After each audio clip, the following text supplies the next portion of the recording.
来自台湾体育运动大学体育学系，十分荣幸担任今天的工作。首先为大家安排开幕表演为本校韵律体操队，同时为今年世大运选拔代表队。掌声欢迎韵律体操队带来的韵律之舞。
In the canyons that'll never fade away, the ballads in the barrooms left by those who came before.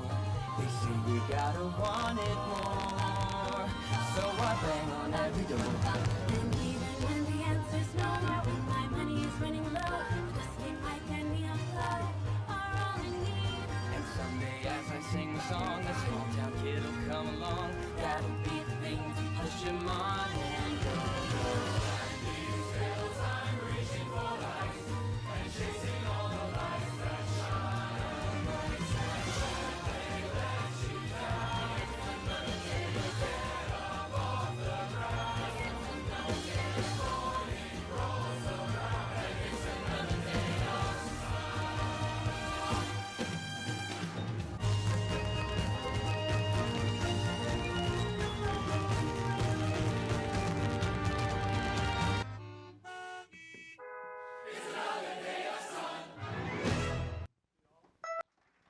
掌声谢谢韵律体操队带来的精彩表演。贵宾介绍，让我们欢迎此次大会的长官、筹办委员以及来自全台各地的学员伙伴。首先介绍长官来宾，本次大会得以顺利举办的幕后工程推手，台体大校长许光标校长。大会主席暨体育系主任聂乔林主任，共同主办单位台湾运动生物力学学会理事长邱文信教授，台湾运动生物力学学会副理事长王令仪教授，主办单位运动教育学院院长吴宏文院长，筹办委员会主任委员张立群教授，大会筹备会秘书陈崇佑教授，执行总干事林建志教授，台湾运动生物力学学会顾问魏顺华教授，蔡乾禄教授，国立台湾师范大学李恒如教授，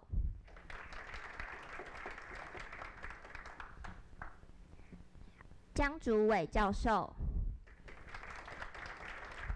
周怡晨教授，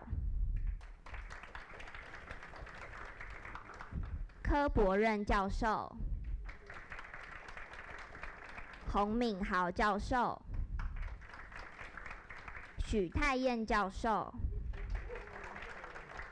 张吉尧教授、陈宗荣教授、黄燕慈教授、陈伟汉教授、蒲典胜教授、陈家祥教授、刘于全教授、蔡叶荣教授、王信明教授、本校语会师长、台体大运科中心主任陈哲修主任。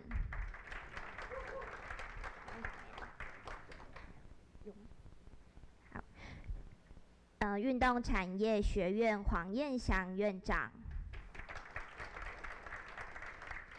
体育学系吴修婷教授，体育学系邱文玉教授，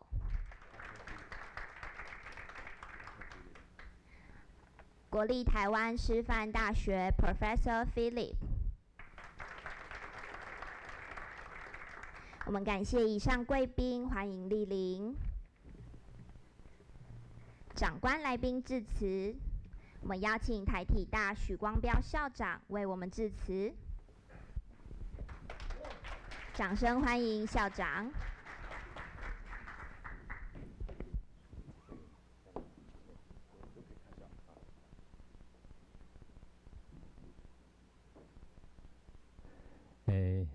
我们今天的大会的会长聂乔林主任，台湾运动生物力学理事长邱文庆理事长，国立阳明交通大学魏副校长，本校的洪文院长，还有很多在座的这个学者、研究生，大家早安。那个建制主任呢邀请我的时候，我第一个想法就是说，运动生物力学我又不懂，怎么找我？我开玩笑了哈，多少懂一点点啦，皮啦、毛啦哈。那个各位知道哈，我的角色就是要来欢迎大家了哈。那有一些行政工作是就会到我那边的哈。那我们是一个服务大家的工作者哈，所以，我今天的穿着哈。我停留在20几年前，在读台师大博士班的时候，我们陈崇佑处长，每次我1个礼拜去到那边，就看他在那边摸东摸西，穿着短裤，穿着那个背心在那边摸来摸去。那我想说，那今天我来的话，跟一群一起做工的人，那就穿的比较，休闲一点哈，那这个主要的缘由是在这里哈，那。欢迎大家参加这个盛会那运动生物力学我是觉得是一个非常深奥的学问那可是我要在这里跟大家讲我们的创校校长叫周鹤鸣，他把很困难的学问教得很简单，连阿彪都听得懂。我很感谢他那个深奥的学问，他可以把它讲得很简单那我在这里以我自己当例子好了我从10几岁就开始跑步。那过去我参加比赛报名的时候，我希望不要有人跑在我前面那各位知道吗？运动比赛训练就会受伤，那跑步要怎么跑比较快？这个都是跟运动生物力学有关。我们的肌力、我们的肌耐力，那我们的步幅、我们的步频，会决定我们能跑快或者是慢那以前希望没有人跑赢我，可是最近呢就不一样了。最近是说，自从做了这个行政工作以后，就想说，我什么时间可以跑？如果我从台北回来的话，我还有什么时间可以跑？那现在的想法就是说，可以跑，就是一种很快乐的事情哦。那昨天我跑了11公里，我太太骑脚踏车哈。我刚刚有跟我们洪委院长秀了一下哈，那个最近的成果非常的骄傲。那主要的理由就是人一辈子活着哈，可以动是一件最幸福的事。虽然有一些人不喜欢运动了哈，但是我觉得可以动。我希望到70、80岁一样可以走路。那可以走路比躺着好嘛，对不对？大家都很清楚啊，所以你就知道，各位就知道运动生物力学对我来说有多重要哦。然后我刚刚说到哈，年轻人希望不要有人哈，许基胜不要出现，因为他是全国纪录保持人，他不要出现，我就是冠军了哈。所以我的大运会的9面金牌里面就少了1面，9面奖牌里面就少了金牌。那我的台湾区运动会现在的全国运动会，我就是少了金牌，那个银牌、铜牌都有，就是少金牌。可是哦，年纪大了以后，现在我刚刚说到了哈，现在慢慢要退而求其次，不要想跑赢人家，而是说我这个礼拜可以跑几次。好，再来，我想说，有谁愿意跟我跑？最近报骆驼杯哈，因为今年骆驼杯要团体报名，不能个人报名哈。自己就在想说，哦，以前跑那么快，那是我们怎么练才会跑得快？那现在年纪大了，怎么样保持稳定？好，包括走路的时候，尽量各位都知道，运动生物力学部有一项非常重要的工作，就是防止老年人跌倒嘛，哈，现在还没有到那么严重啊，那只是说今年的骆驼杯报名了，他规定要4个人报名，我这边拼命的找，谁愿意跟我一起报名？我现在年纪大了以后才知道说，连报名这件事情，人家都考虑你跑得快，跑得慢。希望我明年可以找到报名的对象哦。今年差一点找不到，因为很多人嫌我跑得太慢了。所以明年我会加油，会跑快一点哦。但是各位知道嘛，年纪越来越大，不可能跑越来越快，只能维持就很重要了哈。那过去我当选手的时候，最怕的一件事情不是跑输人家，是怕运动伤害。好，我们今天有一些讲者的主题也是跟运动伤害有关，所有的运动员都会受伤。那有一些很严重的受伤，可能一次就结束了。那有一些人是变成一辈子的伤害。那我们希望所有的运动员，他在运动受伤以后，很快的可以回到运动场上。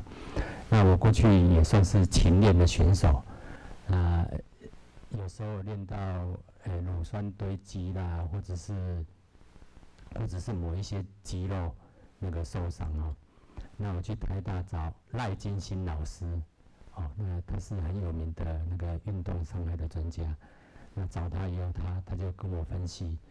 那个你的运动量的问题，再来你的跑姿问题，另外他会说你的鞋子我看一下，你下次把你练习的鞋子带过来我看一下，你的着力点，跑者通常到目前为止也是一样哈，大家都会提到的是你怎么着力，那你的那个着地期、推蹬期。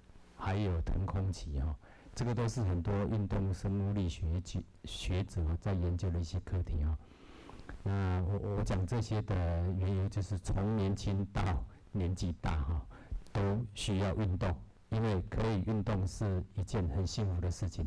那我们希望在这有一些人将来把一些力量可以集中在那个乐龄运动，年纪大的因为这个是一个非常日常生活都用得到的学问，我们希望大家可以来服务我们的社会除了学术研究以外，可以培养人才，再来是做服务社会的工作再次的感谢各位的莅临谢谢大家。谢谢校长。接着我们邀请台湾运动生物力学学会理事长邱文信教授致辞。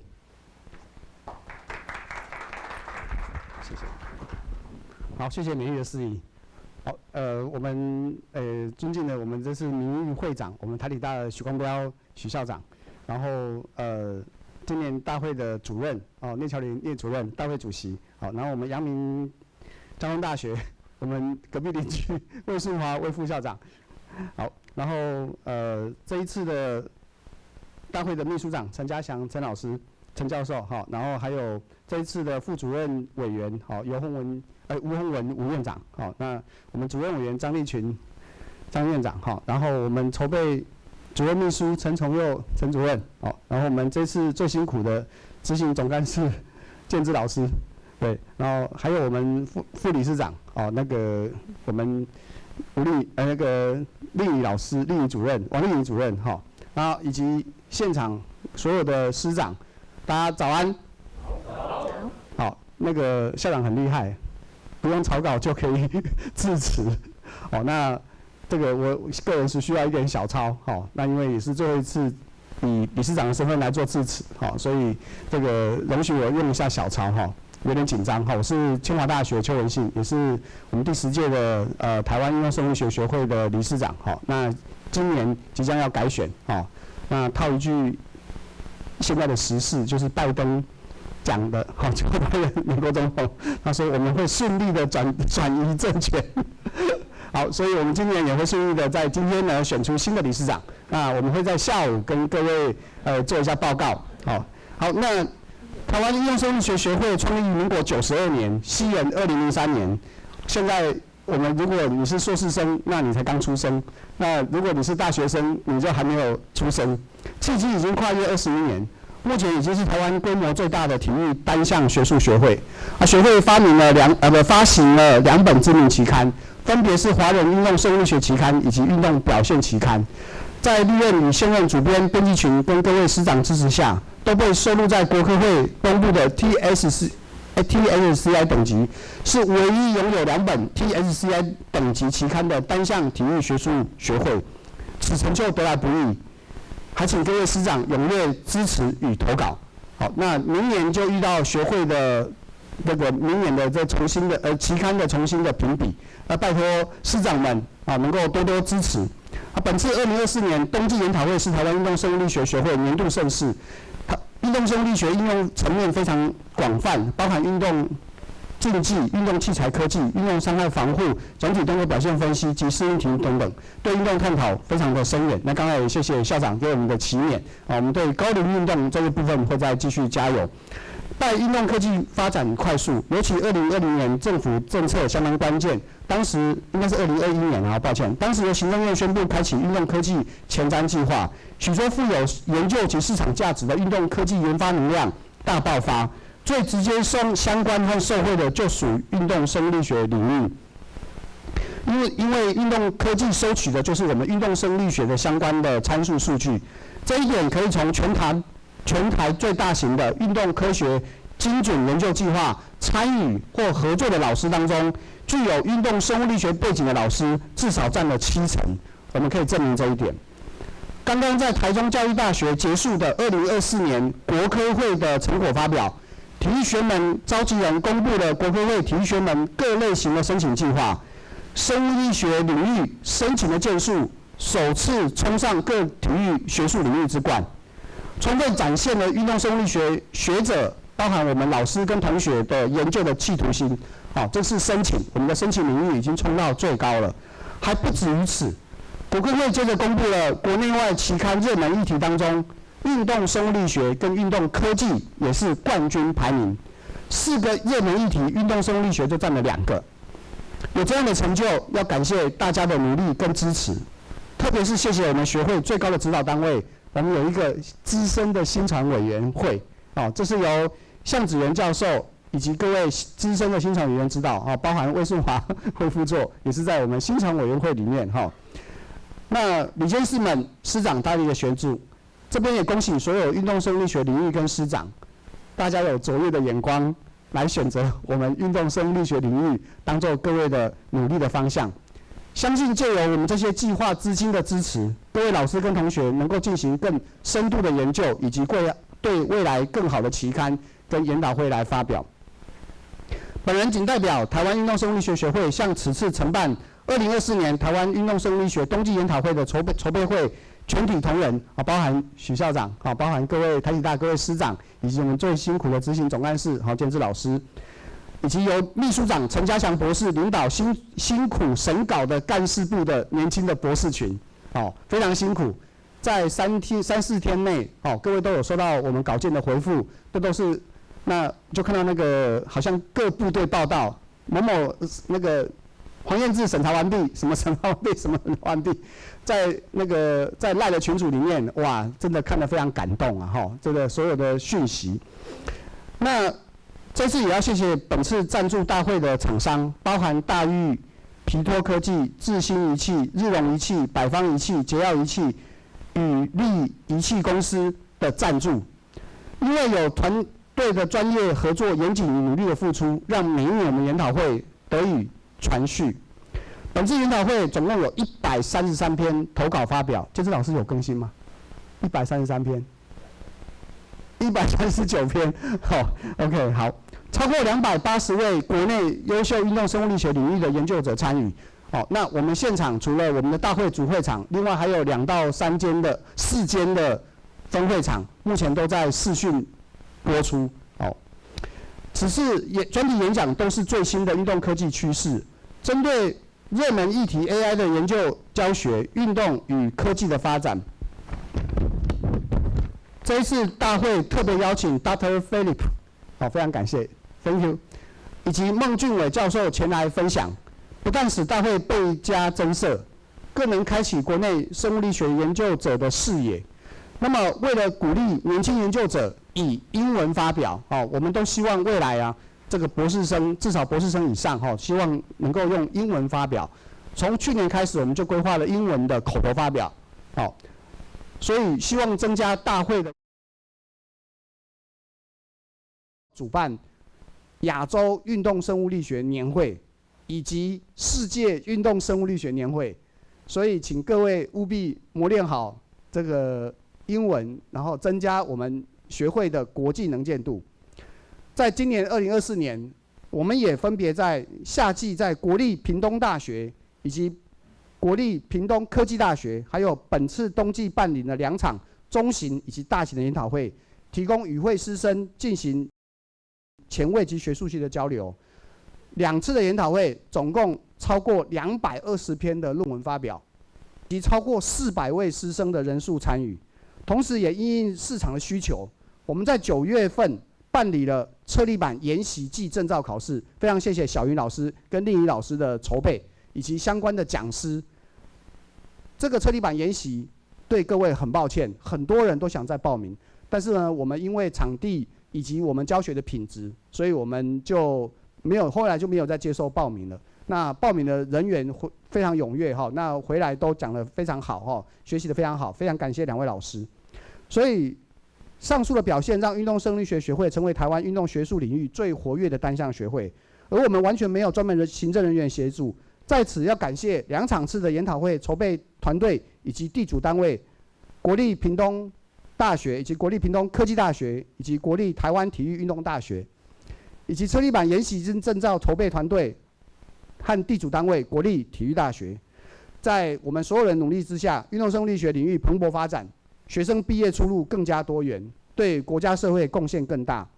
最后预祝本次大会成功，也借由此次全国性的交流研讨，能够让运动生物力学的研究经验得以分享、传续、延续，并且更加的发扬光大，促进台湾体育运动科学的发展与进步，带动运动员的表现能够精益求精，在国际间争取更好的成绩。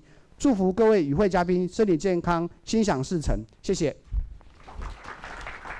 谢谢邱文信理事长。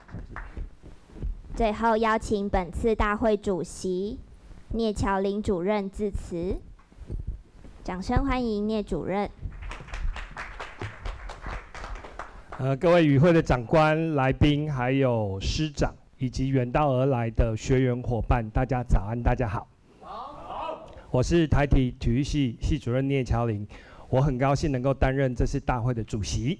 那整个活动的规划呢，大家可以看得到，在我们会议厅是主要的会场，在隔壁的会议室以及转角的这个机能重建研究室，还有楼下的大厅以及楼上的力学实验室，也都是我们这一次会议当中许多口头与海报发表的场地。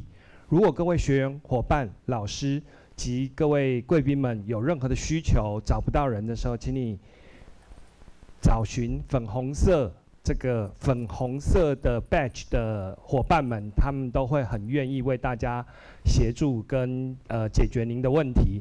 那诚如刚刚理事长的报告，运动生物力学学会在台湾的发展，可谓是蓬勃茁壮，而且研究的数量非常的多。那台体体育系很高兴能够在许校长以及吴院长的支持之下，能够承办这次的活动。我们也希望这次的活动能够顺利、成功跟圆满。希望大家能够带着美好的记忆，以及大家拿得到的这个非常精致的手提包跟这个保温瓶，能够带着这个美好的回忆，回到家里面之后会记起这一次发表的经验。那聂乔琳在这边谨祝大家身体健康，今天的发表能够顺利成功，谢谢。谢谢聂乔琳主任。现在诚挚的邀请所有的贵宾、长官、学员伙伴们一同合照，纪念这开心的一刻。您仅需要坐在位置上即可，并看向前方，谢谢。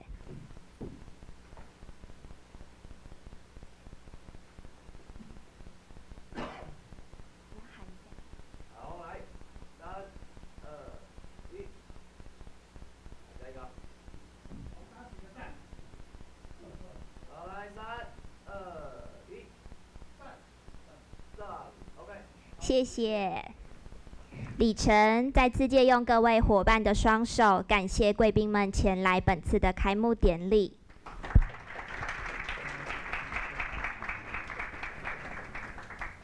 2分钟后，我们进行第一场专题演讲。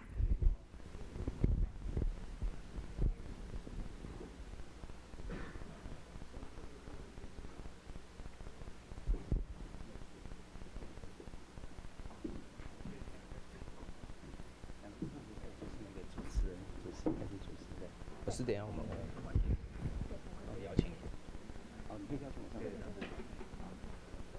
那我到这边吗？还是这边？中间可以。OK。我希望可能认真一点，不要气。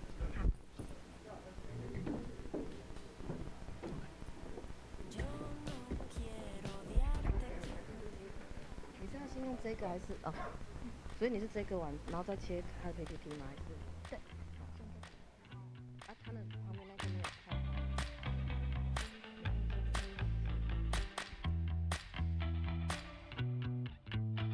Siempre me dijiste que eras tan feliz y yo te creía, tanto me decías que yo era para ti, pero no sé si eres genuino conmigo, con ella o contigo, con todos los demás. O tal vez solo estás muy confundido, demasiado perdido y no sabes dónde buscar. A veces quiero salir corriendo y no saber nada más. Sé que hice bien en salirme a tiempo.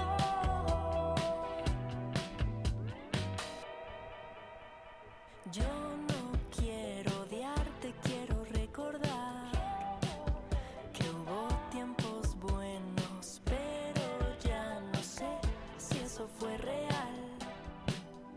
No, te maquillaste para estar conmigo, aunque sueles decir que odias lo superficial. Ahora te lavas la cara y me muestras de forma muy torpe lo que había detrás. A veces quiero salir corriendo y no saber nada más. Sé que hice bien en salirme a tiempo.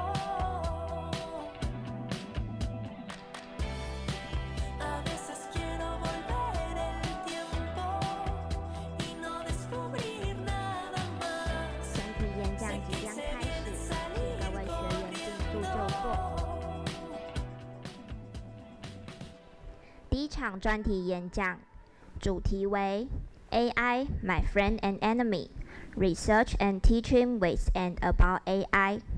演讲者为国立台湾师范大学体育与运动科学系 Professor Philip。我们恭请国立阳明交通大学副校长魏顺华教授担任本场的主持人，有请魏教授。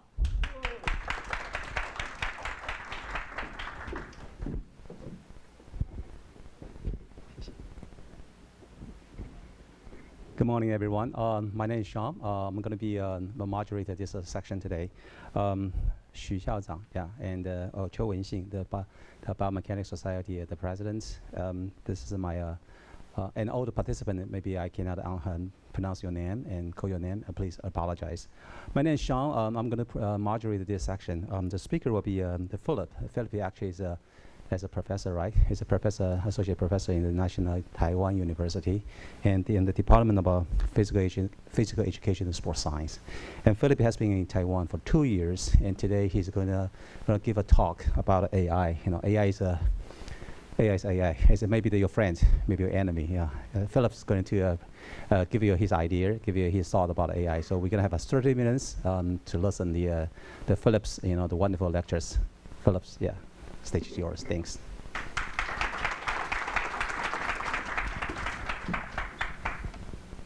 Yeah, I guess.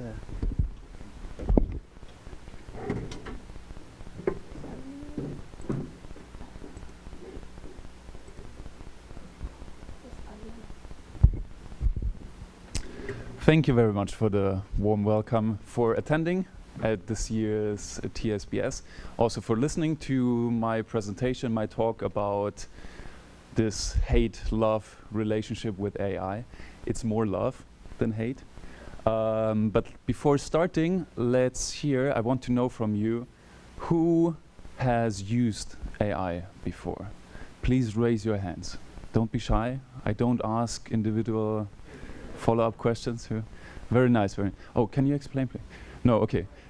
Second question, who uses it frequently? Good, only very few. Okay, very, very few. Then it is very early in the morning, but who used it today already? Good. Whoa, 2.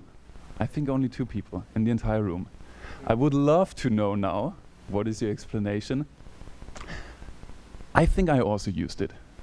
Like when you used Google Maps to find the way to here, I think Google used some AI to recommend you the direction. If you were sitting in a train, you were Googling some information, the search provided some suggestions what to search for. That was AI doing it. When you were listening, you went to Spotify during the train ride, and Spotify tells you some recommendations. That's AI. So we use it for already quite a long time, but recently it's getting more and more famous. Let's hear a little bit what AI can bring to the field of sports science. Hey there, future leaders. Imagine a world where your wildest sci-fi dreams come true. Welcome to the age of artificial intelligence.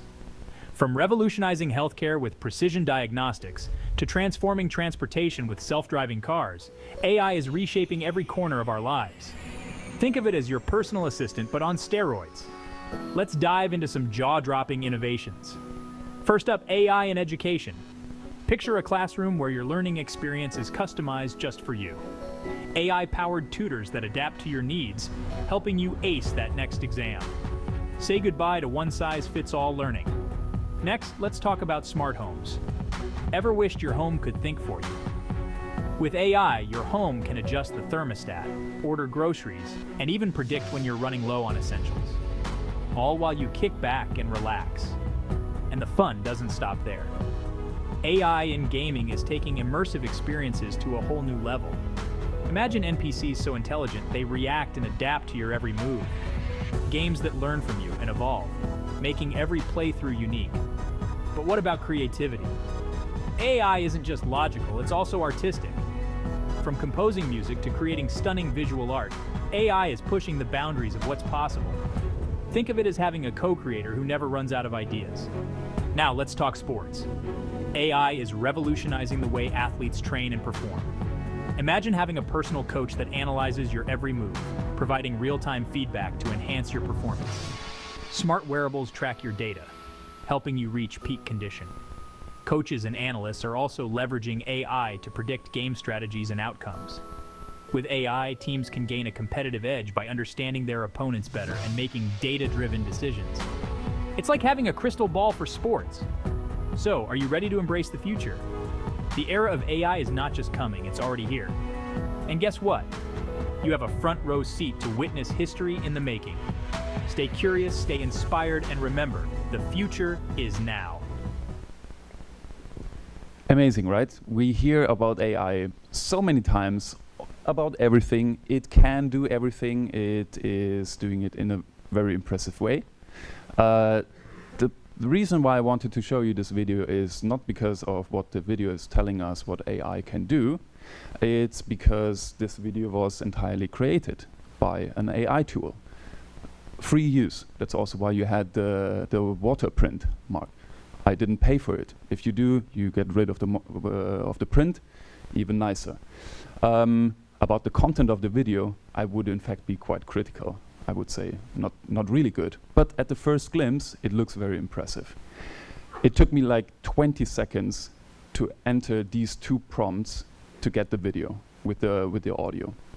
And the second one was also necessary, only necessary because I forgot about specifying that I go to a sports conference. So first I was just asking for making a video in the style of a trailer with an English voice, and then I said, focus on some sports application of AI, please.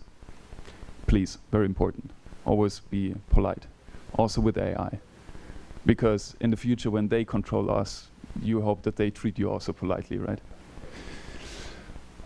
So let's see how we can use AI in sports across various different ways of applications. We can use generative AI, which you know from ChatGPT and so on. We can use AI to personalize tools, to automate processes. We can use it in motion capture, where we will hear probably something today. We can use it for tactical analysis, like tracking position players. AI tools can give us analysis, what to do next. We can combine it with wearables. Wearable systems that collect information. Based on the information, AI tools may give us specific recommendations. Or for injury risk assessment, which colleagues and I currently do, using an AI model in video analysis, and then we can recommend stuff about whether athletes should go back to the field or if they have increased injury risk. Stuff like this. So many different applications. One I want to focus on today is a little bit generative AI, and then later also about motion capture. Generative AI, you know from ChatGPT, right? And you think about it, it is using text. And also you are using text. But it's not only about text, we also saw it can generate audio, video, pictures. And it's not only about generating the export, it's also about the import. You can give ChatGPT pictures, video, audio, and then the generative AI is doing something with it. So I think most of the time we don't use the full capacity right now. And one student of mine, he had a good idea, I think an interesting one, to use ChatGPT, the Pro version 4.0, as a yoga teacher. So he was a yoga practitioner. He took some pictures of his own form, and he was uploading the pictures and asking for recommendations. The pose in particular was the Warrior One pose. This is some pictures from Google to know how it looks like. And he entered a text. That was literally the text he entered. He wanted text and visual feedback. He wanted that ChatGPT fixes all the problems in a very detailed way, including customized instructions. And he wanted a correct versus wrong comparison, visual comparison through pictures, with a similar background like in the original image. And he informed ChatGPT that the person's form, his form, could be perfect and correct. It could have some individual preferences, or it could be simply wrong. That was the text input. In addition, he uploaded pictures. On the left side, we saw he did this multiple times. On the left side, we see a picture where he lifted his heel, well, had no ground contact. On the right side, same form with the heel touching the ground. And the number 2 is a combination of the two. Number 3 is heel is off the ground, and he provided in addition a 3D model in order to check if it is maybe difficult for ChatGPT to analyze the real picture. So let's see the output. 3 out of these 4 tests failed to identify the pose even. So it was talking and showing about a completely different pose. Not useful. And then even if we see the test number 2, where it depicted the right pose, the Warrior 1 pose, we cannot even identify based on the symbols which is the right version, which is the wrong version. And also the way how the pose is displayed, not really very helpful. So he was running the same thing again. This was not very helpful, because every time generative AI generates something new, it's a gamble of chances, so maybe next time it works a little bit better. Not really. 2 out of the 4 tests still not able to detect the pose, so talking about something completely different. Test 2 and test 4 at least shows a variation of the Warrior 1 pose, so that's already a small win, let's say. The feedback itself was not very helpful. We can at least see which is the correct form, which is the incorrect form, but both were not very helpful. Like if we see this one here, the test 4, the correct version does not look very correct, right? This is not how the Warrior 1 pose should look like. This looks more like a warrior who wanted to hug his opponent and then get stabbed from behind. Also not what we want. Not very good. So this was still not very satisfying. He tried something different. What he tried now is he told ChatGPT what is the posture. It was a Warrior 1 pose. So now with this information, still asking for the same thing, visual feedback, correct versus incorrect posture, let's see what he got here. At least the pose is correct. It's a Warrior 1 pose. It looks nice at the first look. But let's think a little bit about how helpful this is as a feedback. So what would be the important takeaways from such a picture? I think not too many valuable things. First, and this one is really valuable, you can see on the left side, the correct alignment, you can see squared hips and shoulders. So the hips and the shoulders are square, front, not rotated outwards. In the incorrect version, it is rotated, not squared. That is really helpful and kind of impressive. The second point, the second difference is the arms. But I think in the Warrior 1 pose, in the version he showed, he had not his arm down there. So suggesting that this would be correct is a little bit confusing. Then maybe not important for what is correct or not correct, but it seems like practicing in front of a Myanmar temple seems always look good. Next, very important difference, wearing shorts to have a correct form, not the long pants. And then the biggest difference and most important, wear a backpack that is glued to your back without straps on the left side. Then it's a correct form. If you use the straps, as you see on the right side, it is an infrequent alignment. Not good, that's not what we want. So you can see not all of these points were very serious. The first one, really good, really helpful. The rest, everything the picture shows us, not very meaningful. So he gave it another shot. One more try, still not very satisfying. Same instruction, asking for the picture, same input. You need to be very strong now. This is not getting much better. This was the output.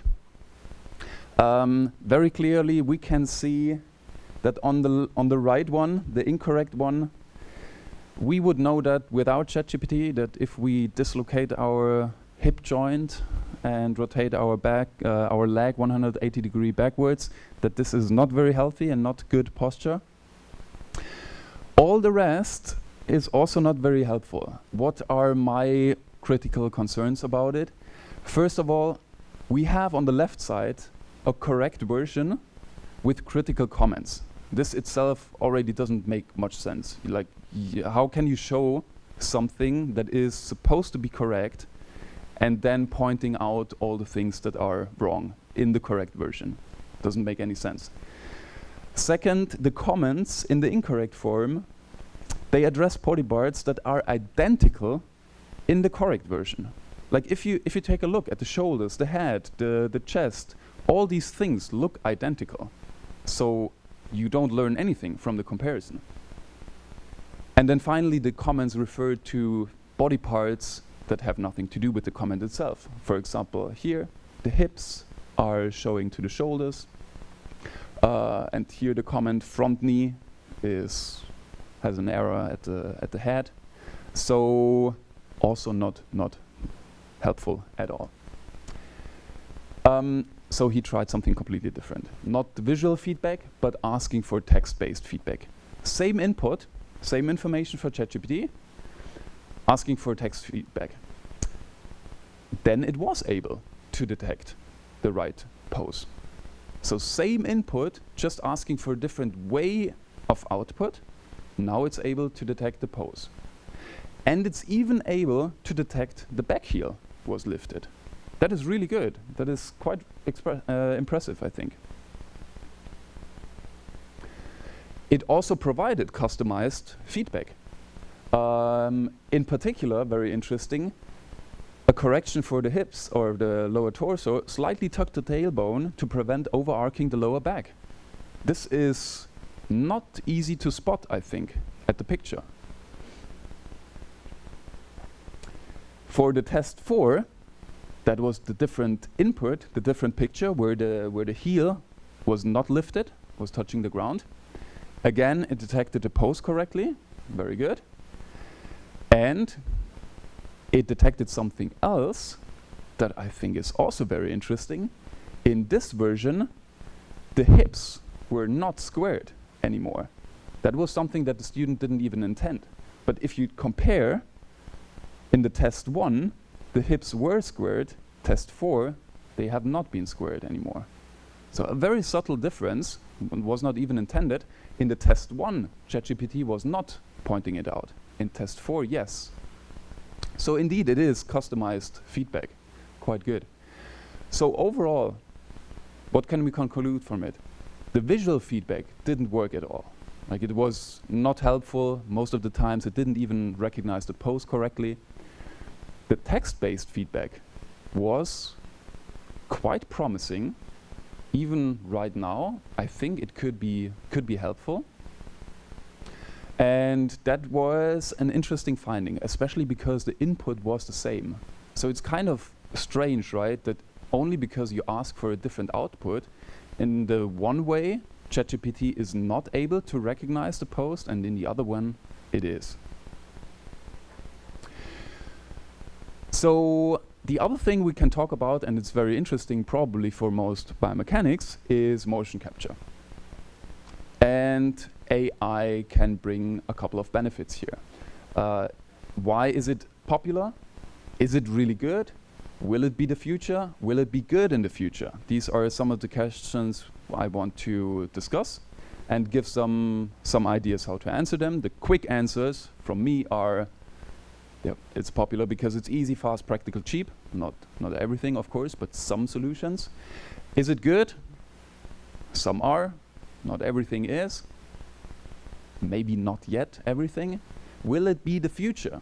I think so, because for these convenient and beneficial reasons. Will it be good in the future? This depends on us and what we do out of it. And after, in 10 minutes or something, you will have hopefully a better idea why I get to these answers. Let's take a look first what a relatively new, it was released 1 year ago, one camera system is able to do.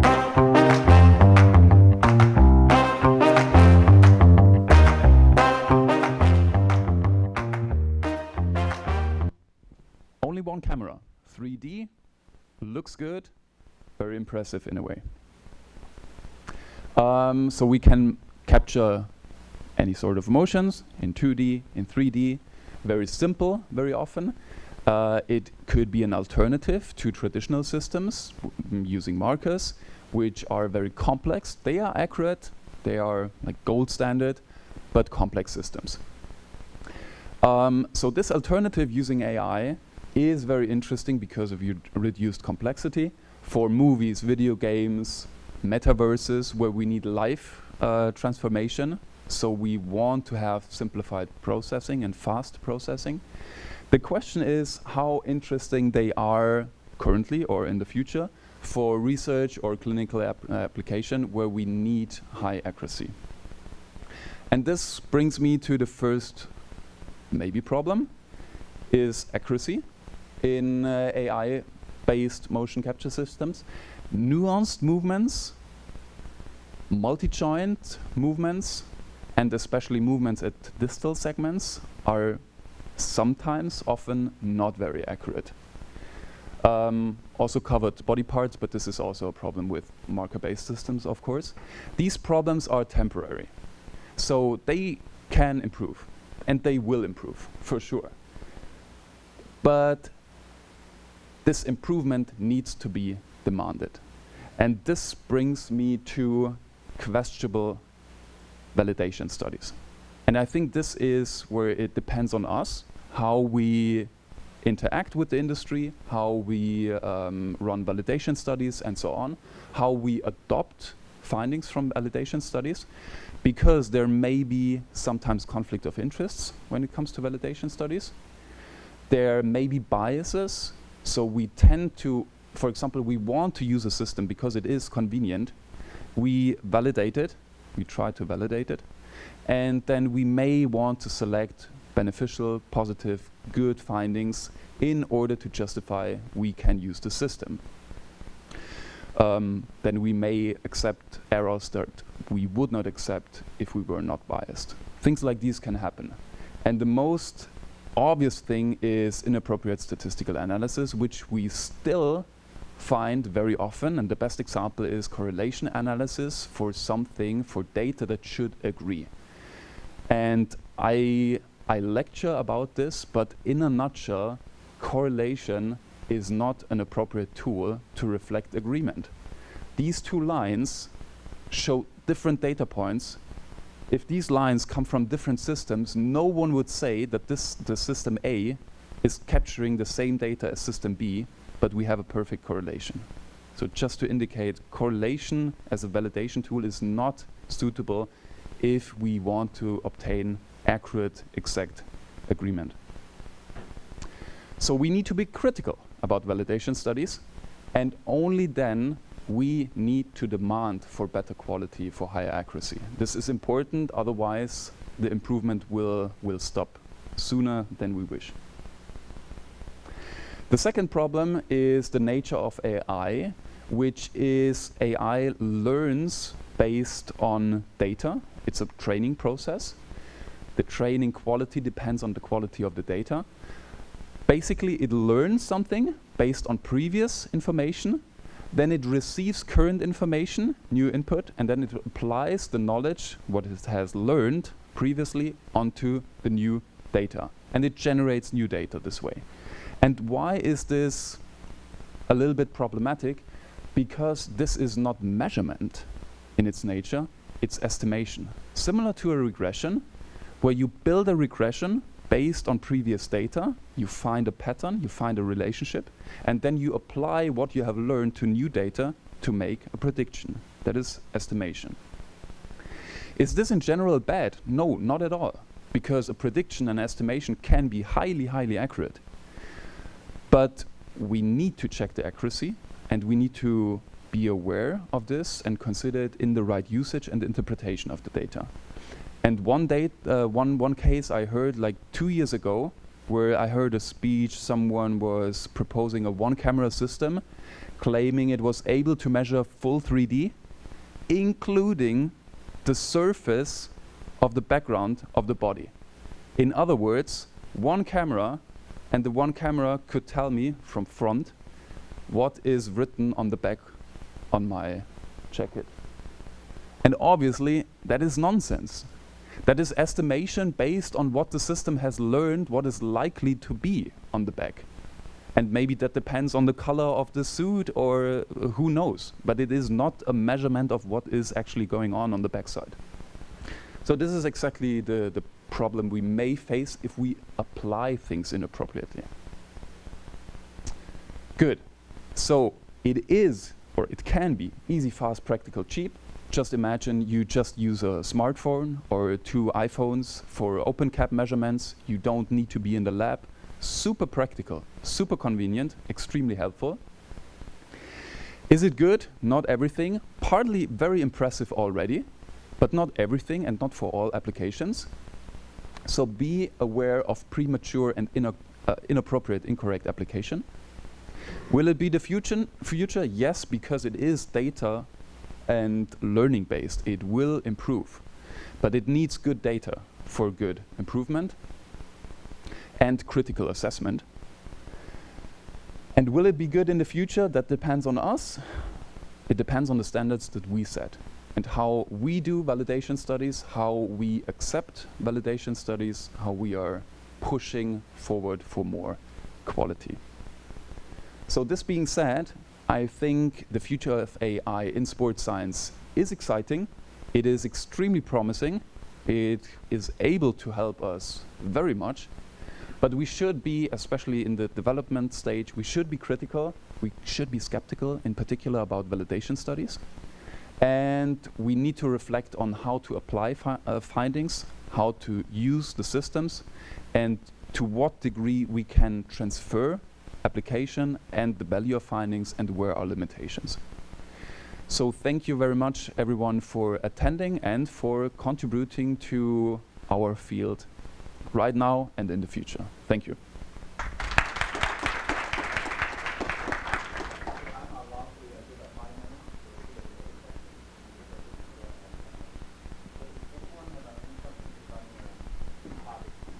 The Philips giving the tech lectures. Does anyone have a question regarding the Philips 的 question? 有任何的问题吗？你用中文讲，我可以帮你翻译这样。Is there anyone you want to ask the question, regarding the Philips lectures? So if not, Philip, I have one question for you. I mean, so you're talking about AI might be a very useful tool, but perhaps be very skeptical about the accuracy, reliability, the kind of measurements. So it seems to me that the human being must be smarter than the AI. To validate AI, the data output should be correct or incorrect. I'd like to hear your comment. I think we don't need to be more intelligent at all levels. That will not or is not really anymore possible. Let me repeat my question again. I mean, seems to me we have to have the knowledge to identify this is correct or incorrect. Even the AI outputs a lot of derivative data, so we have to be able to identify this is correct or incorrect. I mean, we have to, especially when applied to the sports biomechanics, so we have to ask the right question. We have to to examine the output. Is that correct? So I mean, costs a lot of efforts. I mean, I'd like to hear your comment. How do we use the AI? Yeah. So this is why the learning process is so expensive. It takes a lot of effort because we need to know what is right and what is correct during the learning process. Otherwise, the learning outcomes are incorrect. Yeah. But in the end, we just need to know whether the outcome is what we want or not, or whether the number is identical with another number from another system or not, and compare and see if it is the same. So let me give you one example, like a risk, injury risk assessment. So if I ask AI about a posture or the movement, I ask him, please help me assess the injury possibility. So the AI giving the answer, which might be wrong. Should I follow with AI? I mean, or how can we? I mean, what is the challenge for us? As a sport biomechanics, specialist. Yeah. So ideally, we still understand how the AI is generating the response based on which markers, like based on which biomechanical indicators, because we set it up this way. This is how we are currently doing it.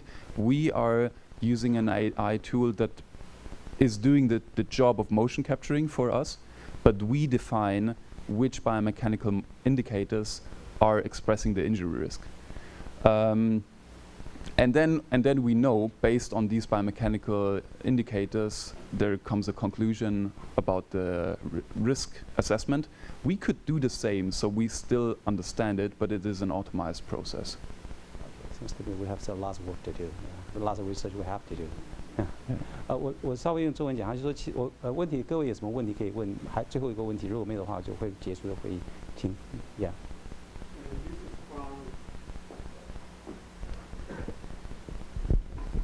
Testing. My name is Shinjae. I'm from the National Institute of Sports Medicine. Sports Science. I'm sorry. My question is about the.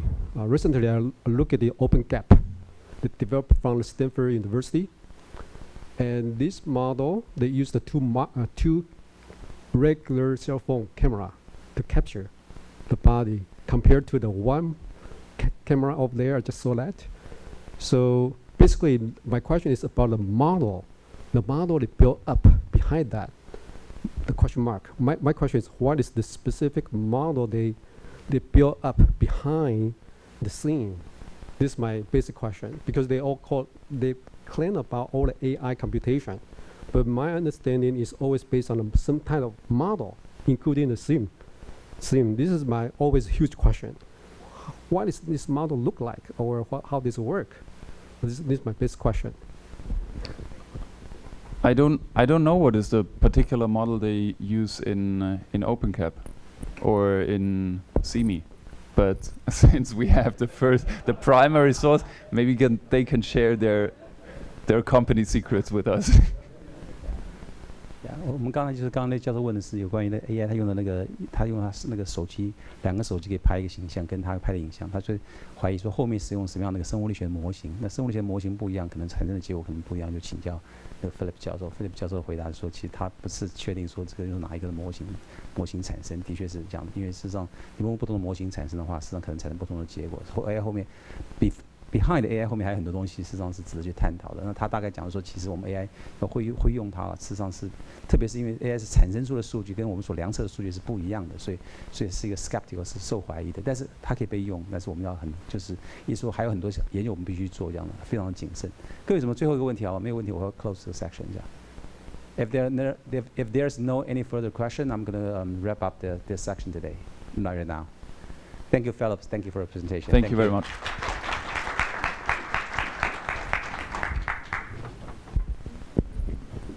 谢谢讲者，谢谢主持人，也请老师们留步，我们将颁发感谢状及纪念品。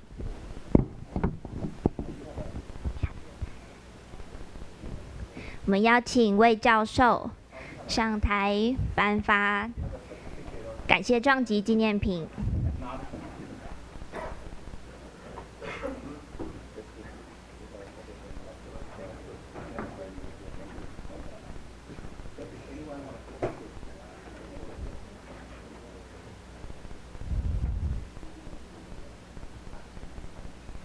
一起看向前方。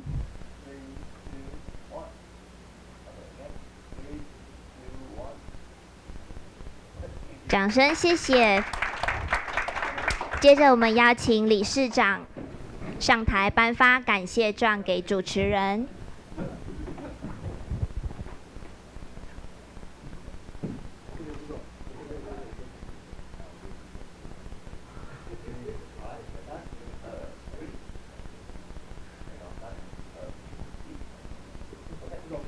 再次掌声感谢。接下来为大会赞助厂商皮托科技邀请德国 CME Motion 原厂工程师进行运动前瞻科技研究应用。介绍人 Thomas Huck。我们恭请国立清华大学运动科学系邱文信教授担任本场主持人，有请邱教授。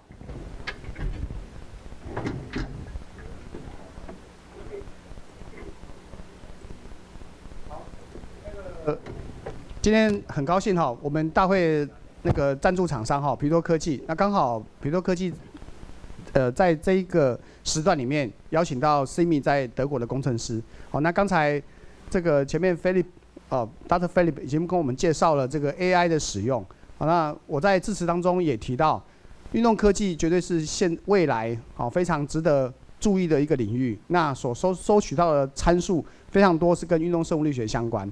好，所以这一次Simi 所展现的这一套 Markerless 的系统，就是没有进行 Marker 这个系统的追踪。那并且因为我昨天在清华大学有看到他们的展示，他们可以同时进行多人的追踪，同时在那个整个运动场上的追踪，他们有非常好的一个发展。好，那今天这个谢谢 Thomas Hawk 能够为我们展示哈。那我现场有看到几位新传委员，我们何维华何老师，北师大好，大家挥手一下。OK， 好，那汤文慈老师有来吗？汤文慈，我们前理事长汤文慈汤教授，大家挥手补充介绍。那如果等一下我就是有看到我们的新传委员，我再做介绍。那我们还有邱宏达，我们国训中心运科处处长邱宏达邱教授，成功大学。对，好，那我们接下来就以热烈掌声欢迎我们今天那个 Simi 的德国工程师 Thomas Hawk。Yeah, thank you. Okay, yeah, thank you, Philip. Was a perfect introduction into this topic, and also thank you very much for the opportunity to give a talk here today. I'm very happy to be in Taiwan. I'm in Taiwan not since 2 years, but since 1 week, and I have a great time so far, to say. Okay, so first of all, I want to introduce myself. My name is Thomas Hawk. I'm the director of the sports unit at Simi Reality Motion Systems. My personal background is also biomechanics, especially sports biomechanics. But I mainly worked for Simi since 9 years. It's a long time. And Simi, we are a company based in Munich, Germany. But we are developing motion capture technology since more than 30 years. And you believe it or not, in the beginning it was markerless. Markerless because we manually annotated images, right? Now we thought we never come back to that, but now we're back because machine learning needs training data, right? So that's a little funny coincidence, but we really work in this field since many years, and we try to address the problems also Philip was talking about, trying to solve the things. And I can already say in the beginning, if you ask me today, how good is the system, I would say tomorrow it's better. Because we always try to optimize what we are working on. And we are just in the beginning also leveraging machine learning. Just to give you a brief overview where we came from and where we want to be. So back in the days, we also started with marker-based motion tracking. I think you all know that technology. We call it the gold standard. I also want to mention something here because most people might not think about marker-based motion capture like I do, because also marker-based motion capture is estimation, right? What we honestly want to know is what underneath here, right? How the bones really work. So we put markers on top. We measure the marker position with traditional computer vision methods. I call them the mathematical approach. In a controlled environment, they deliver very accurate data. But what we want to know is underneath, and we can use different models and everything. So we have this in mind all the time, trying to rethink biomechanical modeling, try to rethink how we leverage AI, but maybe also still use traditional computer vision with all the benefits that it gives to us. Since 2015, this was the first commercial available markerless tracking technology. In this case, it didn't work with AI, it was purely computer vision based, but we continuously implemented markerless motion tracking technology to several use cases. And it's a great tool because outside of research, still motion tracking is not used. Talk to national coaches, talk to clinicians, right? They sometimes just use their naked eye, and it's our mission, I think, in the community to try to bring motion capture to the field. And markerless is one opportunity for us to help those people that we are going to help, you know, the students who are not working in research, but they work outside, to give them tools to not only think probably a movement is correct or incorrect, but to really give them something they're able to quantify. In 2024, so this year, we launched our new tracking engine called Simi Nemo. Nemo because called new motion, Our old engine was called NewMotion. And with the new engine, we tried to solve problems that we had before that we see are at the moment there that, let's say, that doesn't help us to implement biomechanics in applied settings. So there are a couple of teams, universities, professional teams, leagues, even like international federations or big companies in sports broadcasting that we work with, and they all help us to try to work to solve those problems, right? So everybody who's interested in markerless motion tracking, I can just recommend to you, work with markerless motion tracking, because we need the community to help us. We need the community not only financially, but also to help us with their own ideas, to grow this idea, because we believe that this is the future for many, many use cases. In general, we are using optical technologies. Optical means cameras, right? And there are tons of different cameras out there. We see ourselves as the experts in that, because there are a variety of different sensors, there are a variety of different things, frame rates, resolution, different type of shutters, and those can influence the accuracy to like a very high amount. So if you want to know something about that, normally we deliver those motion capture systems in-house. We try to assemble them. We try to pick out the cameras that we think will deliver the best results for certain use cases. So if we talk about sports environments, we want to have high accuracy. And high accuracy means also we need high frame rate, for example, because just with tracking with two tablets with 25 frames per second may not give us the information that we want from a baseball pitcher, right? Who's like very fast movement. So we try to give you the opportunity to experience what we have delivered, but in general, every kind of camera would work for our engine.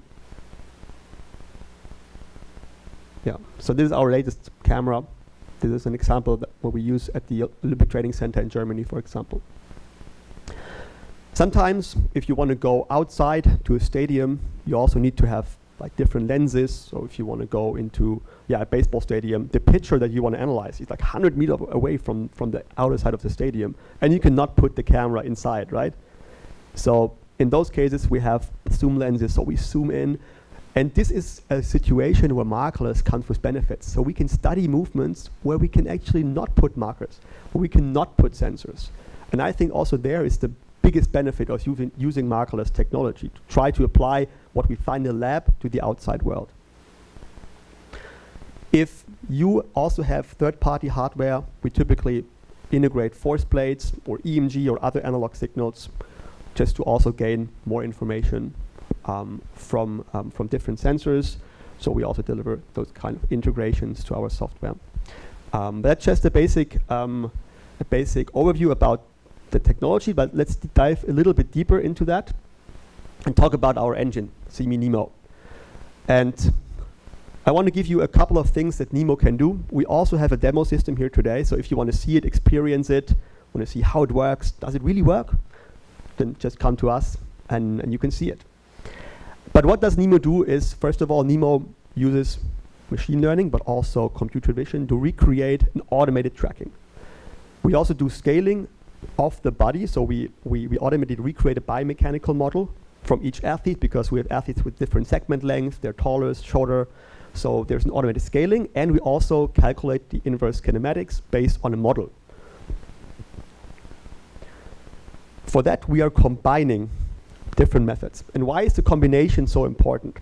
The combination is important because we know AI can also not be good, because it needs probably training, it needs much more images, and this image data set that we have is growing and growing. We have 100,000 of images, but still, if you go to some use cases, if you just purely trust on AI, it might not work. So we are using statistical computer vision methods as well. And statistical computer vision methods, for example, are methods that we use from modeling. For example, we use a nonlinear optimization methods. We use a volumetric recreation with around 4,000 points on the human body. But we also use some basic pose estimation. The question for you had it before, it's our own model. And we're going to retrain it ourselves. So there is not a real big secret. But I think the secret is that you need to very specify that to certain use cases. And most of the people, if they think about AI, they think about pose estimation, say there are many, many different things that you can use for markerless motion tracking. And I say markerless motion tracking is not just a single algorithm. There are many different things you have to have in mind, and a company is there to try to solve corner cases. One corner case is object tracking. So let's say I'm having a system installed at the World Championship in athletics, and I want to track a javelin thrower. Well, I also need to track the javelin, right? Because what should I say about performance if I don't track the implement? The same is for a tennis athlete, for example, or other athletes. So we also have implemented several objects to our tracking system, mostly together with customers because they're highly interested in objects, like for golf or for baseball. That's one thing where a general AI might not give you a solution, right? Because maybe it's not trained to deliver something like that. There are some of those that we have trained, especially also not only object, but I will come to that if you have complex poses. So a complex pose might be a backflip, or if you want to do some very crazy rotations, you not only need more cameras because you need more viewing perspectives, but you also specifically need to optimize your system to do that. So let's try to see a couple of different examples. So this is from baseball, where you can see tracking of the club and the ball as well.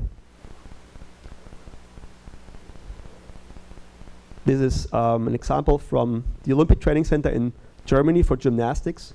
And this is where we optimize our tracking to certainly deliver tracking for complex poses, right? Where you can literally just let the athlete train, there's no preparation needed. In this case, just for reference, we have 8 cameras. And then there's another example, this golf swing, where you also track the ball in the club. So those things are things that we work on, either solving different things for customers, optimizing the system towards object tracking or more complex poses. The next thing is about multi-person tracking or close boundary interactions. I would say it's not impossible to solve that. It just takes time because most of the data that you have in your data set, open data that is like used by other pose estimation technologies out there, they literally are just trained on single person. So you specifically also need to solve those problems by optimizing your technology to track, now it's a little bit laggy, yeah, to track multi-person even if they closely interact with each other, right? So it's just a matter of optimization that you need to do in order to solve such problems. But in theory, those things are possible. And everybody, as said, who wants to join this idea is more than welcome. Besides that, offering a tool to track motion without the need to put markers on, we also try to help the community, the researchers, the coaches, by adding more content and value to the visualization. Because often, we know it from our own projects maybe, biomechanical data can be very complex. And we are biomechanists, we can make sense out of the data, but a coach might not. And I have those talks many, many times. So we try to work on something where we can easily display meaningful information to a coach.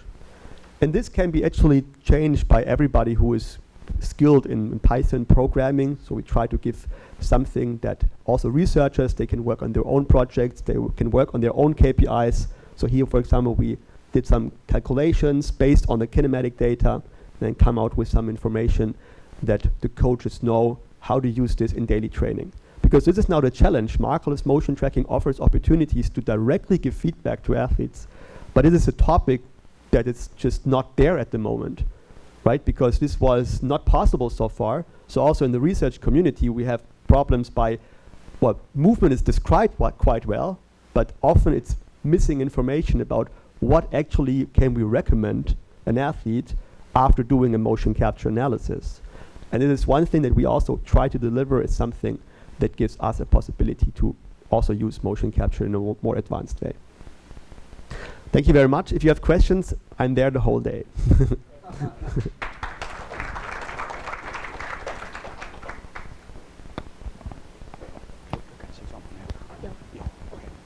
好，谢谢。那我们非常谢谢 Hawk 哈。那我们这一次代表大会哈，也致赠我们感谢状给 Hawk， 给我们这么精彩的演讲。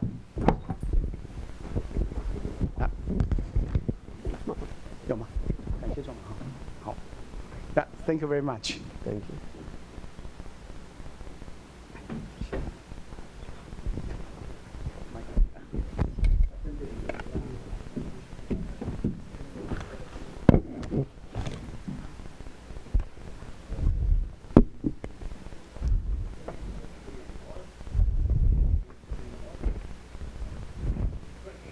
让我们再次掌声，谢谢介绍者。接着，我们邀请副理事长王令仪教授上台颁发感谢状给主持人。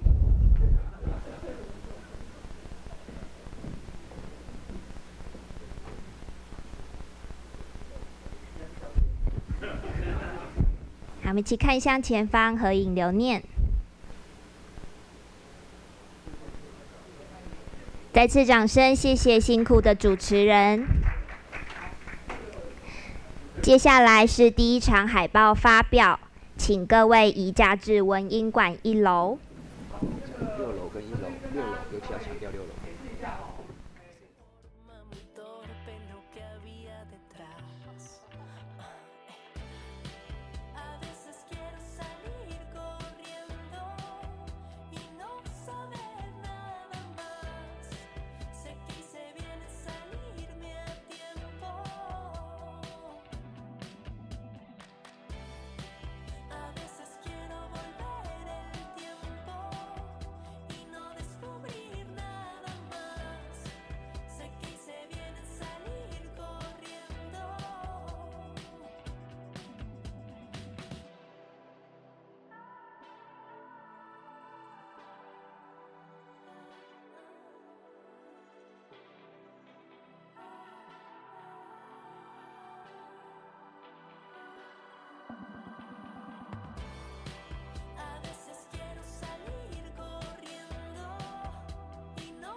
Yo te creía, tanto me decías que yo era para ti, pero no sé si eres genuino conmigo, con ella o contigo, con todos los demás. O tal vez solo estás muy confundido, demasiado perdido y no sabes dónde buscar.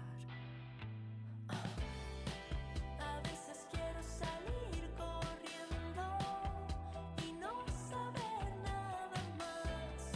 Sé que hice bien en salirme a tiempo.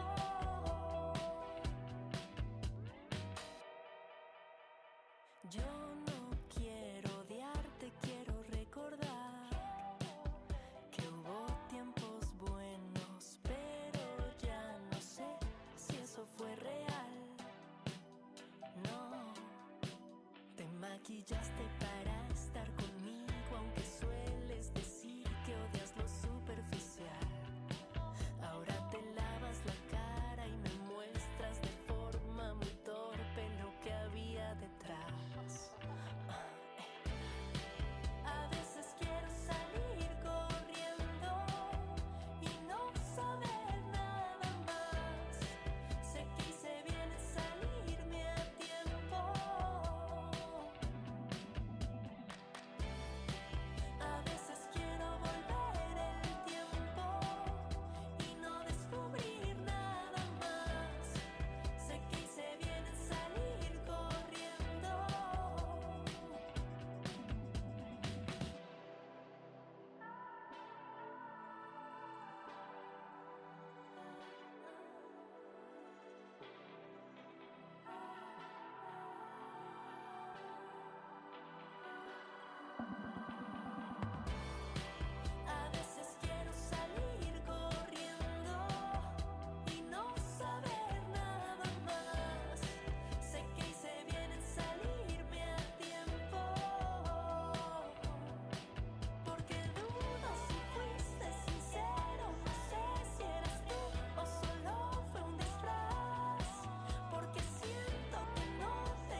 yo te creía, tanto me decías que yo era para ti, pero no sé si eres genuino conmigo, con ella o contigo, con todos los demás. O tal vez solo estás muy confundido, demasiado perdido y no sabes dónde buscar. A veces quiero salir corriendo y no saber nada más. Sé que hice bien en salirme a tiempo.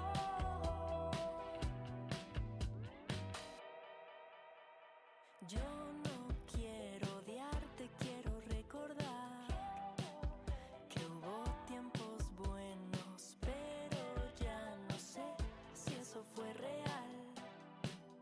No, te maquillaste para estar conmigo, aunque sueles decir que odias lo superficial. Ahora te lavas la cara y me muestras de forma muy torpe lo que había detrás. A veces quiero salir corriendo y no saber nada más. Sé que hice bien en salirme a tiempo.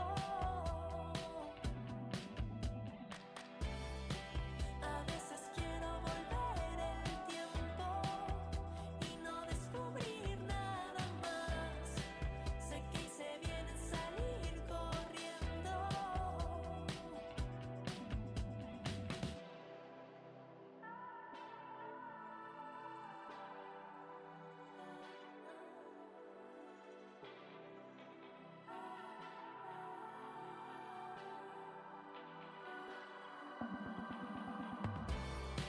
A veces quiero salir corriendo y no saber nada más. Sé que hice bien en salirme a tiempo.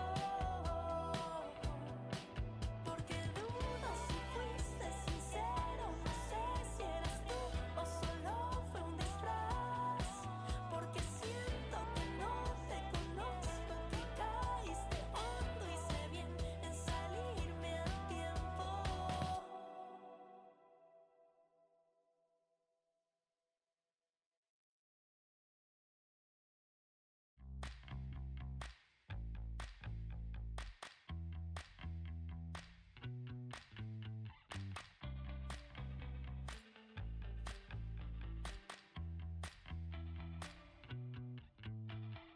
Siempre me dijiste que eras tan feliz y yo te creía, tanto me decías que yo era para ti, pero no sé si eres genuino conmigo, con ella o contigo, con todos los demás. O tal vez solo estás muy confundido, demasiado perdido y no sabes dónde buscar. A veces quiero salir corriendo y no saber nada más. Sé que hice bien en salirme a tiempo.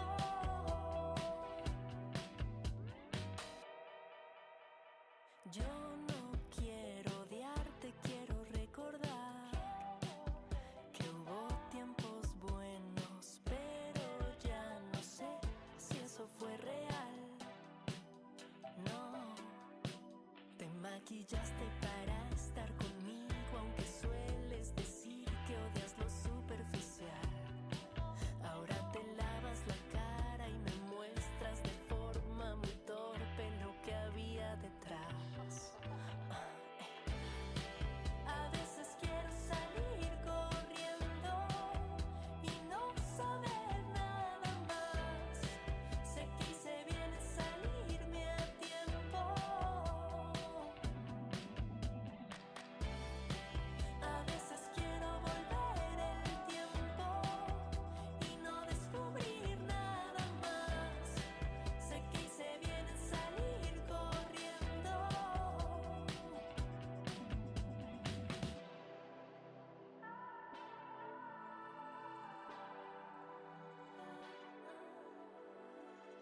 ella o contigo, con todos los demás. O tal vez solo estás muy confundido, demasiado perdido y no sabes dónde buscar. A veces quiero salir corriendo y no saber nada más. Sé que hice bien en salirme a tiempo.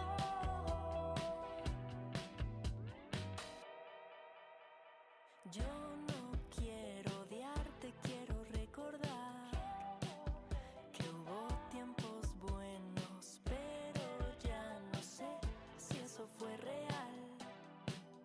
No, te maquillaste para estar conmigo, aunque sueles decir que odias lo superficial. Ahora te lavas la cara y me muestras de forma muy torpe lo que había detrás. A veces quiero salir corriendo y no saber nada más. Sé que hice bien en salirme a tiempo. A veces quiero volver el tiempo y no descubrir nada más. Sé que hice bien en salir corriendo.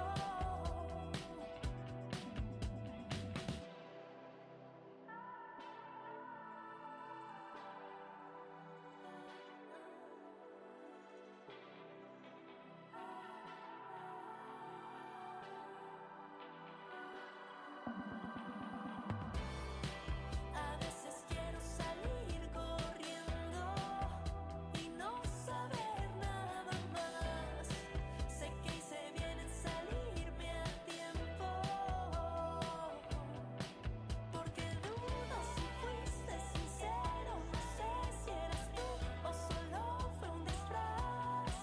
Porque siento que no te conozco, que caíste hondo y sé bien en salirme a tiempo.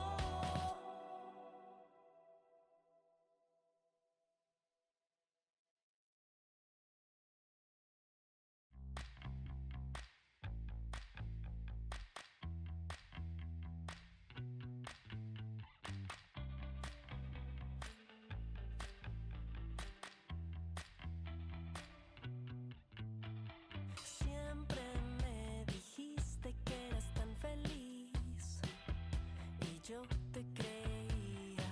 Tanto me decías que yo era para ti, pero no sé si eres genuino conmigo, con ella o contigo, con todos los demás.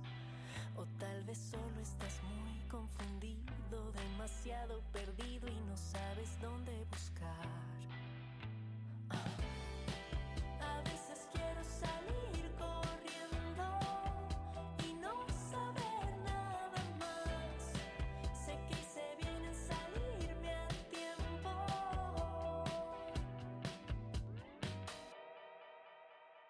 Yo no quiero odiarte, quiero recordar que hubo tiempos buenos,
demás. O tal vez solo estás muy confundido, demasiado perdido y no sabes dónde buscar. A veces quiero salir corriendo y no saber nada más. Sé que hice bien en salirme a tiempo.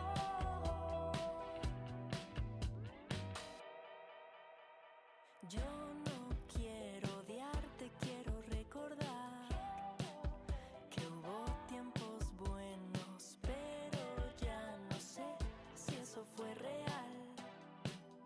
No, te maquillaste para estar conmigo, aunque sueles decir que odias lo superficial. Ahora te lavas la cara y me muestras de forma muy torpe lo que había detrás.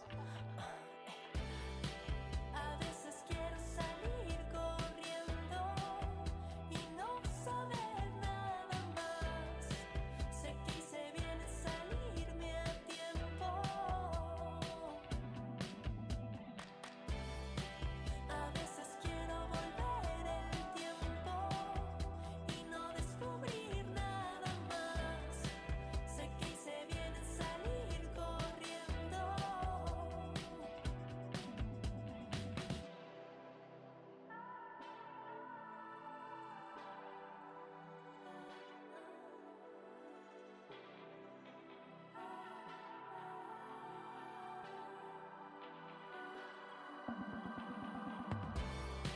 A veces quiero salir corriendo y no saber nada más.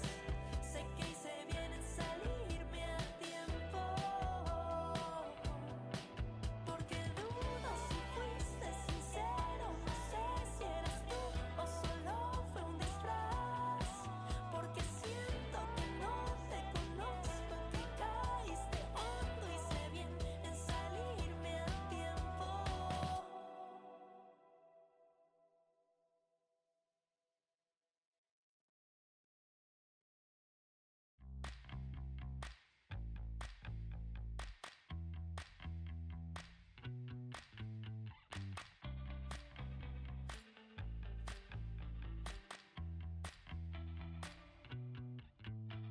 Siempre me dijiste que eras tan feliz y yo te creía. Tanto me decías que yo era para ti, pero no sé si eres genuino conmigo, con ella o contigo, con todos los demás. O tal vez solo estás muy confundido, demasiado perdido y no sabes dónde buscar.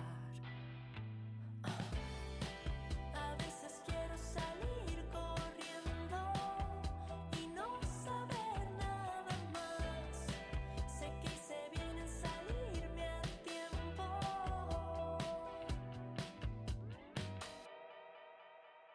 Yo no quiero odiarte, quiero recordar que hubo tiempos buenos,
te creía, tanto me decías que yo era para ti, pero no sé si eres genuino conmigo, con ella o contigo, con todos los demás.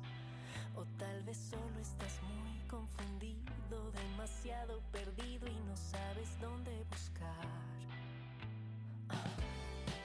A veces quiero salir corriendo y no saber nada más.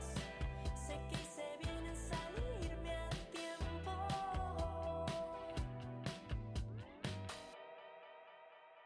Yo no quiero odiarte, quiero recordar que hubo tiempos buenos, pero ya no sé si eso fue real. No, te maquillaste para estar conmigo, aunque sueles decir que odias lo superficial. Ahora te lavas la cara y me muestras de forma muy torpe lo que había detrás. A veces quiero salir corriendo y no saber nada más. Sé que hice bien en salirme a tiempo. A veces quiero volver el tiempo y no descubrir nada más. Sé que hice bien en salir corriendo.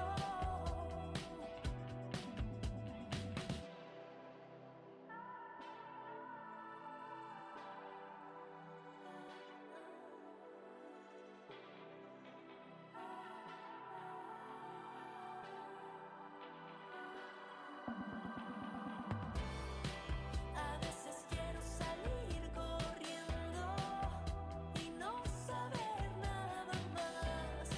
Sé que hice bien en salirme a tiempo. Porque dudo si fuiste sincero, no sé si eras tú o solo fue un disfraz. Porque siento que no te conozco, que caíste hondo y sé bien en salirme a tiempo.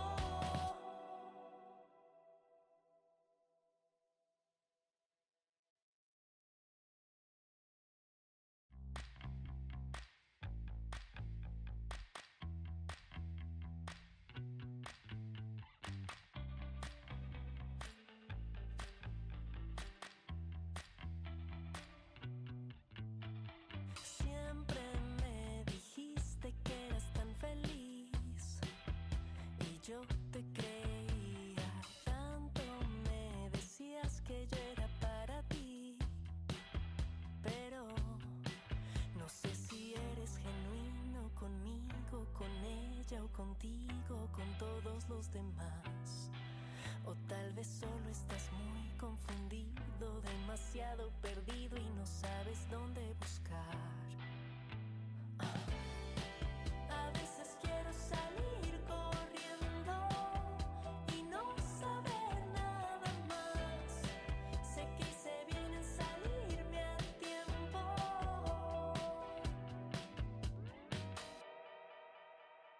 Yo no quiero odiarte, quiero recordar que hubo tiempos buenos, pero ya no sé si eso fue real. No, te maquillaste para estar conmigo, aunque sueles decir que odias lo superficial. Ahora te lavas la cara y me muestras de forma muy torpe lo que había detrás. A veces quiero salir corriendo y no saber nada más. Sé que hice bien en salirme a tiempo.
maquillaste para estar conmigo, aunque sueles decir que odias lo superficial.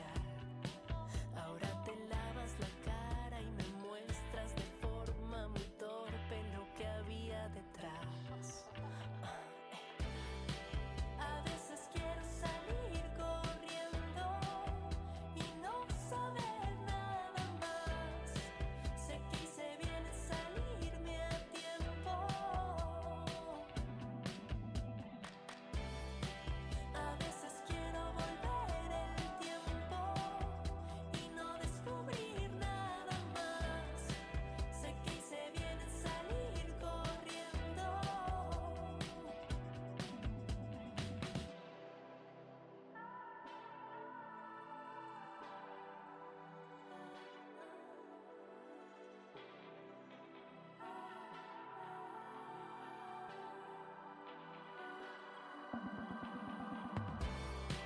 A veces quiero salir corriendo y no saber nada más. Sé que hice bien en salirme a tiempo. Porque dudo si fuiste sincero, no sé si eras tú o solo fue un disfraz. Porque siento que no te conozco, que caíste hondo y sé bien en salirme a tiempo.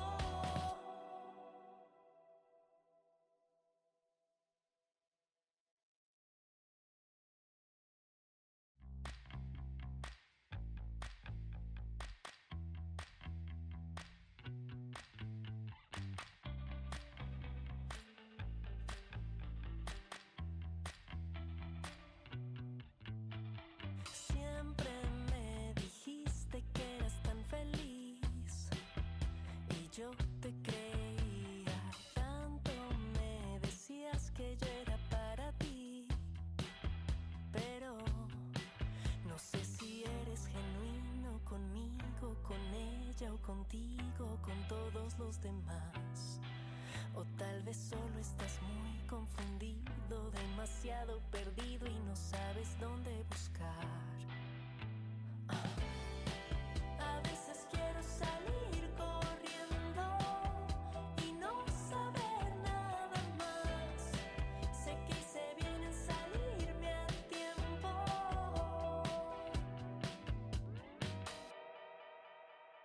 Yo no quiero odiarte, quiero recordar que hubo tiempos buenos, pero ya no sé si eso fue real.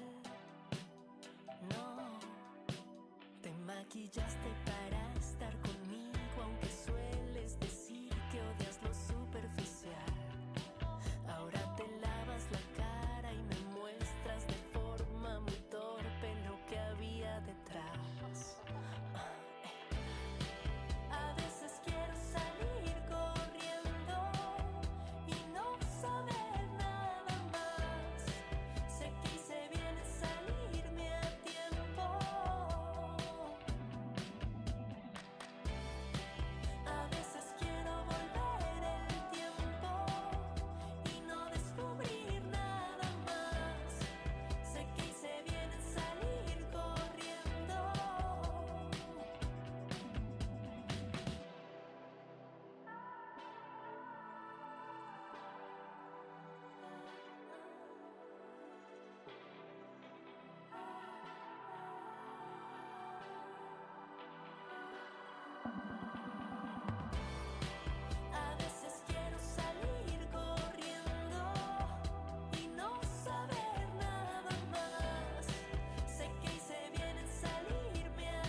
vez solo estás muy confundido, demasiado perdido y no sabes dónde buscar. A veces quiero salir corriendo y no saber nada más. Sé que hice bien en salirme a tiempo.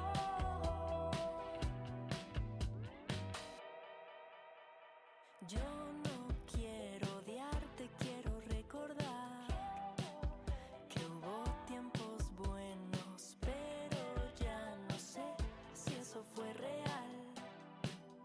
No, te maquillaste para estar conmigo, aunque sueles decir que odias lo superficial.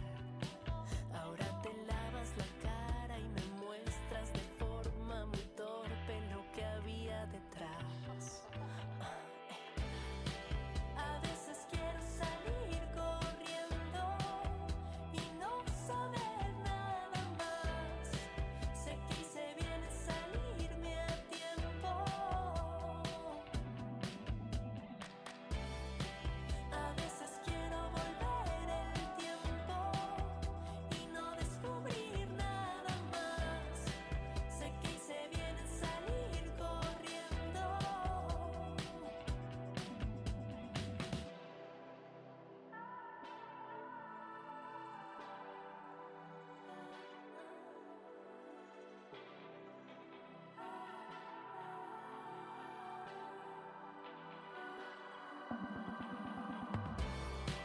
A veces quiero salir corriendo y no saber nada más. Sé que hice bien en salirme a tiempo. Porque dudo si fuiste sincero, no sé si eras tú o solo fue un disfraz.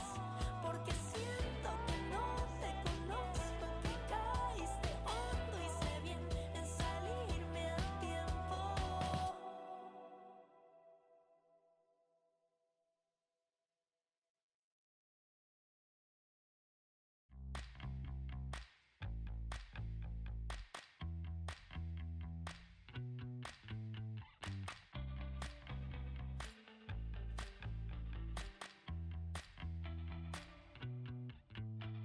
Siempre me dijiste que eras tan feliz y yo te creía.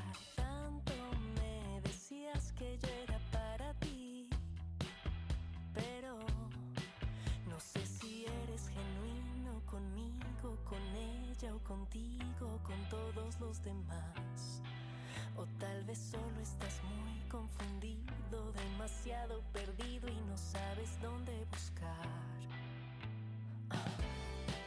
A veces quiero salir corriendo y no saber nada más.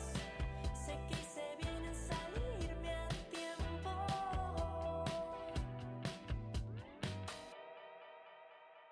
Yo no quiero odiarte, quiero recordar que hubo tiempos buenos, pero ya no sé si eso fue real. No.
好，在座的老师跟同学大家早。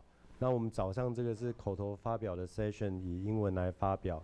那今天很荣幸，我们跟 Dr. Fox 一起来主持这个 session。那我们就准备开始了。好，谢谢。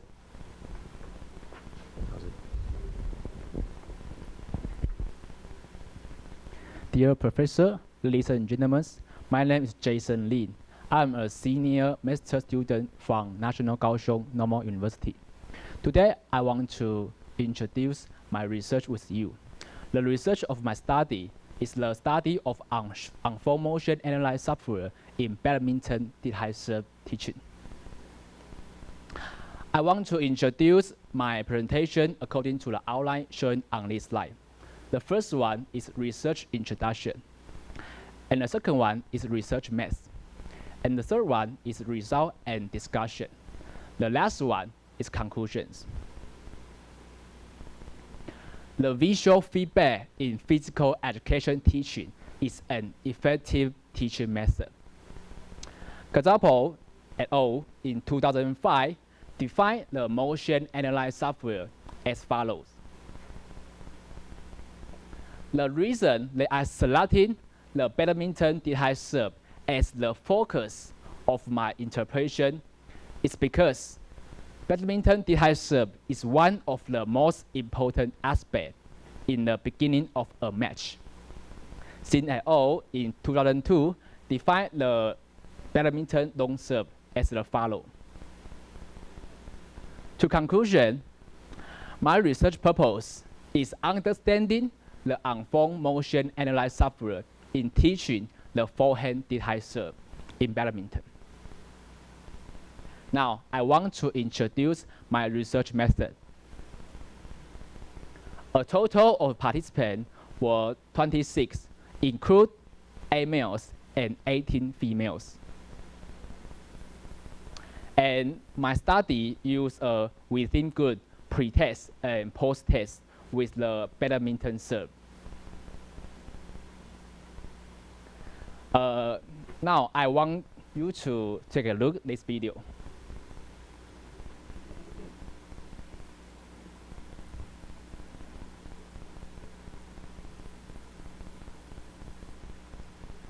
This slide shows the motion analysis software footage from the software. And in addition to analyzing the angle of various joints, this software allows you to connect other mobile devices to record from different angles simultaneously. And you can draw a line to here to the specific area.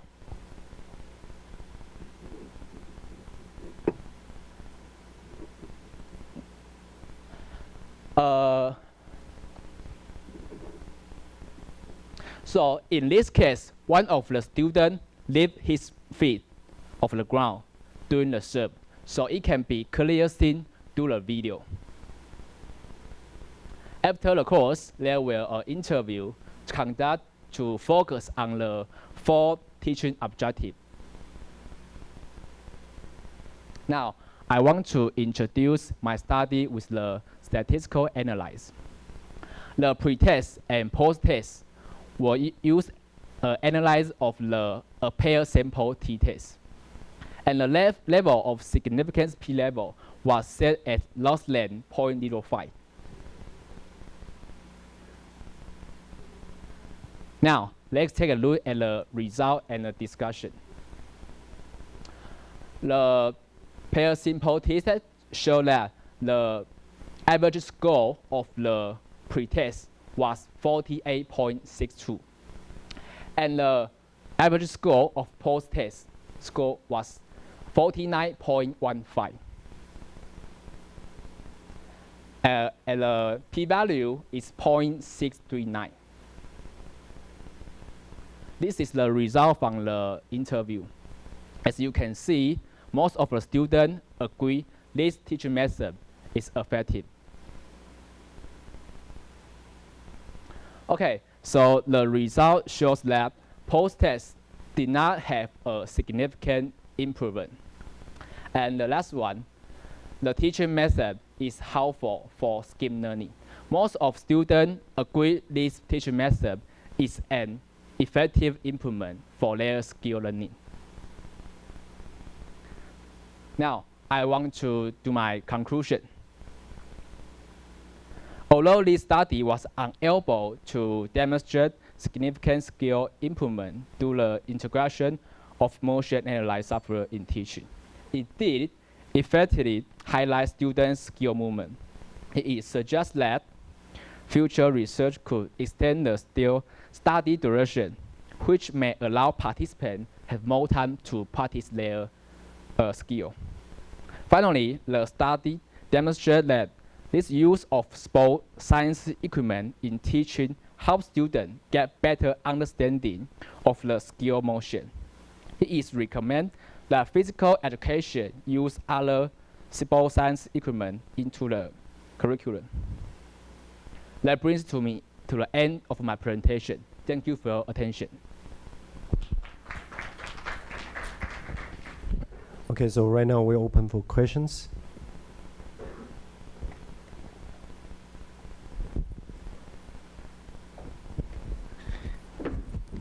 Hi, Jason. May I ask you, your report is, in your report, the gender in the report is toward to women, and will this affect the result? Oh, that's an interesting question. So as I do the research, I search online for the citation, but I didn't find out any kind of research like me. So this is one class in my study, and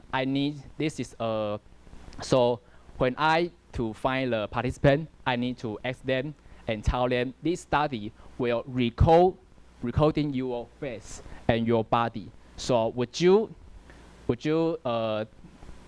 mind if I take a video to photo you? And so because they are young students, so some of them think this is they are be shy to take a picture or photo in this study. So as your question, there's no citation to support my participant in this study. Thank you.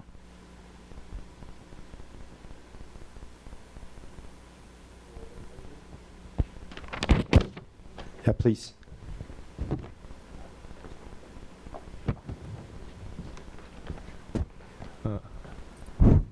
Hi, Jason. I would like to ask, is there any literature or other reasons to support that your research takes 1 month from start to finish? This study timeline is based on the school, because school has their own like sport competition, basketball, volleyball. So I don't have too much time to do the research. All I can do is ask the student teacher to discuss discussion with them, to ask them how many time could I have.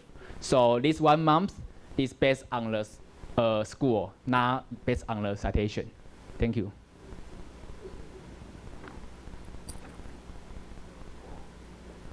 Any other questions? Okay, if there's no question, I have questions here. Actually, I have so many questions about your study. So first, how do you capture those video? How many cameras do you use? What angle do you apply for your video? Yeah, please answer this first. On your right side, this video is I use the cell phone and in this software to set on the 1.5 meter height to capture this analyze. And on the left side, this video is I record from the other cell phone. But I think the limit is because this software limits for you to use both of the 2 cameras at the same time. So about 2 or 3 meter long. So you cannot put the other camera too far away because the software cannot connect successfully. So it's limited because you cannot see the shuttlecock very clearly. You can only see the motion. You cannot see the shuttlecock is fly. Okay, thank you. Thank you very much. Since we run out of time, thank you. Applause. And we start immediately inviting the next speaker about comparison of lower limb extremities, muscle strength diagnosis, and muscle activation of athletes of different levels during running single leg vertical jumps on different distances.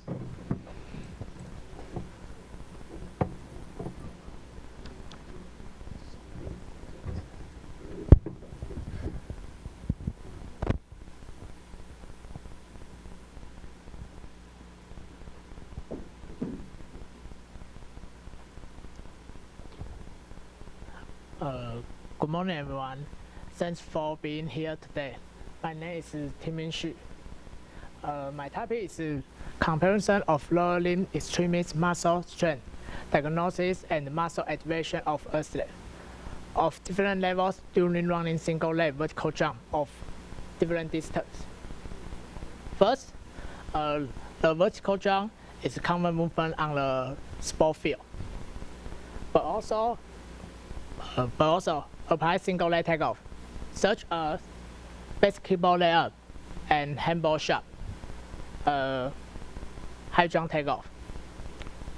Then, previous research has shown that the elite high jumper release elastic energy in their leg faster than general athletes, because the show that the elite athletes are better able to fully grasp the speed benefit contribution after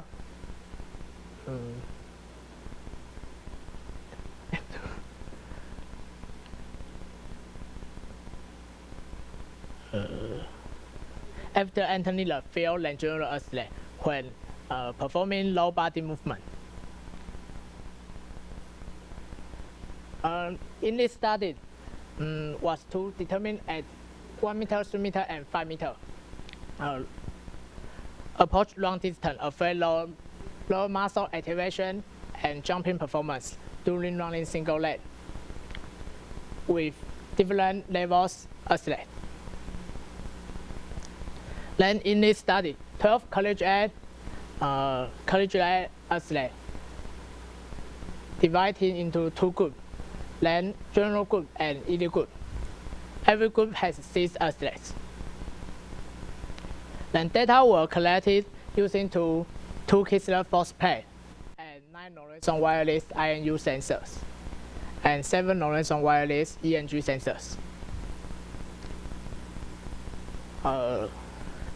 The participant test to the running single leg at 1 meter, 3 meter, and 5 meter approach run.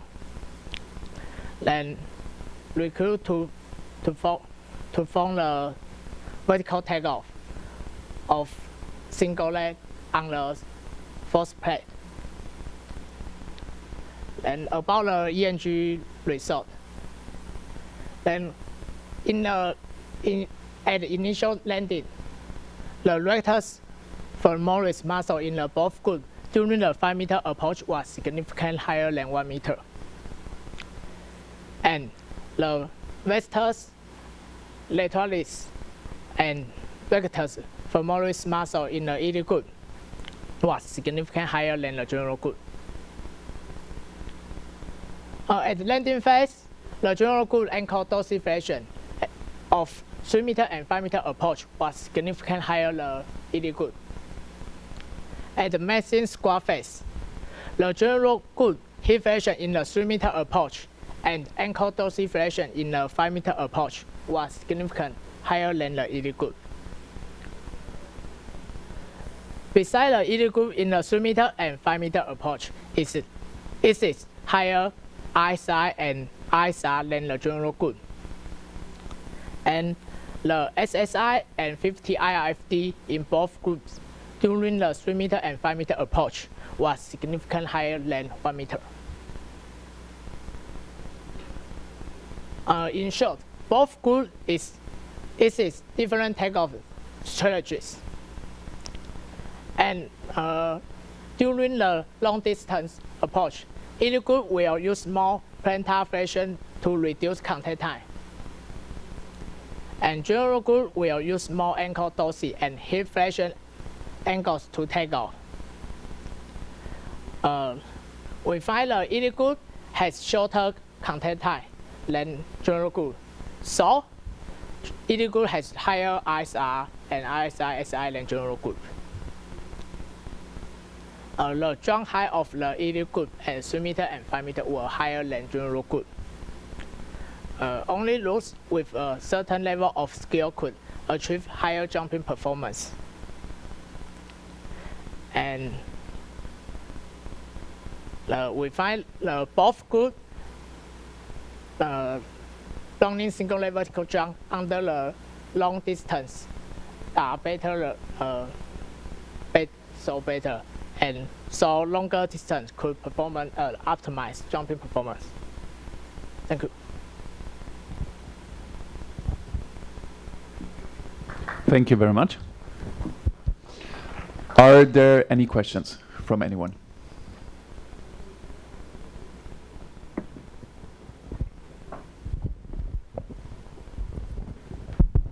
Hello, can you explain your motion about arm swing?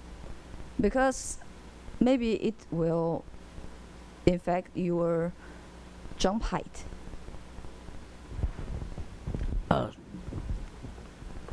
Thank you for your asking. My study now is arm swing is free. Like I want to like the sports inside. Yes, so thank you.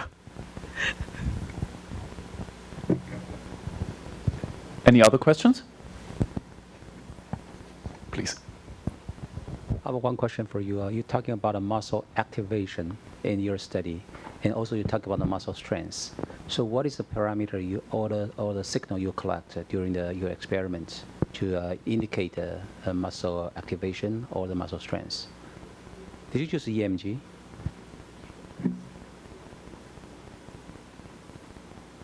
So yeah, talk about the muscle activation. What is the scale? What is a unit of your vertical axis? Your vertical axis. 你的左边这个象限的那个单位是什么？ What is it? Oh. Yeah. This is a EMG. This is joint angle. Sorry. What is that? Yeah, the maximum. So basically, you use the percentage of maximum EMG to indicate the muscle activation level. Is that right? Yes. In the movement. Okay. So basically, you use the EMG data to conclude the muscle strength. 就你用 EMG 去conclude 去结论你的那个肌肉的力量吗？ No.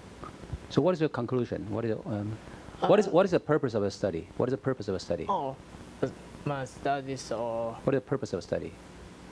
And what is conclusion? Or the major finding? We have to use the photo and we. 你的研究目的是什么？研究目的是什么？研究的目的是什么？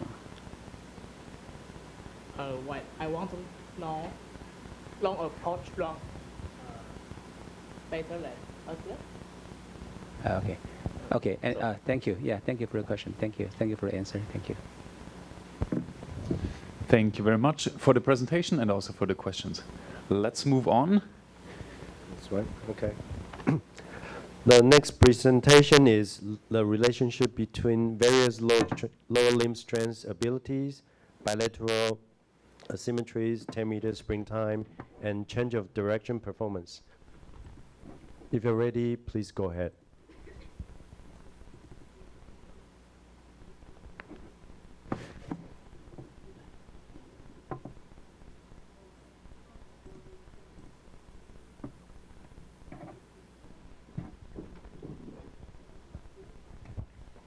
Good morning, everyone. It's great honor to be here. My name is Chen Mengyu. I'm from National Taiwan Normal University, and today it's great honor to share about my study titled "The Relationship Between Various Lower Limb Strength Abilities, Bilateral Asymmetries, 10-meter Sprint Time, and Change of Direction Performance." So the lower limb strength and asymmetry play a crucial part for the athletes. Especially is important for their explosive movements such as sprint and rapid change of direction performance. However, the difference between the left and right legs, what we call bilateral asymmetries, can negatively impact their jumping ability and increase their injury risk. There are several assessments to assess the asymmetries according to previous studies. They focus on different movements or different joint angles. However, the asymmetry assessments can influence by the different movement patterns such as static or fast dynamic movements, and it's due to their different muscle activation patterns. So the different muscle activation patterns is due to each individuals have different strength characteristics. And isometric mid-thigh pull and counter movement jump, squat jump are commonly used to detect these strength characteristics. However, there are limited research focused on how this different strength characteristic asymmetry will impact the asymmetry, and also how these various strength abilities asymmetry will affect their linear speed or change of direction movements. So this study aimed to address these gaps in various strength asymmetries. The purpose of this study is evaluate the relationship between asymmetries in various lower limb strength abilities and sprint performance and change of direction movements. So here's the overview of the study design. 12 male college students participated in this study, with all have required at least more than 1 year resistance training experience. And then during the experimental session, they will do the standard warm-up and the following assessment, such as 10-meter sprint, 505 agility, squat jump, counter movement jump, isometric mid-thigh pull, and 5RM squat. For the 10-meter sprint and 505 agility, we use electronic timing gates for record the time.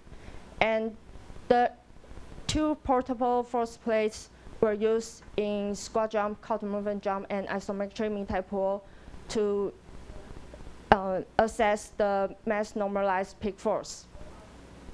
And here's the bilateral asymmetry index we use in this study.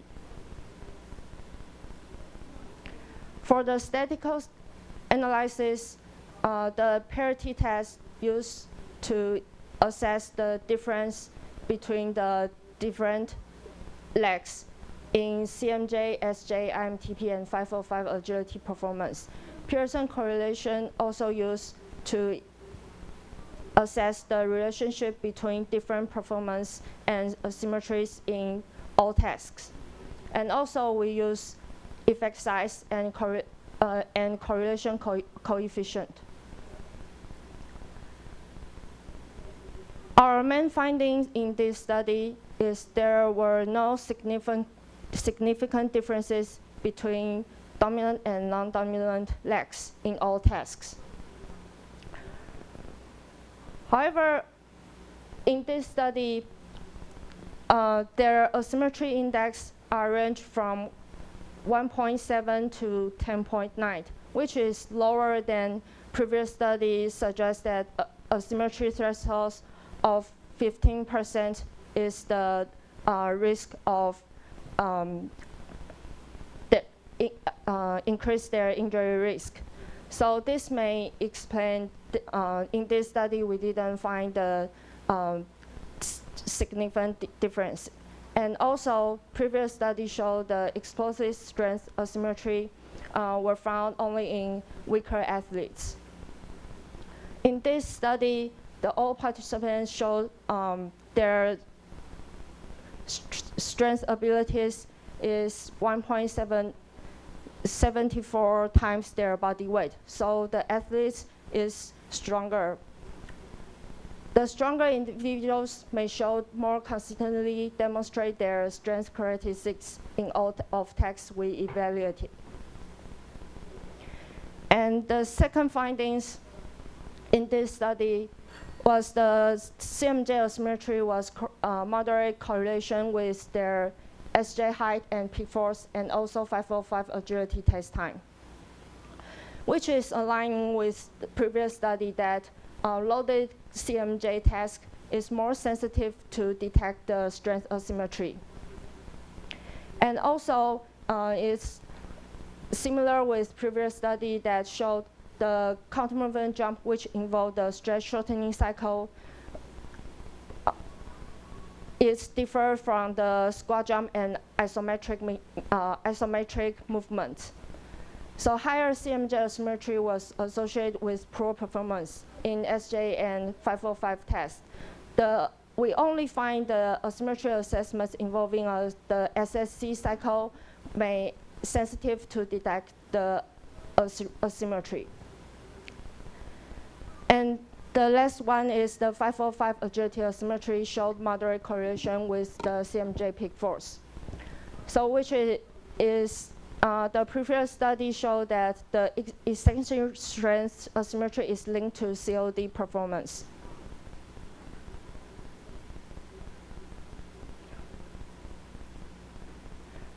Okay.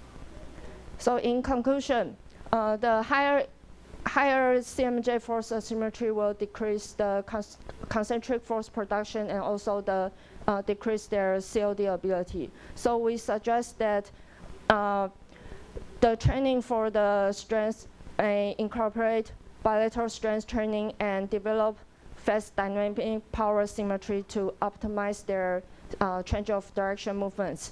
And future study can compare difference across various sports, sexes, and unilateral injury histories.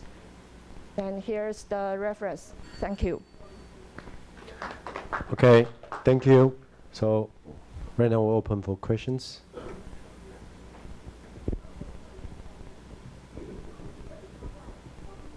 Anyone? No? So I have a questions here. So how do you define what is symmetry, what is asymmetry? How do you define it?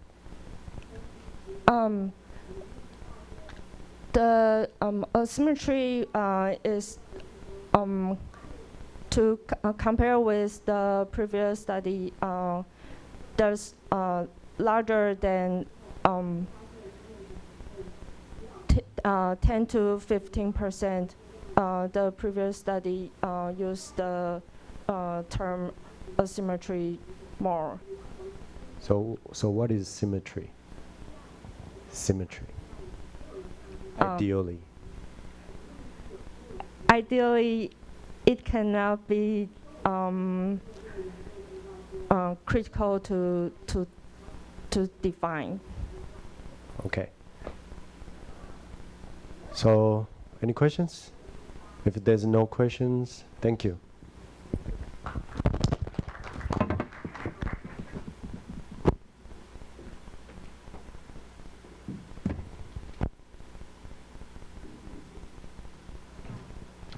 Let's welcome our next speaker, who is presenting about the validity of portable wireless force plates in jumping tests.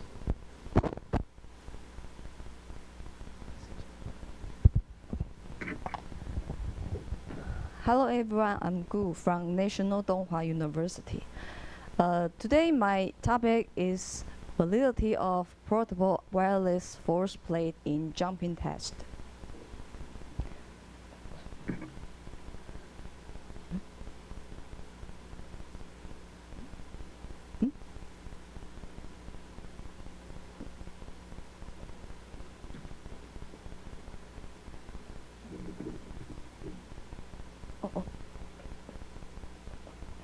Improving an athlete's condition is the most important aspect in competitive sports. As athletes reach higher level, it becomes even more crucial to use an scientific assessment to select the best training methods.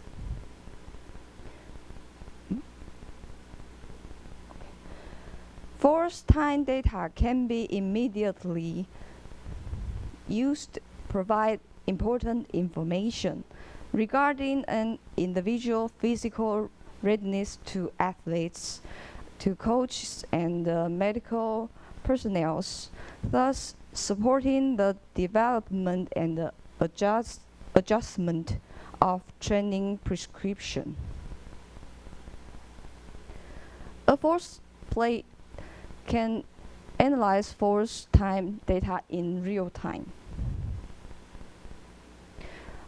These two types of jumps exhibit the highest reliability among all jump types.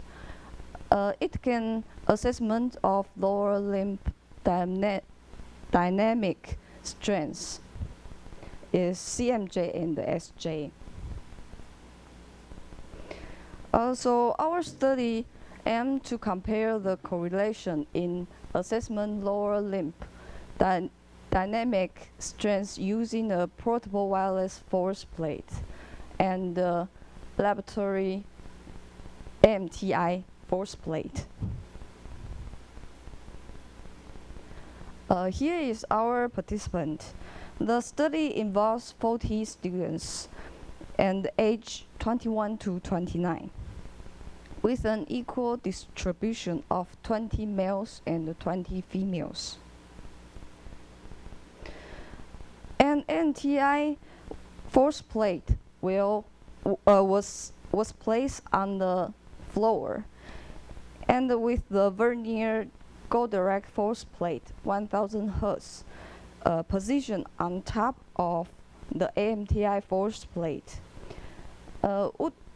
Wood platform were set up around the vernier Go Direct force plate to ensure participant safety during landing. Participants were warmed up for 5 to 10 minutes, and based on their usual routine, after completing the warm-up, they were instructed to sit quietly on a chair and rest for 3 minutes.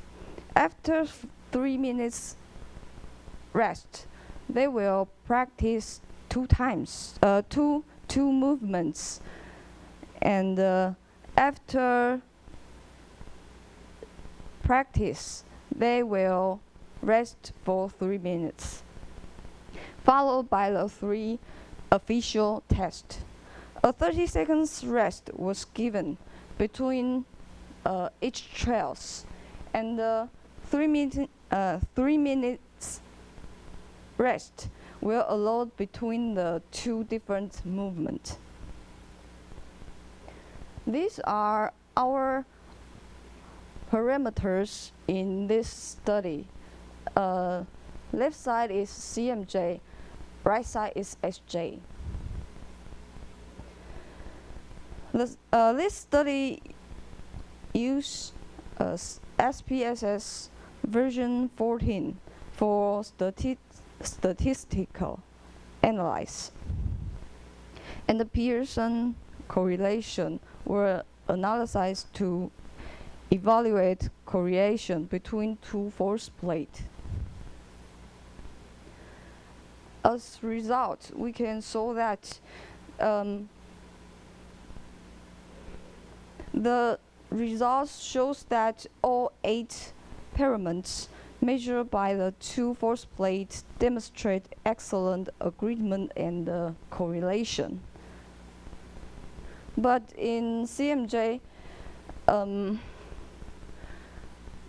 ICC has the same result like SJ, but in Pearson correlation coefficient, squat face and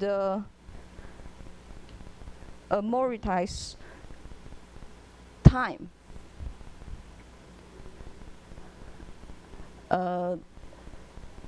Were less than 0.9.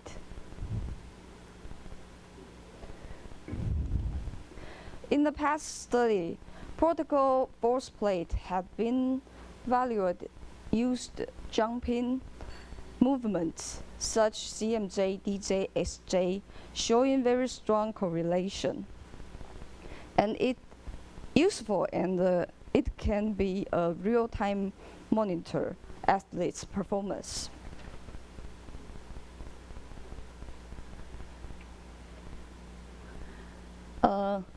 But there is some limitation in our study because our participants are young and healthy, so which may limit finding general ability.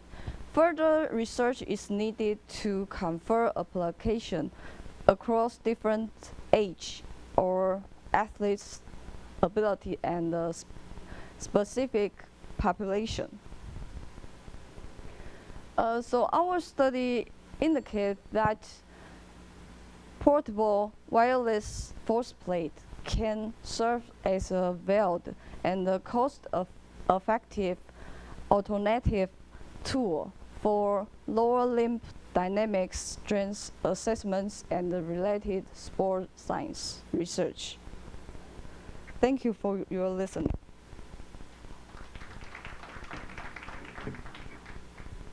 Thank you very much for the presentation. I'm very glad we saw absolute agreement and absolute and relative errors in addition to correlation. Some questions?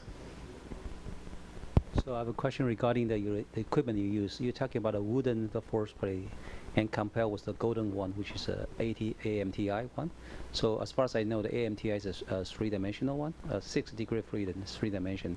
So the test, you actually test the wooden force plate. So how many dimensions you have? It's a 2-dimensional, 3-dimensional one. That would not wooden platform. That is just a wooden. You mean actually the first plate you study, the one, is that 3-dimensional or 2-dimensional one? 是2度空间、3度空间的。单轴而已。单轴 single axis. Yes, single. Sorry. So let me just this is a friendly reminder. So you're talking about a high agreement and correlation. So correlated doesn't mean validation. That's what I think. So let me give one example. 1, 2, 3, 4, 5. 1, 2, 3, 4, 5, and 95, 96, 99, 100. This is a high correlated, but the error is big error. So you use one single axis to validate that. Use a 3-dimension AMTI. The conclusion you say this is a valid. So this is my opinion. So it must be a very there must be a conservative, when you cannot, exaggerate the data you explain. Yeah. Thank you. Thank you very much. Any other question?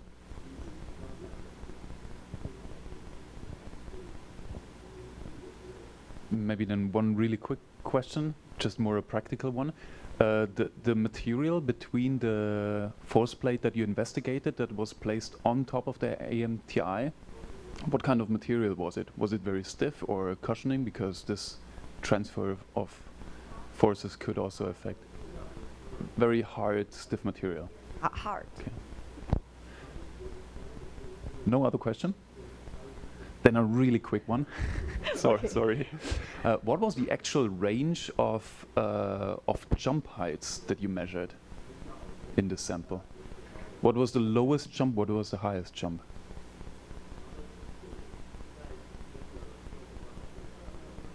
SJ or CMJ? Both. Both? Doesn't matter. First line there is jump height. But that's the mean and the standard deviation, right? Okay. Okay, it's a little bit hard now to calculate what that means for the range, knowing the sample size. But it would be relatively important to have a large range. Otherwise, we are very specifically always measuring the same. Okay. Yeah. It's very, very short range. Yeah. Yes. Okay. Thank you very much. Thank you. Let's prepare.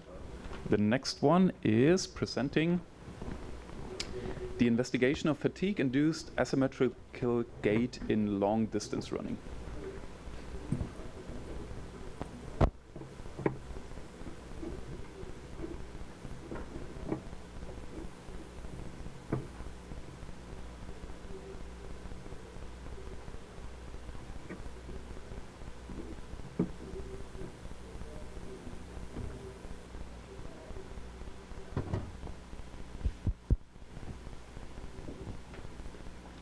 Good morning. I am Xiao Tingyu from National Taiwan Normal University. My topic is the effect of fatigue on asymmetrical gait in prolonged running. Running overuse injury are widespread, with the incidence up to 79%. Some detrimental variables which are associated with overuse injury, osteoarthritis, has existed in asymmetric gait between in both the rested and the fatigue state. When bilateral imbalance increasing in strength, structure or gait mechanics will pose burden on one side, thus increasing injury risk. So therefore, our hypothesis is that the fatigue will enhance the magnitude of asymmetry, resulting in the notable difference between the rested and fatigue states. The purpose of our study is to investigate the change of asymmetrical gait in healthy group as fatigue progressing.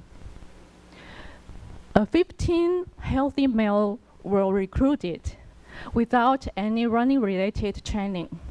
The difference between the both legs of the leg length was less than 3.7%, and of bilateral knee extensor was less than 10%.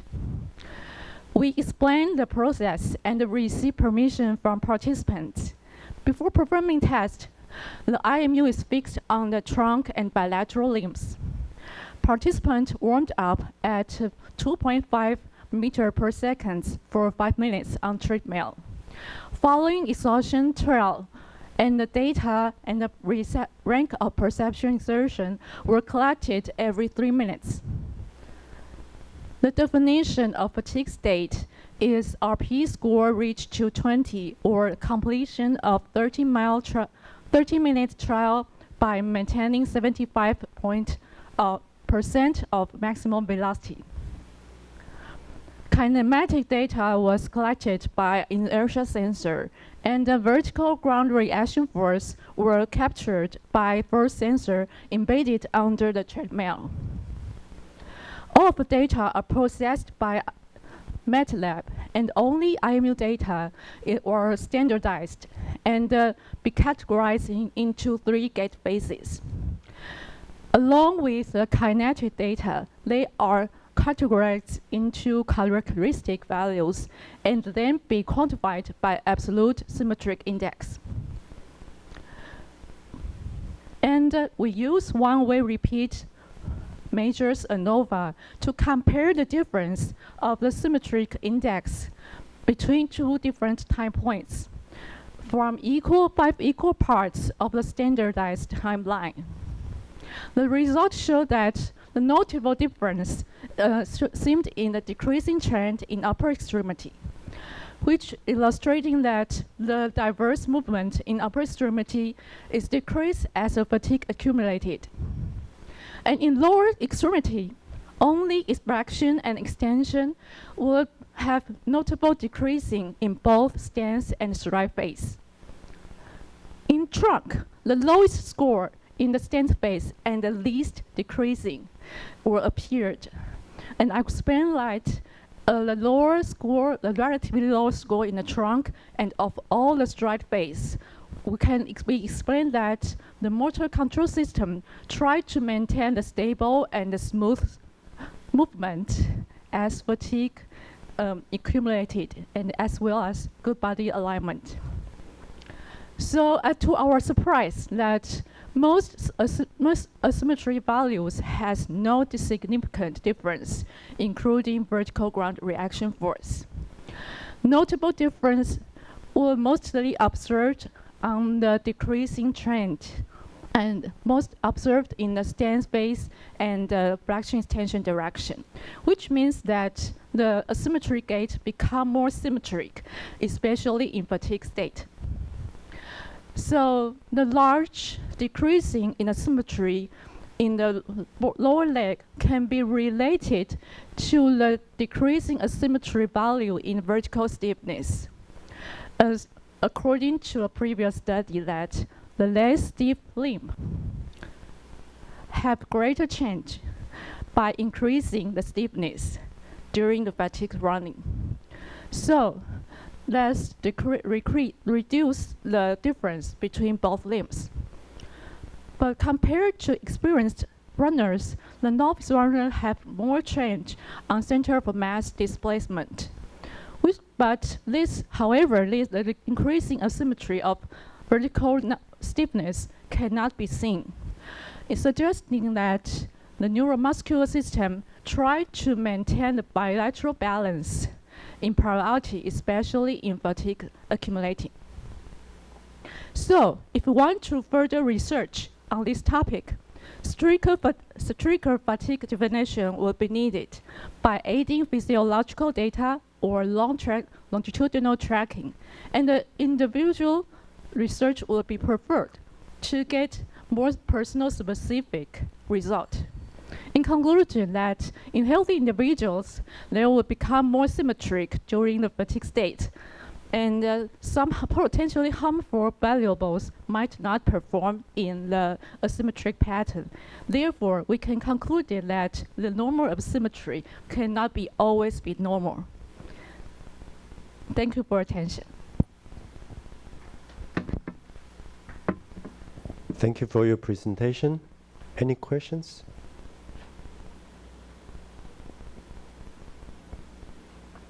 So I have a quick question for you. So you place IMU on how many places of the body? 3, 4, 6. 6. Okay, so how did you analyze each IMU's data during prolonged running? For example, just for trunk. How did you analyze it? How did you get a critical point? And we get both 3 axial from acceleration and 3 axial from gyro, angular velocity. Yes. Yes. Okay, so for example, you get 3 axes of acceleration data. Yes. So you choose the maximum acceleration or average acceleration. When IM data, we calculate it into 4. Okay. Maximum, minimal, and the mean data integrate. Okay. Yes. Thank you.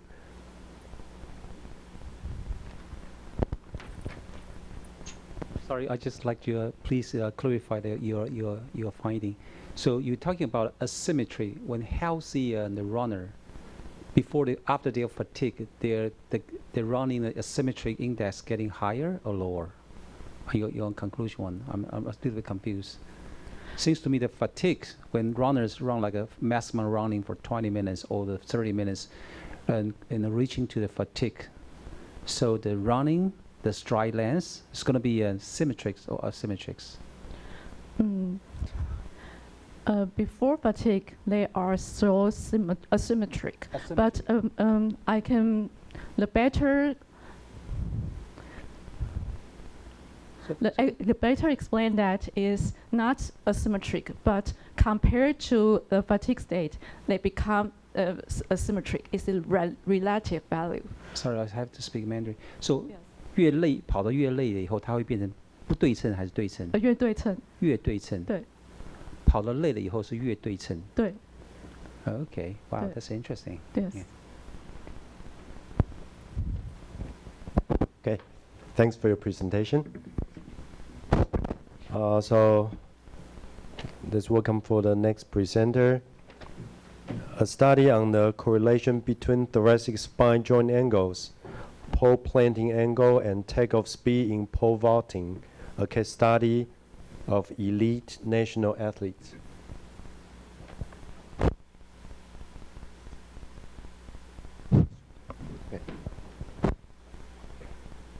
Good morning, ladies and gentlemen.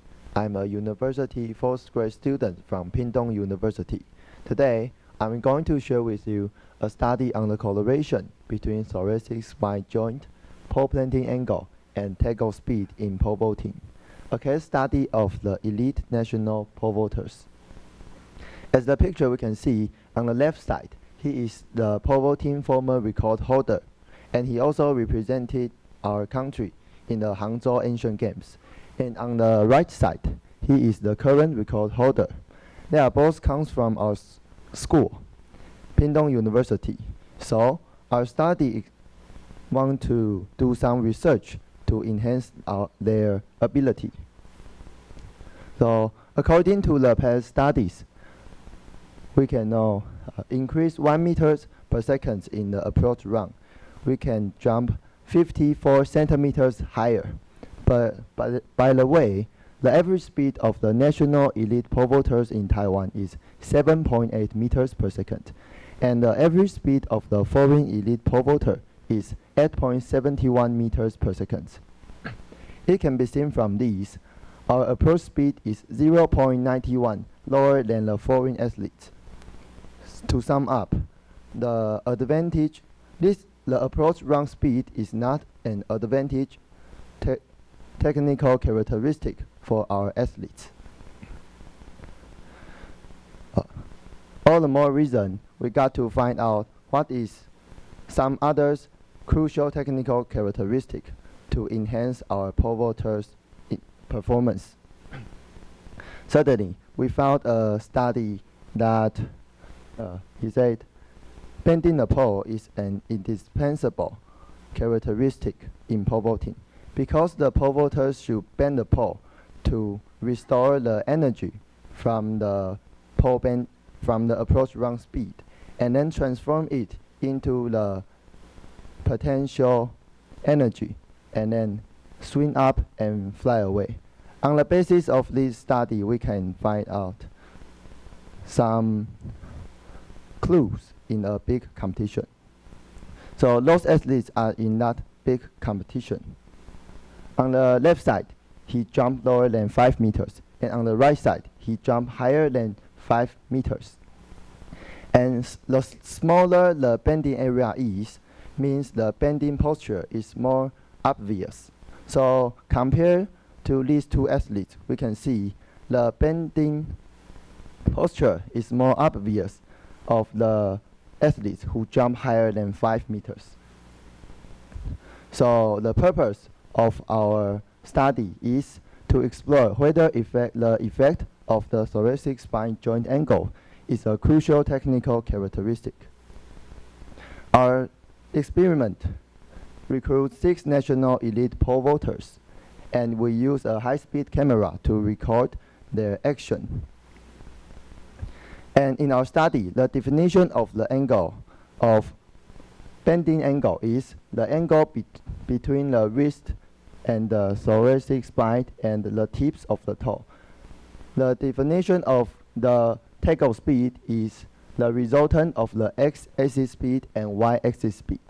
And the definition of the planting pole is the angle between the pole and the ground when the pole planting.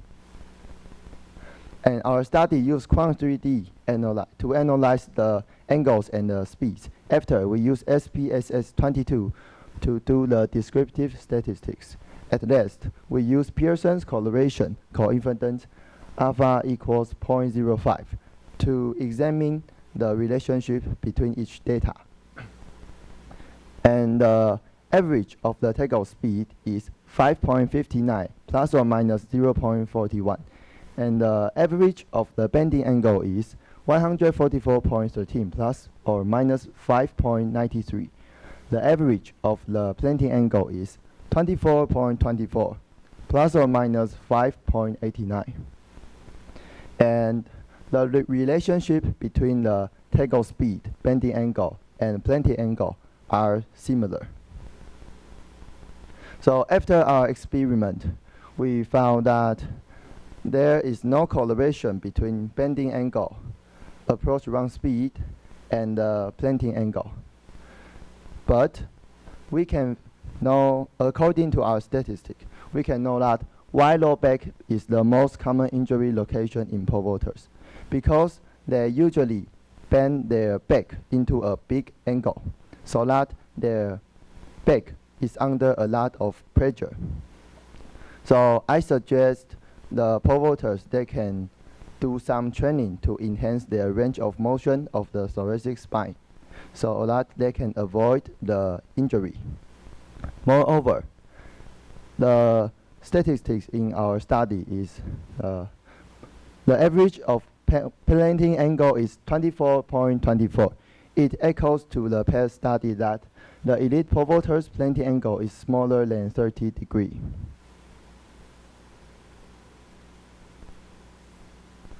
So the conclusion of our study is the thoracic spine joint angle is not the crucial technical characteristic.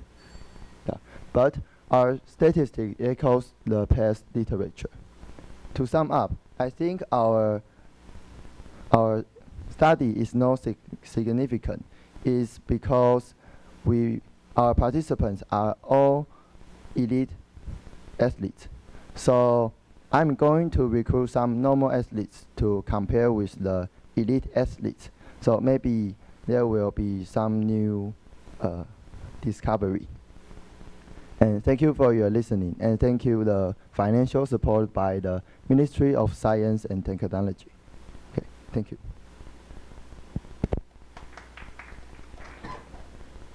Thank you very much.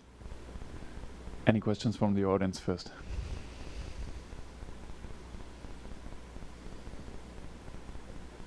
Of course. Thank you very much. I might be asked too many questions. I mean, please go back to your previous slides. No, conclusion one. The conclusion one. The conclusion one. The conclusion. Yeah. So the thoracic spine angle seems to me is a bending angle of the spine. The bending angle. So the result is bending angles is not correlated to the speed. That is the study you find.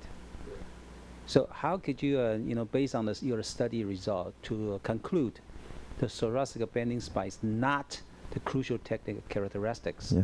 So I'd like to hear your opinion about this. Yeah. Actually, that I want to say that in the past study, in the biomechanics, we regard our upper body as a rigid body, but we can find that in this competition there is an angle centered on the thoracic spine. So we want to see that if we enhance the angle of the thoracic spine, can we enhance our performance? So, we found this characteristic on the pole vaulters who jump higher than 5 meters. So we want to do some research of this angle. Yeah. So after we see the statistics, the correlation is no coincidence with this angle. Yeah. Thank you for your question. Other question from someone else?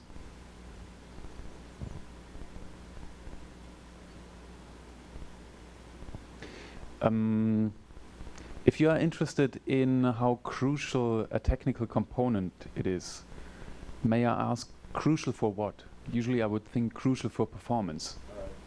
And the primary performance would be the jump height, right? So why did you investigate the relationship to speed and not directly the relationship to jump height? Oh, you mean the why I think this is a crucial technique? No. What?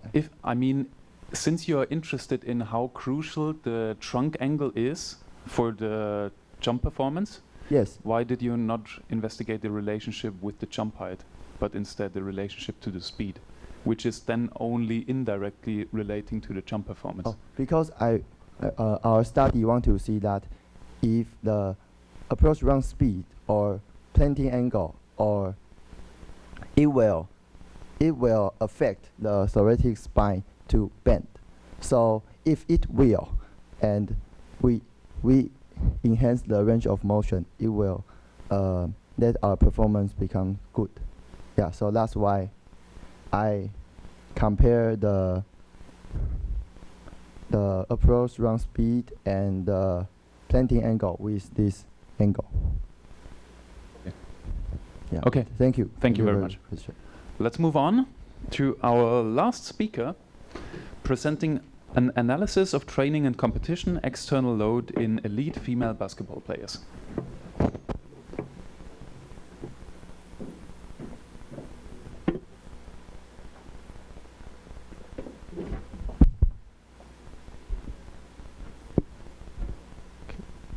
Okay, hello everyone. My name is Huang Bozhu from Department of Athletic Performance from National Taiwan Normal University. And today I'm gonna share the topic is analysis of training and competition external load in elite female basketball players. And basketball is a high intensity sport, so it demands like high levels physical fitness, such as repeat sprinting, body contact, and jumping. But why it is important to monitor the external load during training and competition is because it is an effective strategy to the coach, like managing the player's fitness level or provide a basis for training program design. And the inertial metronome units, and also called IMU, it involves triaxial accelerometer, gyroscope, and magnetometer. And they are commonly used for monitor the physical activity and movement. And there are two features that is attractive to IMU is because it is portable, so it is easy to attach the human body and monitor the data. And also, it can real-time monitor the performance and deliver the immediate and accurate data to your device. So, the reason the most IMU study in basketball focus on the male athlete, which means we are not really familiar to the female athletes. And also the reason explore that the physical fitness may vary between genders. So our purpose is to try to analyze the difference in external load during training and competition among the elite female basketball players. So in methods, we recruited 16 elite female basketball players, and the IMU were placed in the player's left shoulder pocket. So we collected 10 training and 5 competition data, including time, player load, steps, high acceleration and decelerations, jump count, and average jump height. And we also collect the per minute player load, high ACC, DCC, steps, and jump count. And all statistical analysis were performed use the Jamovie software. And the Shapiro-Wilk test is tried to assess the normality of the parameter. And the pair sample test is to compare the competition and training. And all statistical significance were set as the p-value lower than 0.05. And the results show that the time, player load, and step, jump count, and average jump height have significant difference between competition and training. But there is a really interesting thing is that the average jump height is the only parameter in competition is higher than training. And also we found that the time between competition and training has significant difference. But that is a common sense for the coach or anyone else that the training volume is higher than competition. So we're trying to reduce the gap. So we use the time standardized external load, and we found that the per minute player load and per minute step had significant difference. And also, it showed a higher trend in competition in all parameters. So in discussion, the time, player load, steps, and jump counts were significantly higher in training. But jump height is significantly higher in competition. So which means the accumulated training volume is adequate, and the external load is much higher than the competition. And the reason why jump height is in competition is higher than training, we think that is first they have to against the total player. For example, the center, they are the highest person in their team. So in training, they don't need to put much effort to trying to get a rebound or trying to do a layup. But when they're facing the other team, they are facing the center which have the similar height with them. So they must to take the more effective strategy to try to get a ball.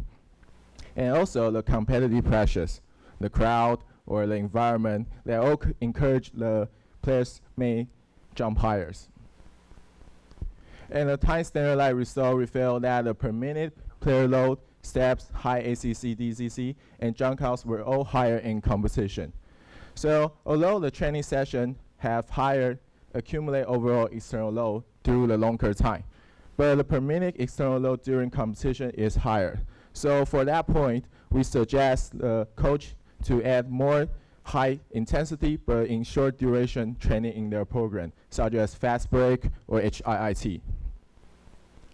So in conclusion, the accumulate training external load, except the average jump height, are all higher than competition. And that reveal the training volume actually is adequate. But the per minute player load and stat during competition is higher than training. So for that point, we suggest to incorporate more short duration and high intensity training to better simulate the game conditions. And here's my reference. Thanks for listening.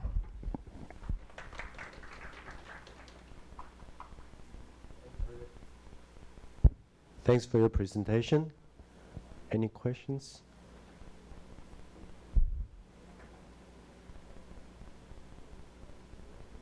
So I have a questions.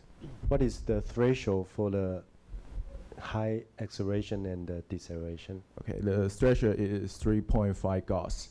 So actually it's a pretty high value. Yeah. So that's the interesting for our study because the result to the didn't time standardize and also the time standard is not explore the significant difference between training. So we found that because the threshold is too high. So actually in training and competition, they all show the similar value. And so when we standardize by time, and there is more significant not difference between the competition and training. So maybe we can adjust the threshold, try to explore more future study. Yeah. Okay. Any questions? Yeah, please. Speak loud. You're at the very behind. Yeah. Talk loud.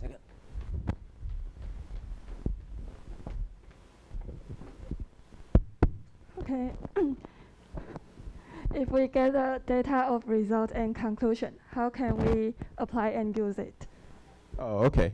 So first, in our result, so we found that the average jump height in competition is much higher than training. So for that point, maybe we can train the separate more sessions for the center in their team and more specifically training. Like they can try to practice getting the rebound or something that will to make them facilitate the competition situation. And also we found the competition in the competition parameter to training, and that means the time standardized result we need to put more high intensity and short duration training because there's more significant difference after the time standardized parameter. So they can add the coach can add more HIIT or fast break in their training program to make them facilitate the competition situation. So here's my answer. Thank you. Okay, thank you. So time's up. Let's wrap up for this session. Thanks for everyone. Thank you.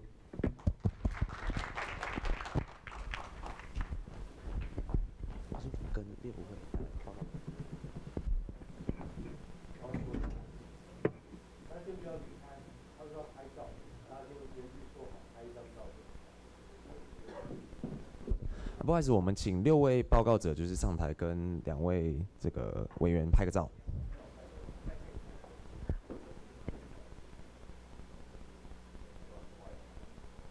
不好意思，7位。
也是这次大会的主办单位哈，很辛苦。OK， 然后江敬燕江教授 ，OK， 好，那接下来我们就请同学按照这个发表的程序，发表是几分钟？6分钟会你讲一下你讲一下规则。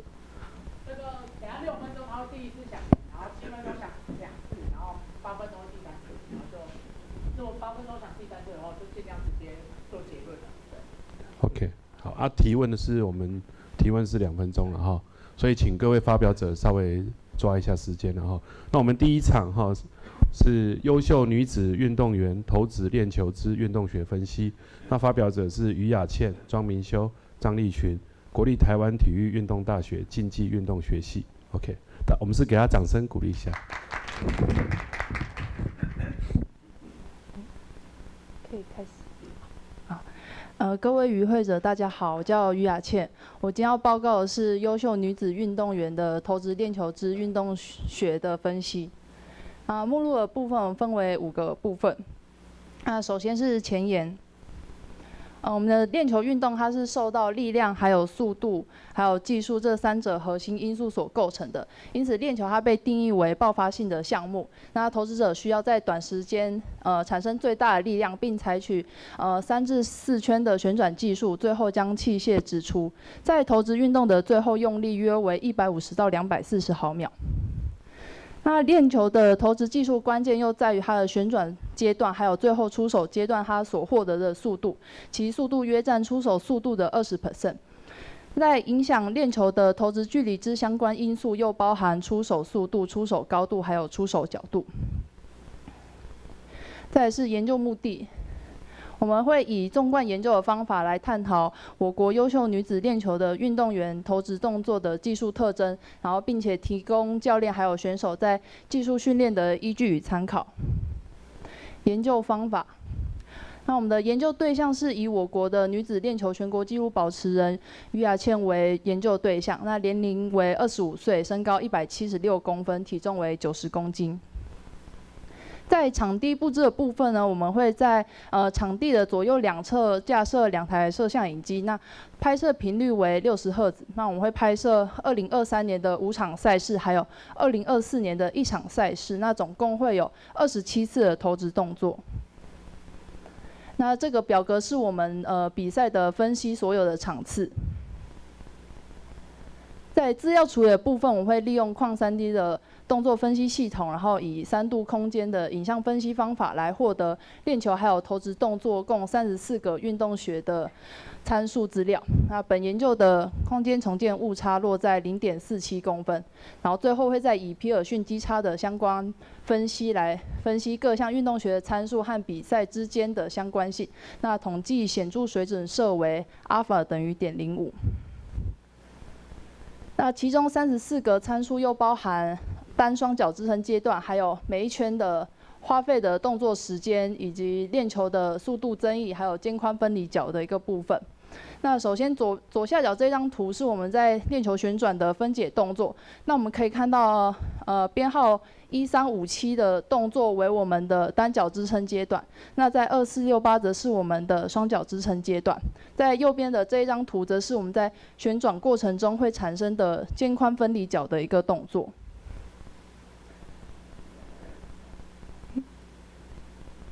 还没放。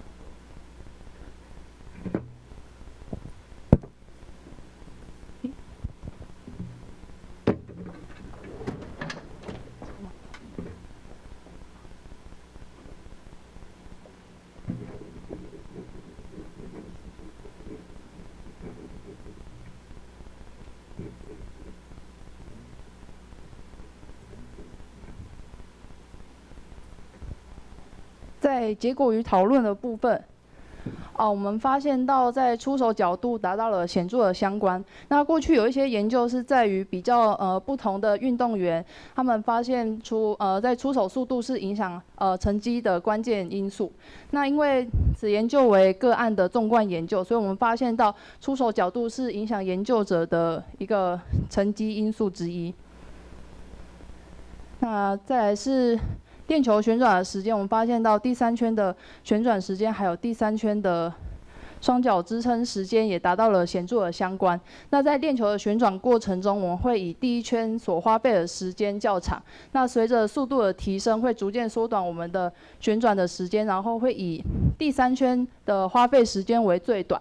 在第4圈，为了衔接一个出手的一个动作，会再提升我们的旋转花费的时间。那我们可以看到呢，第3圈还有第4圈的旋转花费时间是非常相近的。然后这也可以看得出来，我们在第3圈的速度提升相对来说较不明显。那这也可能会影响到我们最后的一个出手速度的部分。再来是链球速度，我们看到每一圈的链球速度，还有第1圈的速度增益的部分也达到了显著的相关。那我们以起始速度来看。起始速度相对来的较低，那可能会在我们随后要再提升我们更高的旋转速度，相对来说会比较困难一点。然后这也可能会影响到我们整体的旋转节奏，还有我们的投掷动作。所以可以看到说，我们每一圈的速度增益的部分，也增益的速度的提升相对来说也较不明显，幅度也较小。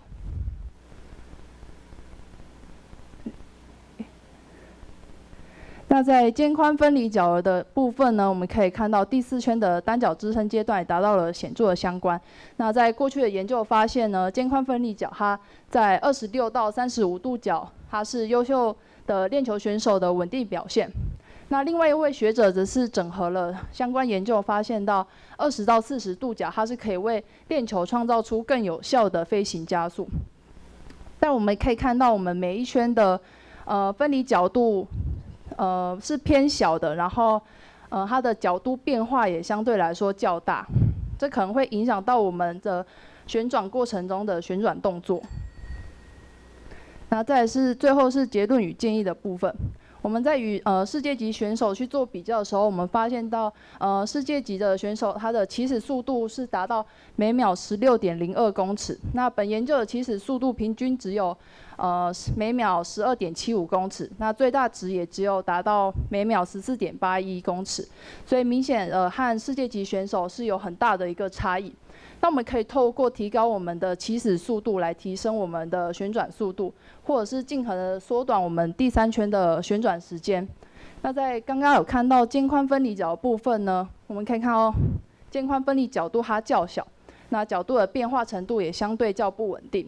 这我们可以透过在双脚支撑阶段减少分离角度，然后并在单脚支撑阶段提升我们的分离角。然后并且使肩宽分离角范围落在20到40度左右。那最后感谢国立台湾体育运动大学的经费支持，使研究得以顺利的完成。那我的报告到这里，谢谢大家。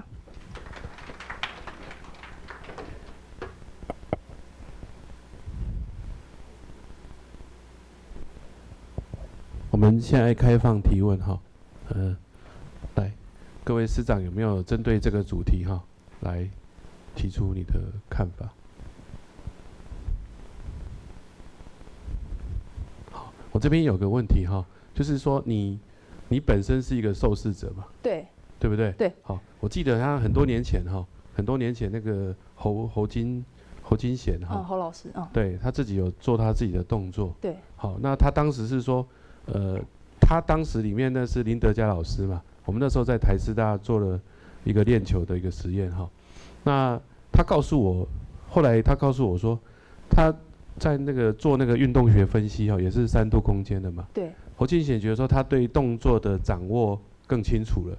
对。好，那当时好像林德嘉有告诉他，他在第三圈的时候有没有？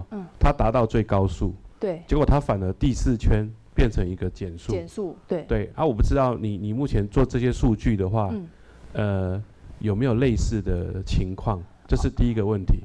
那第二个问题，为什么国际的选手跟你目前他的初速度有没有差的？一个是16嘛，对，我刚看然后你是12。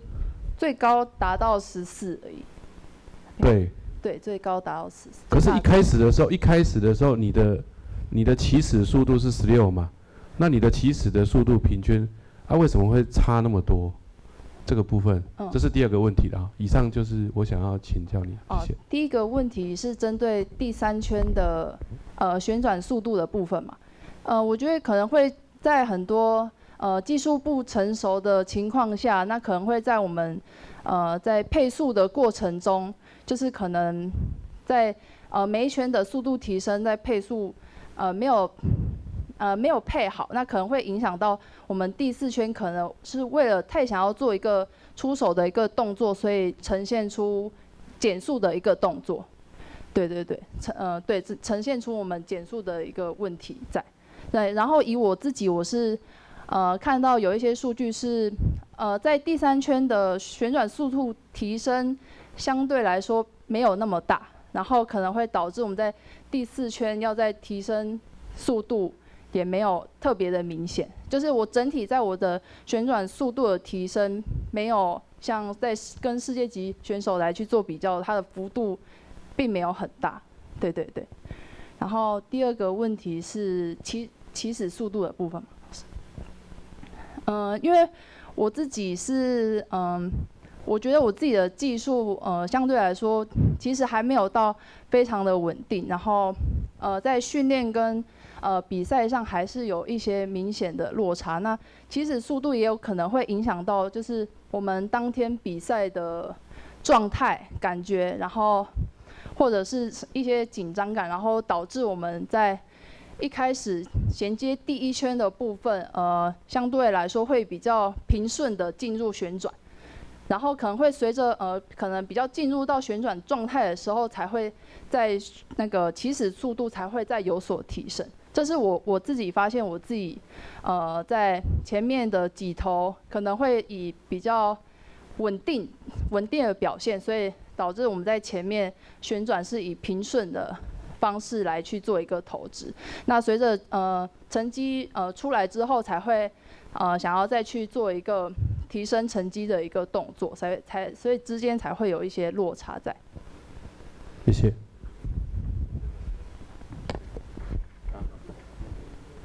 好，那时间的关系，我们是不是就以掌声来谢谢我们今天第1场的发表 ？OK， 好，谢谢老师。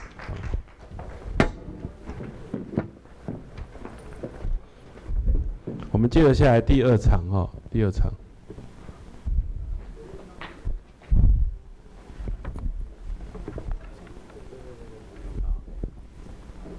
第2场，茶叙海报发表不是，放轻松，放轻松，比较不同跑步速度的步态运动学与着地策略，前导实验，汤臣以及林建志 ，OK， 台湾台体大，台体大，我们是不是以掌声来第2场的发表？谢谢。好，各位研究先进伙伴，大家好哈。我是汤臣，我来自国立台湾体育运动大学体育学系。然后今天的题目呢是比较不同的跑步速度、步态的运动学以及着地的策略。步态分析呢是人体研究当中非常重要的研究焦点。过去呢常用于骨科以及复健领域呢，用于检测患者的康复程度，并且呢可以记录关节以及肌肉的活动，还有步态周期相关的参数，并利用这些参数呢找到下肢表现缺陷，并且呢提供矫正的方法。根据2023年教育部体育署公布呢，健走以及跑步约占了台湾所有休闲运动中的约75%，可见呢这个健走以及跑步已经融入到台湾的现代生活。那因此，如何透过这些参数呢，找到改善步态效率的方法，并且提供这个提升运动表现的建议。而完整的步态周期呢，可以分成摆动期以及支撑期2个阶段。摆动期呢，分别占了完整的周期里面的60%，支撑期呢，大约占了40%。那这个比例呢，会随着跑步速度的增加或减少，会有所变化。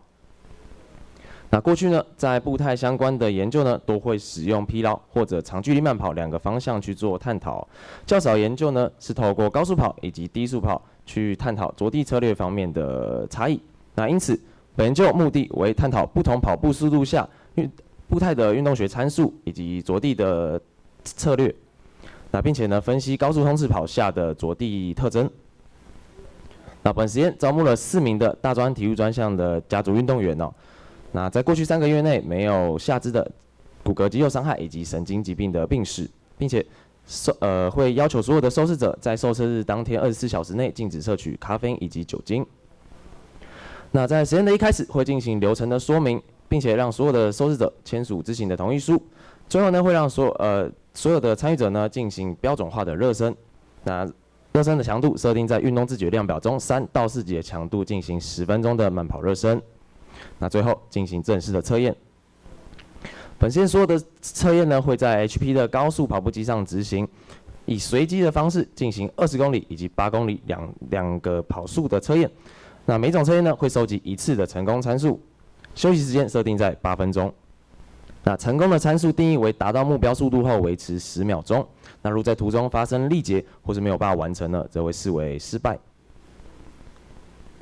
那本研究当中的动作分期呢，可以分为支撑期以及摆动期。那摆动期呢，本研究细分成摆动初期、中期以及摆动的后期。那所有的参数呢，使用 Norton Software MR 3.2 进行所有的资料处理，并且使用程度样本 T 检定比较不同跑步速度下的步态运动学参数。接着可以看到结果的部分，在摆动期的比例呢，高速冲刺跑是要显著的大于慢速跑的，而相反的，支撑期的部分呢，则是高速跑显著的低于慢速跑。接着在步态的摆动期的3个分期下呢，8公里以及20公里也是都达到了显著的差异。接着在总触地时间的部分，高速冲刺跑是显著的要低于慢速跑的。而在左边总腾空时间呢，本研究当中是没有达到显著的差异。那过去有研究指出呢，腾空时间过长呢，反而会影响步态的效率，降低这个动作的协调能力。那并且呢，为了保持高速的运动呢，身体会自动减少不必要的腾空高度以及腾空的时间。接着在步频的部分，高速冲刺跑下较慢速跑呢产生了更快的步频并且产生了显著的差异。而步宽呢，也就是2只脚之间横向的位移在步宽部分，本研究是没有达到显著差异的。在着地力量以及压力峰值的部分，随着速度的提升，下肢需要更多的力量去维持身体的稳定性以及向前的动力，因此随着速度提高，足部所受到的冲击力也会有所提高。那因此呢，力量以及压力峰值在本研究发现都是显著的提高了。高速冲刺跑通常会透过缩短支撑期的时间以及比例，以增加摆动期以及步长，进而适应更快的步频。那总腾空时间呢，在本研究中没有达到显著差异，可能部分归因于本研究所使用的跑步机是履带式跑步机，那它的长度呢可能会有所限制跑者的步幅，那因此这部分可能产生一些差异。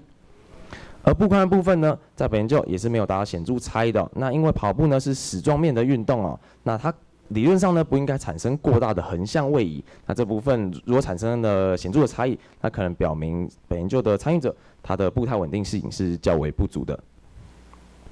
而高速冲刺跑中呢，它的特性为摆动期时间较长，支撑期较短，触地时间呢要比起慢速跑来说显著的降低。那随着速度提升呢，下肢需要透过更快的变换来带动身体向前。那故本研究的步频呢，也是显著的较慢速跑来说更快的。那高速冲刺跑它的门槛较高，因此仅适合这个有训练基础或者是肌力水平较高的运动员去作为使用的方法。在慢速跑呢，因为它的步态时间的周期较长下肢呢有更多的时间去吸收冲击力。那因此在这个着地力量的峰值也是显著的较高速冲刺跑来说更低的。那因此它相对安全以及入门，它可以适合一般的族群去作为日常的训练使用。而在训练方面的建议呢，高速冲刺跑可以强调协调的训练，改善步频、步长，以提高速度。而慢跑呢则会强调稳定性，避免过大的步幅造成能量的耗损。那若想要更大的步幅呢，它会比较依赖髋关节、膝关节以及踝关节3关节的肌力哦。那这部分可以着重3个关节的肌力去做训练，并且呢增加关节的活动度以及肌肉的弹性。最后呢，本研究所使用的跑步速度，高速冲刺跑下呢是设定在20公里每小时。那这部分可能相对于一般族群来说，相对较快的。那因此可能没有办法完全适配所有的受试者去做使用。那接着本研究的参与者呢，都是大专的体育专项运动员，那他的肌力以及神经肌肉控制的能力呢，都要优于一般的族群。最后，过去有研究指出，在跑步机上执行跑步的测验，会使得步长减少、步频有所增加。那因此这部分可能会与实际赛场上呢产生一些差异。那以上是我今天所有的内容，谢谢大家。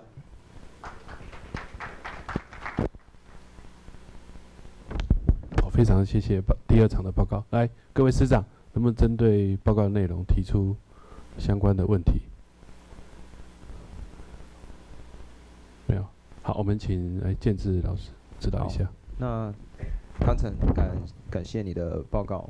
我想问一下，就是说这个研究是比较不同的跑速，那当初在设定这个20公里的跑速的目的是什么？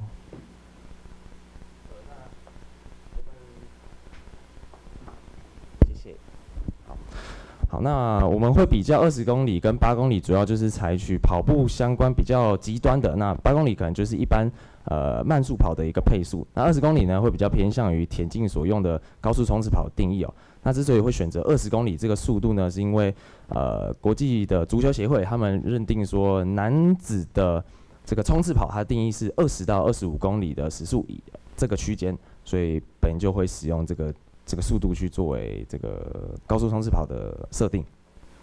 好，那我再延伸一下，就是说根据这个研究结果啊，看起来高速冲刺跑在这种跑步机的跑步上面，会受到履带式的空间上的影响，而导致它跟低速慢速跑之间好像在腾空时间没有落差。那有什么建议说，其实对于这种跑步机的速度设定，建议是多少？好，谢谢老师的提问哈。那这部分在针对跑步机的测验或者是跑步机的应用，其实它比较没有一个定值啊，应该说根据不同的族群或不同运动水平的选手去做使用才是比较恰当。因为我们研究有发现哦，在我们跑完20公里的那一趟啊，其实它的有些因为我们的运动员的水平相对较高啦，那这部分它可能没有产生差异，也有一部分是因为它的速度其实超越20公里，那变成它速度已经没有办法再向前了，那它就会造成更多的腾空时间，那腾空时间可能就会有所落差。那因此这部分在未来的实验的建议啊，或者是说有想要做这方面的研究，在速度掌控上可能要针对跑者或者是研究的对象去做更深入的设定，这样。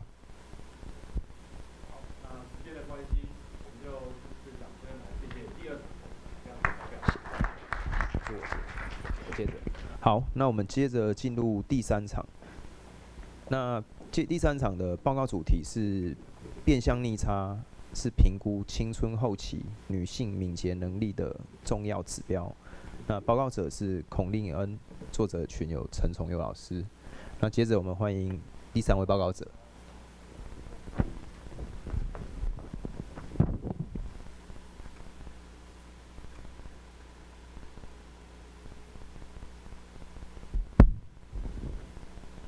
好，各位力学的先进，大家好，我是来自国立台湾体育运动大学的孔令恩。那我今天要分享的论文主题是变相逆差是评估青春后期女性敏捷能力的重要指标。好，那我们的动作发展呢，会分为4个时期哦，分别是反射动作、初始动作、基本动作和特殊化动作期。好，那青少年呢，会是处于特殊化动作的末期哦。好，那14岁以上呢，会进入到这个终身阶段，他会将先前所习得的这个动作发展呢，运用到日后的运动休闲活动以及日常的生活当中啊。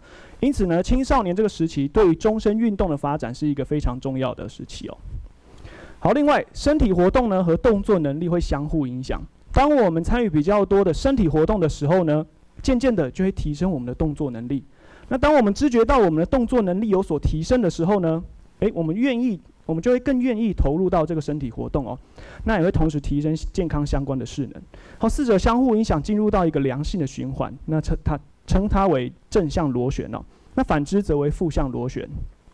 好，因此有良好的动作能力和较多的身体活动呢，它对于终身运动的发展是有好处的哦。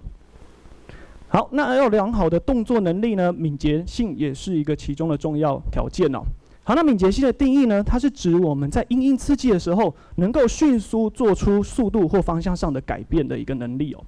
好，那它同时也是 performance-related fitness 的其中一种。因此，拥有良好的敏捷性呢，我们会提升我们的运动表现哦。好，那敏捷性的测验方法有非常多种哦，包括 T-test、LGL test、Illinois Agility test 等等的。好，那这些传统的敏捷性测验当中啊，由于可能测验的距离较长，然后测验的时间较久，因此常常掺杂了一些直线冲刺或者是无氧代谢的能力在里面，无法精确的评估这个敏捷性哦。因此后来发展出右下角的这个505敏捷测验。好，那它的特色呢是它的距离比较短，测验的时间也比较少，那设备也比较少，方便实测等等的。好，因此呢，在国际上近年来也是常被使用。那本篇也是使用这个505敏捷测验。好，那为了更精准的评估这个敏捷性呢，发展出这个变向逆差 （Change of Direction Deficit）， 简称 CODD 哦。它是利用数学的扣除法呢，将纯粹的这个冲刺测验以及变向的测验两者相结合。所以我们变向逆差呢，就会等于变向测验完成的时间减掉相同距离直线冲刺的完成时间哦。那以本篇的例子来看呢，假设我的505测验是3秒钟，那10公尺的直线冲刺是2秒钟，相减之后就会得到我的变向逆差为1秒。好，那这个代表说呢，我为了要变向而付出1秒所需的代价哦。好，那本篇的研究目的呢，是想要比较青春后期女性在敏捷能力以及冲刺能力的年龄上是否有所差异哦。好，那本篇的研究假设不同年龄的青春后期女性呢，在505变向逆差上会有显著的差异。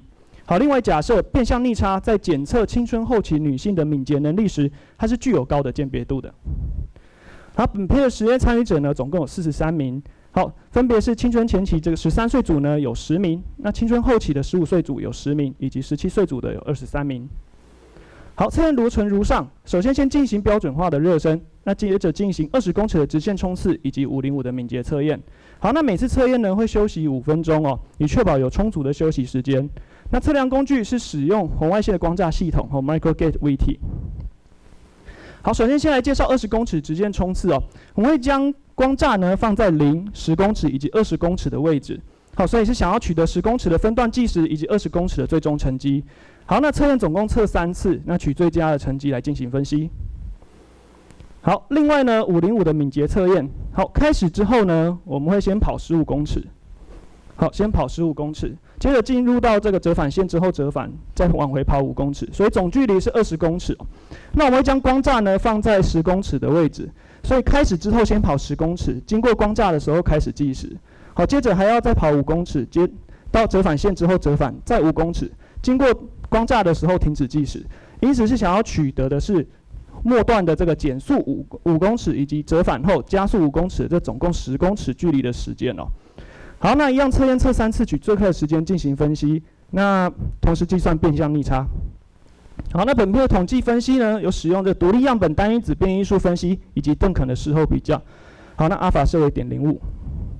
好，那我们来看一下所有的数据哦。首先先来看到年龄以及身高的部分哦，可以发现呢 P 值都是小于0.05。好，因此在年龄以及身高呢，在这三组之间呢，组间是有显著差异的。好，再来是体重的部分哦。体重的话 ，P 值大于0.05，因此在组间呢是没有显著差异的。好，我们来看到测验的部分哦。首先先来看到直线冲刺。好，10公尺直线冲刺呢，大约是2.出秒哦。那20公尺直线冲刺呢，3组大约都是在4秒钟左右。好，那 P 值都是大于0.05，因此可以发现呢，直线冲刺在这3组之间呢，组间是没有显著差异的。好，再来看到505变向测验的地方。好，可以发现它的 P 值同样是大于0.05，因此呢，505变向测验在组间也是没有显著差异的。好，但是我们看到变向逆差哦，变向逆差也就是505的变向测验减掉10公尺的直线冲刺的成绩。好，好，可以发现 P 值小于0.05了。好，因此呢，我们可以说这个变相逆差在这3组间呢是有显著差异的。另外，经过邓肯的事后比较，会发现呢，黄色的部分15岁组呢，它的成绩是有明显的优于13岁组以及17岁组的。好 ，OK， 结论，所以我们发现呢，检测青春后期女性的敏捷能力时呢，使用变相逆差是具有相当高的鉴别度哦。因此呢，建议大家在未来想要评估敏捷性的话呢，可以多多使用这个505以及这个变相逆差来做评估哦。好，另外呢，我们发现15岁呢，它是青春后期女性敏捷能力的发展的关键阶段。因此，从教育的角度，建议大家对于15岁或15岁之后的这个青春后期女性呢，能够给予更多的这个敏捷性能力的培养。那对于她未来终身日后运动的发展有良好的影响哦。好，那以上是我的分享，谢谢大家。好，感谢孔念恩的介绍。请问在座的与会师长或者是同好有没有要提问的？根据这个主题。好，谢谢你的报告那请问一下，那15岁的这一组有差异吗？那13、17，在你的研究结果为什么没有？可以稍微说明一下吗？或是你有从这个研究里面你有发现了什么样的现象，跟过去的一些研究来做比较的话？就是以邓肯的事后比较会发现，15岁组的他的这个成绩是有明显的变相逆差是有明显的快于这个少于这个13岁组以及17岁组。那所以13岁以及17岁组在邓肯的事后比较会被归类在同一组。好，对，那我延伸一个问题，这3组之间的学生啊，怎么去挑选的？我们是以国1、国3以及高2的学生去来做筛选。好，那因为年龄的这个选择有非常的多种，那因为最方便的方式还是以学校的这个年龄的这个学籍的年龄，好来做一个分组。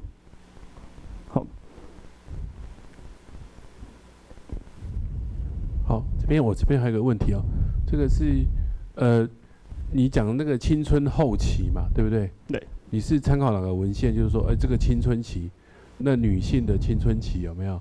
你是怎么去界定的？这是第一个问题。然后第二个问题就是说，你这三组的受试者有没有？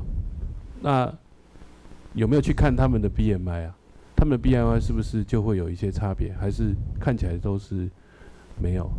谢谢。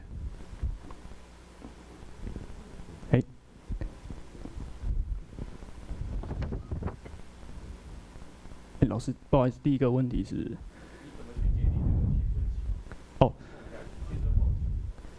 是以那个14岁的话，它是以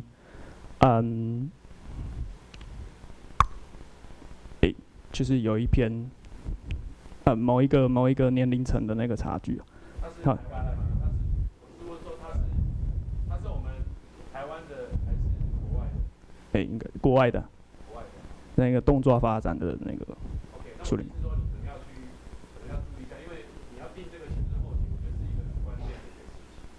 那我们台湾的这些发展的青春后期、青春期，跟国外会不会有？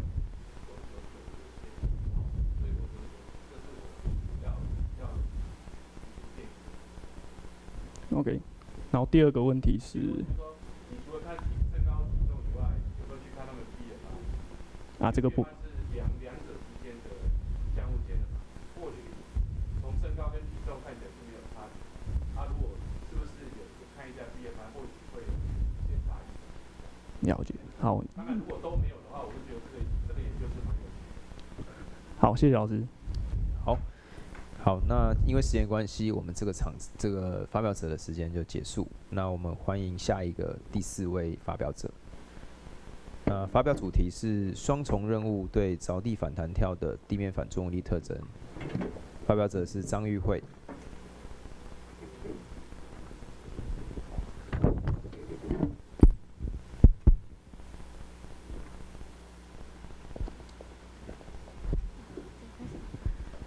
那各位研究先进伙伴，大家好，我是今天的发表者张约慧。那我来自国立台湾体育运动大学体育学系。那我今天要发表的主题为双重任务对着地反弹跳的地面反作用力特征。那在着地反弹跳呢，分为单侧着地运动以及双侧着地运动。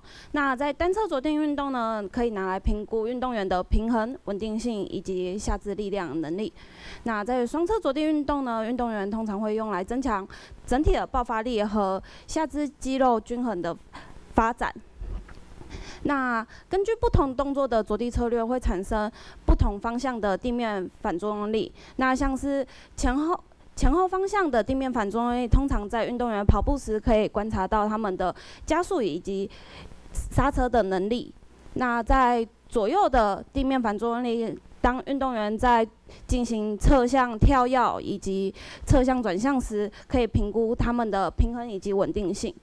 那在垂直方向的地面反作用力，可以在运动员的着地瞬间时观察他们的冲量以及负荷。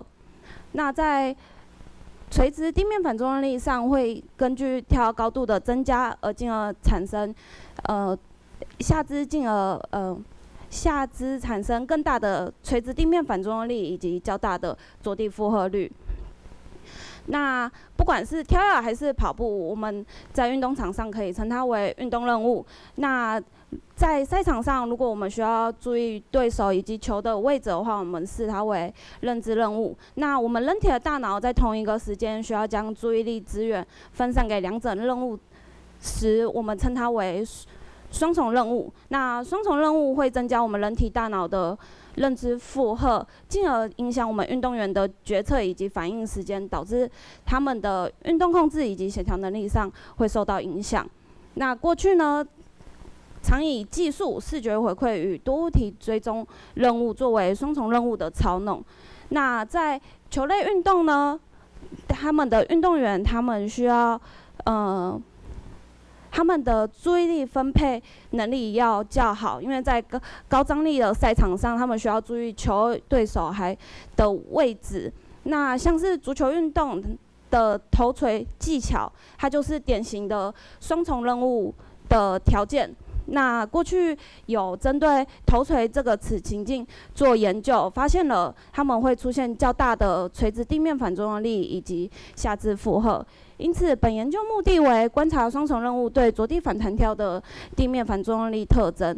那为此假设，双重任务对运动员的着地策略会产生较负面影响，像是增加着地负荷以及动态姿势稳定指数。那本实验参与者招募了3名大专公开组女性手球运动员。那过去有下肢关节手术者以及3个月内有任何肌肉与骨骼伤害者，将排除此次实验。那还会请他们填写活动评分量表。那使用到的设备呢，为2块测力板，收集地面反作用力的参数，以及使用1颗 EMG 连接无线握力计，作为双重任务的操弄。那实验开始之前呢，会测量受试者的垂直跳跃高度以及握力峰值。那在开始之前，会请受试者进行动作练习。接续我们会以随机次序的方式进行有无双重任务的着地反弹跳试验。那双重任务呢，我们以无线握力计作为注意力资源的分散设计。那握力值是采视觉回馈，会在受试者的跳跃前方放置一台萤幕，提供他们即时力量值的变化程度。那目标阈值为自身握力的30%。那实验动作一开始呢，会请受试者站上30公分的高台上，然后以惯用脚悬空作为预备动作。接续会以双脚垂直落下、双脚着地的方式，以最快的速度进行反向垂直跳。那在跳跃过程中，会要求他们非惯用手去触摸目标物，然后最后会第2次着地会以惯用单脚着地。那我们使用40赫兹低通滤波处理测力板的后计算，那地面反作用力参数曲线高于20牛顿定义为着地瞬间。那使用 Norriso MR 3.2版计算均分跟握力振幅。那所有的参数都以描述性统计平均数的标准差观察地面反作用力的差异。那在结果上面，我们可以看到我们的无双重注意力分散，参与者受试者他较专注于着地动作，形成较长的接触时间，它具有降低垂直力量峰值的趋势。那在双重任务的介入情境下，因为他们的注意力受到分散的影响，所以具有着地力量与负荷率的增加。那跟过去研究双重任务会影响着地策略，进而增加下肢着地的负荷的结果相符。那在动态稳定在执行动态运动和预防下肢肌肉骨骼损伤发挥了重要的作用。而动态稳定指数分为前后左右垂直以及3轴加总起来方向的整体指数。那受到双重任务的影响，它会产生较高程度的姿势变异。那在我们结果上可以看到，双重任务在整体的动态稳定，它受到前后以及垂直指数的影响，导致它的整体稳定指数较差。那在结论上呢，运动员面临双重任务时，着地策略会产生较负面的影响，像是较大的垂直地面反作用力，还有下肢负荷，以及较差的动态稳定指数。那负面影响，它可能会增加运动员下肢的损伤风险，像是前十字韧带损伤以及踝关节扭伤。那在未来，运动员可以增加他们下肢肌力以及协调性，来应对不同赛场上的不同的注意力分散。那此篇的研究限制实验对象为专项运动员，而且样本数较少，它就无法推论大部分的族群，以及此实验的跳跃测试，它比较没有办法模拟赛场上因状况而随机变动的跳跃模式。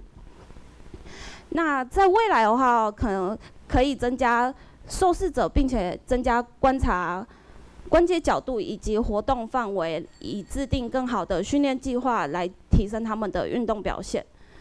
那是这边是我今天的报告，谢谢大家。好，我们谢谢与会的报告。那在场的各位有没有人想要提出看法做讨论？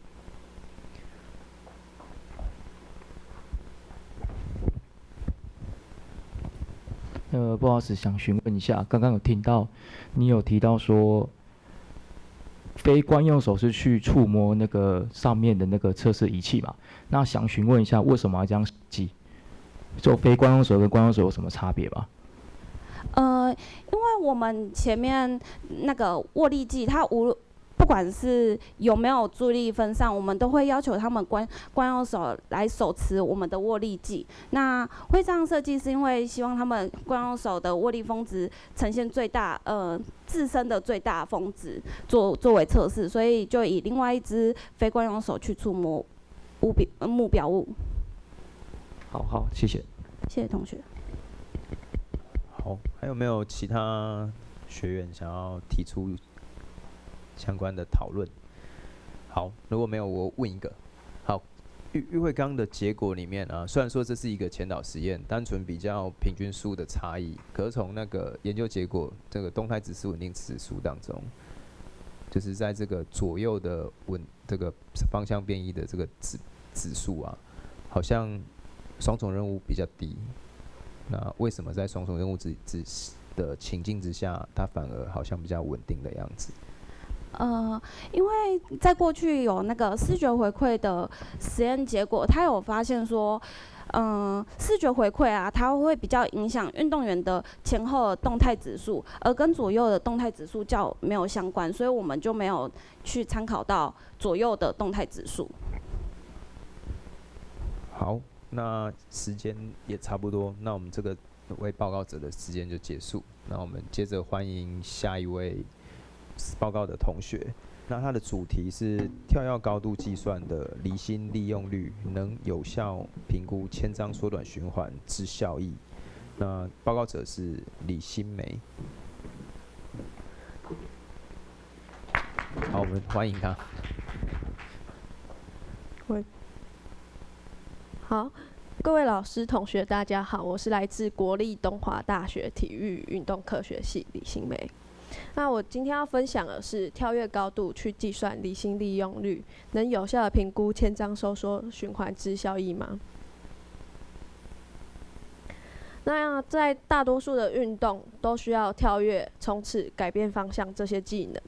那这些技能会受到下肢肌力、爆发力的影响之外，也受到髋、膝、踝关节之间的动能是否能有效传递影响。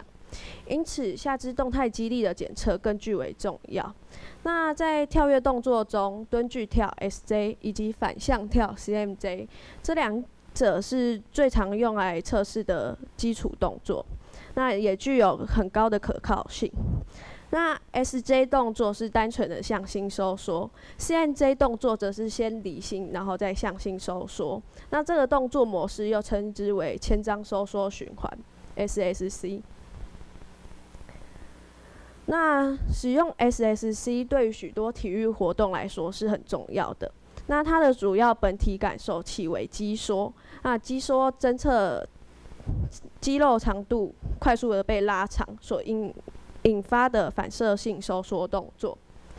那再加上弹性能在离心阶段的储存，在向心阶段时获得释放，从而提高运动表现。那影响 SSC 的主要要素有离心阶段前的适时的肌肉牵张收缩，以及短暂且快速的离心阶段，还有离心到向心阶段的快速偿还3个条件。那通常是使用 EUR， 也就是离心利用率来评估 SSC 的效益。那 EUR 的公式是 CMJ 的参数去除以 SJ 的参数。那通常是使用跳跃高度、推蹬力峰值，还有向心功率峰值去作为计算。那跳跃高度 JH 是最常使用的指标，因为它最容易取得。那这边是跳跃高度是依据冲量动量原理所得，那会受到下肢力量与动作时间2个因子的影响。那我们这边是使用腾空时间来作为计算。那 PF 的话就是推蹬阶段的力量曲线峰值。那向心功率峰值是力量与速度乘积的曲线峰值。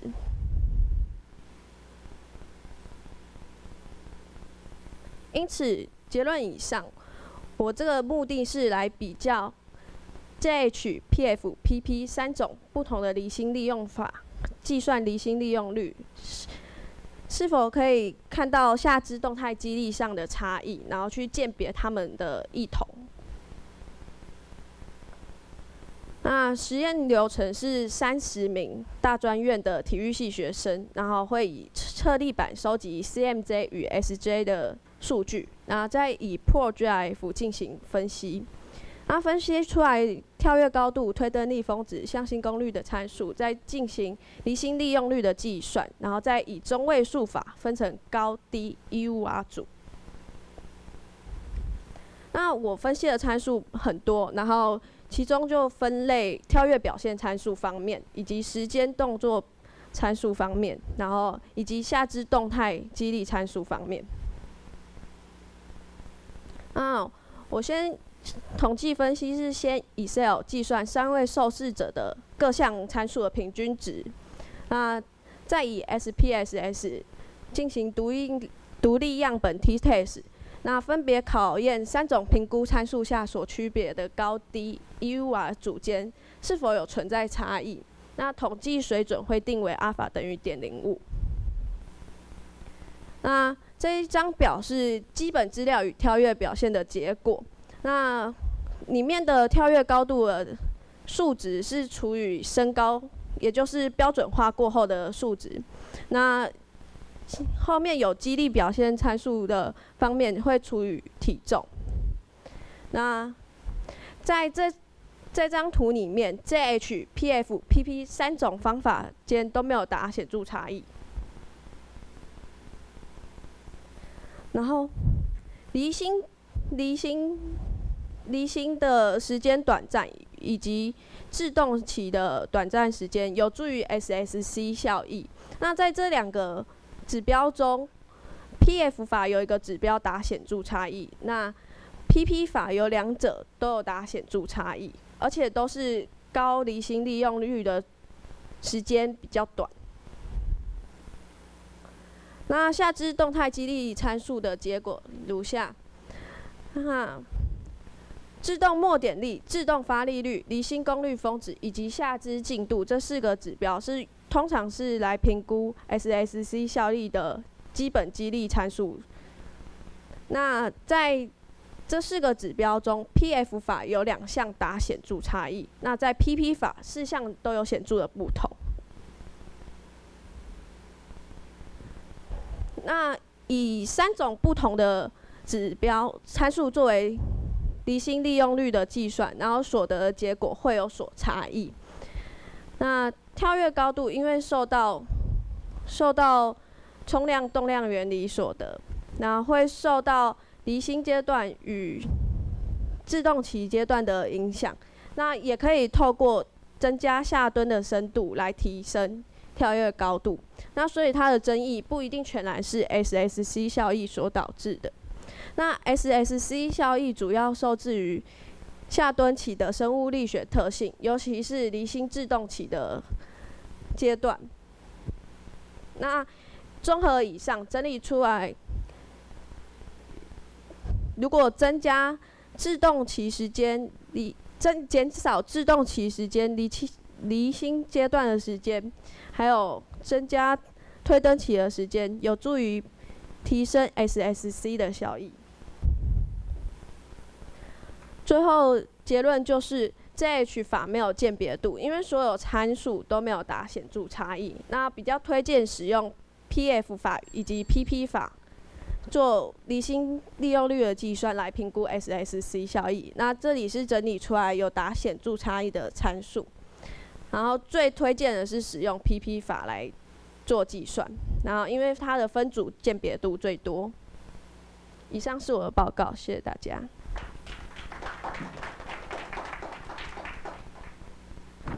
好，谢谢新美的报告。那与会的各位，有人想要提出问题做交流的吗？没有吗？那我问一个，新美这个研究是做不同的组别的，没错吗？是3个组啊，不同人吗？同一批人。哦，是同一批人。那他怎么去分所谓的你刚刚讲的低跟高？实际的判断是怎么做？刚还不。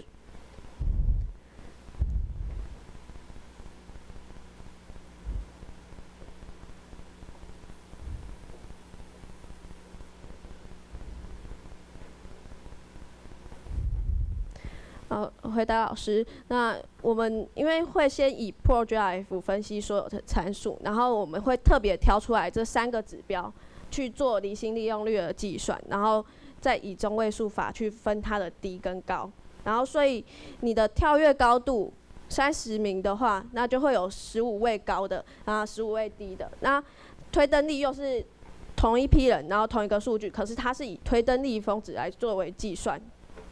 再做区分，所以这跳跃高度高的人，向心功率峰值，就是说跳跃高度会分成2组人嘛？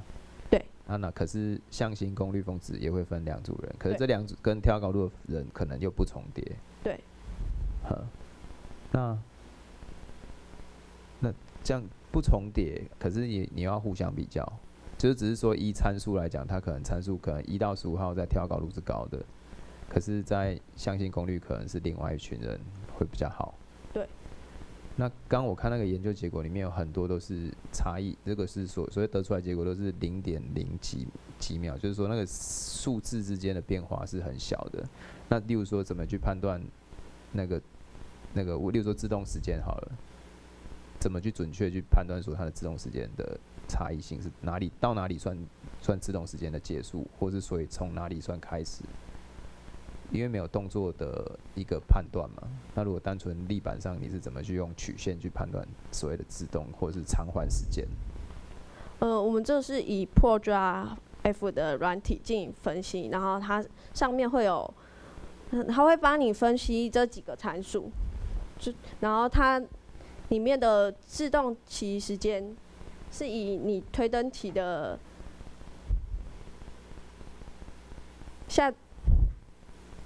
卡住，没关系，我例如说像偿还期，它的定义是怎样算偿还期？我知道那是一个离心转向心的那个瞬间，可是这个瞬间要怎样定义瞬间？因为它时间非常非常短，0.08而已。这个是摊还期是制动末点的力量，然后它在那个它左右就是下蹲的位移1公分的位置，然后去做那个计算。好 ，OK。请问还有人要提问的吗？好 ，OK， 好，那谢谢新美的报告。因为时间的关系，我们这个场次就结束。那在结束之前，我们还是要邀请所有的发表者一起上台，我们合影一张，还有主持老师。OK。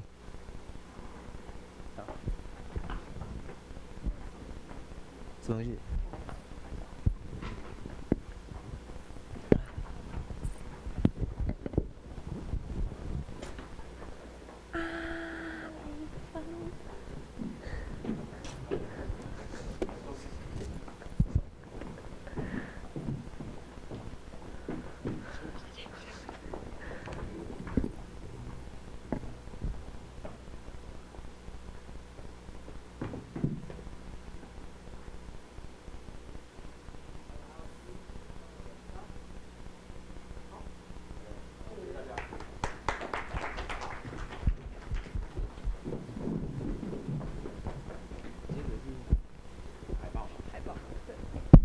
好，接下来的时间是海报发表时间，而且楼下也有下午茶已经开始了，所以大家可以移动你的脚步去楼下下午茶时间，以及可以到海报发表场文音馆1楼。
7分钟，6分钟的时候会响铃1次，7分钟会2次，8分钟会再响1次。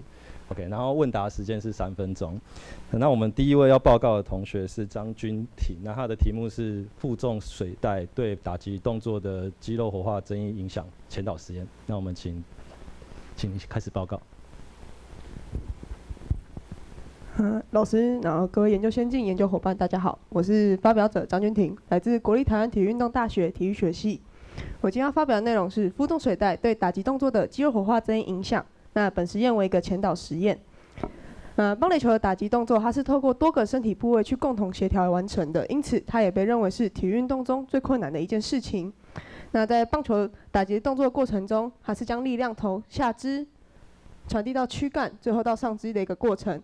那当力量能够以良好的顺序进行传递，便能够产生优秀的挥棒速度。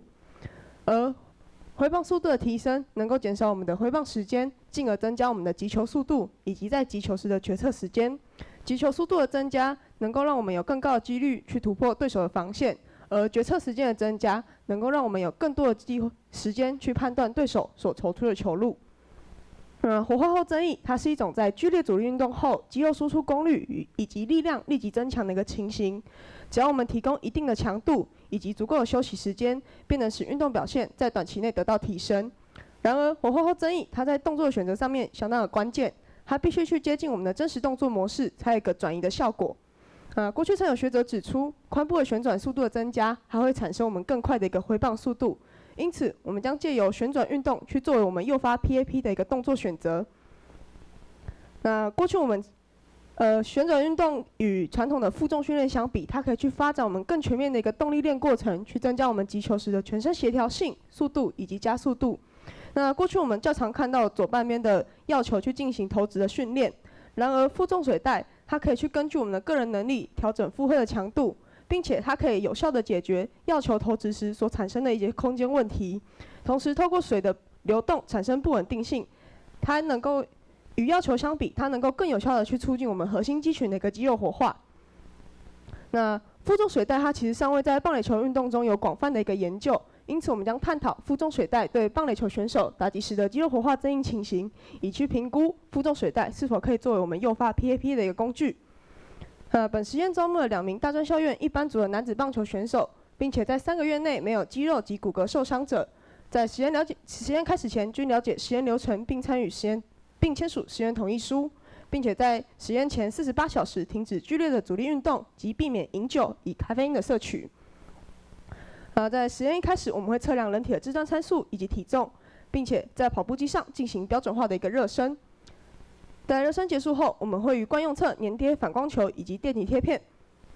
那在前侧的部分，我们会进行击球测验。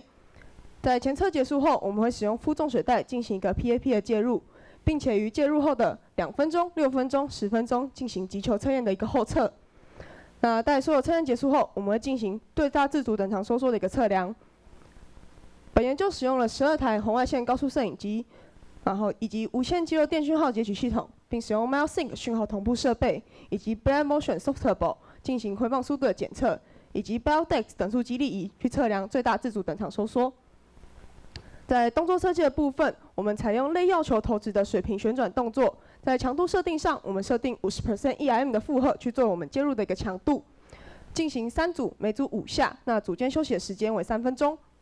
在打击动作分期的部分，我们将打击动作分为5个分期，首先是预备期、着地期、启动期、挥击期以及鱼式动作期。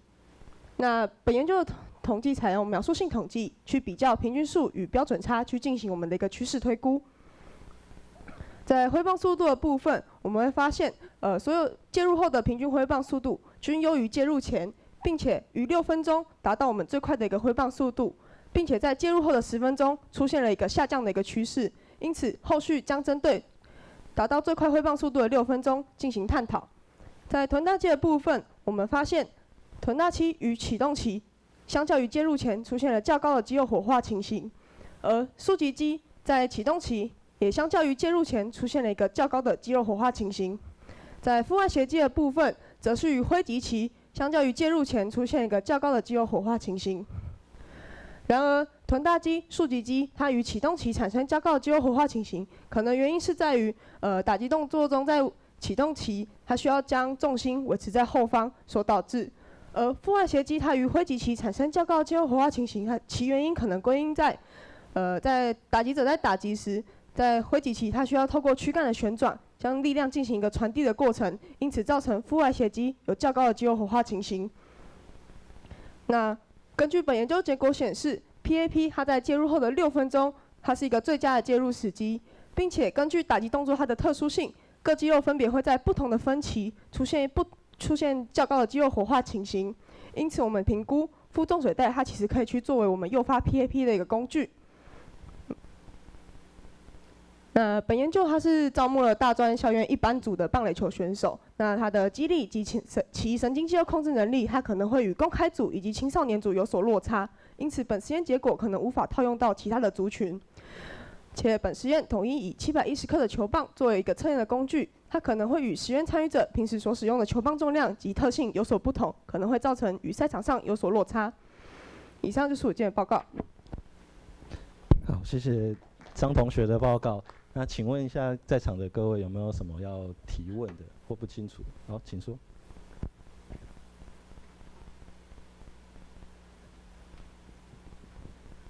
好，谢谢同学报告。然后就是因为，如果你用负重水袋作为，算是，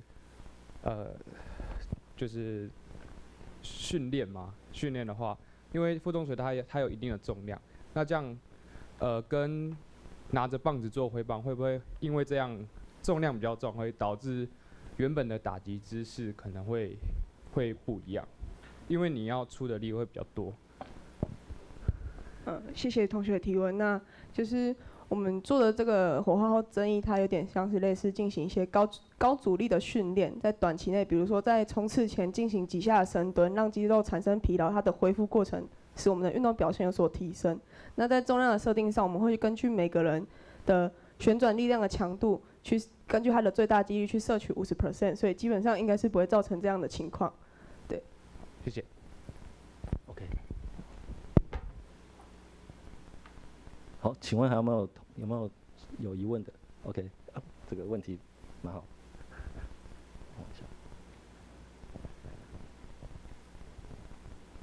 Hello， 我想请问一下，就是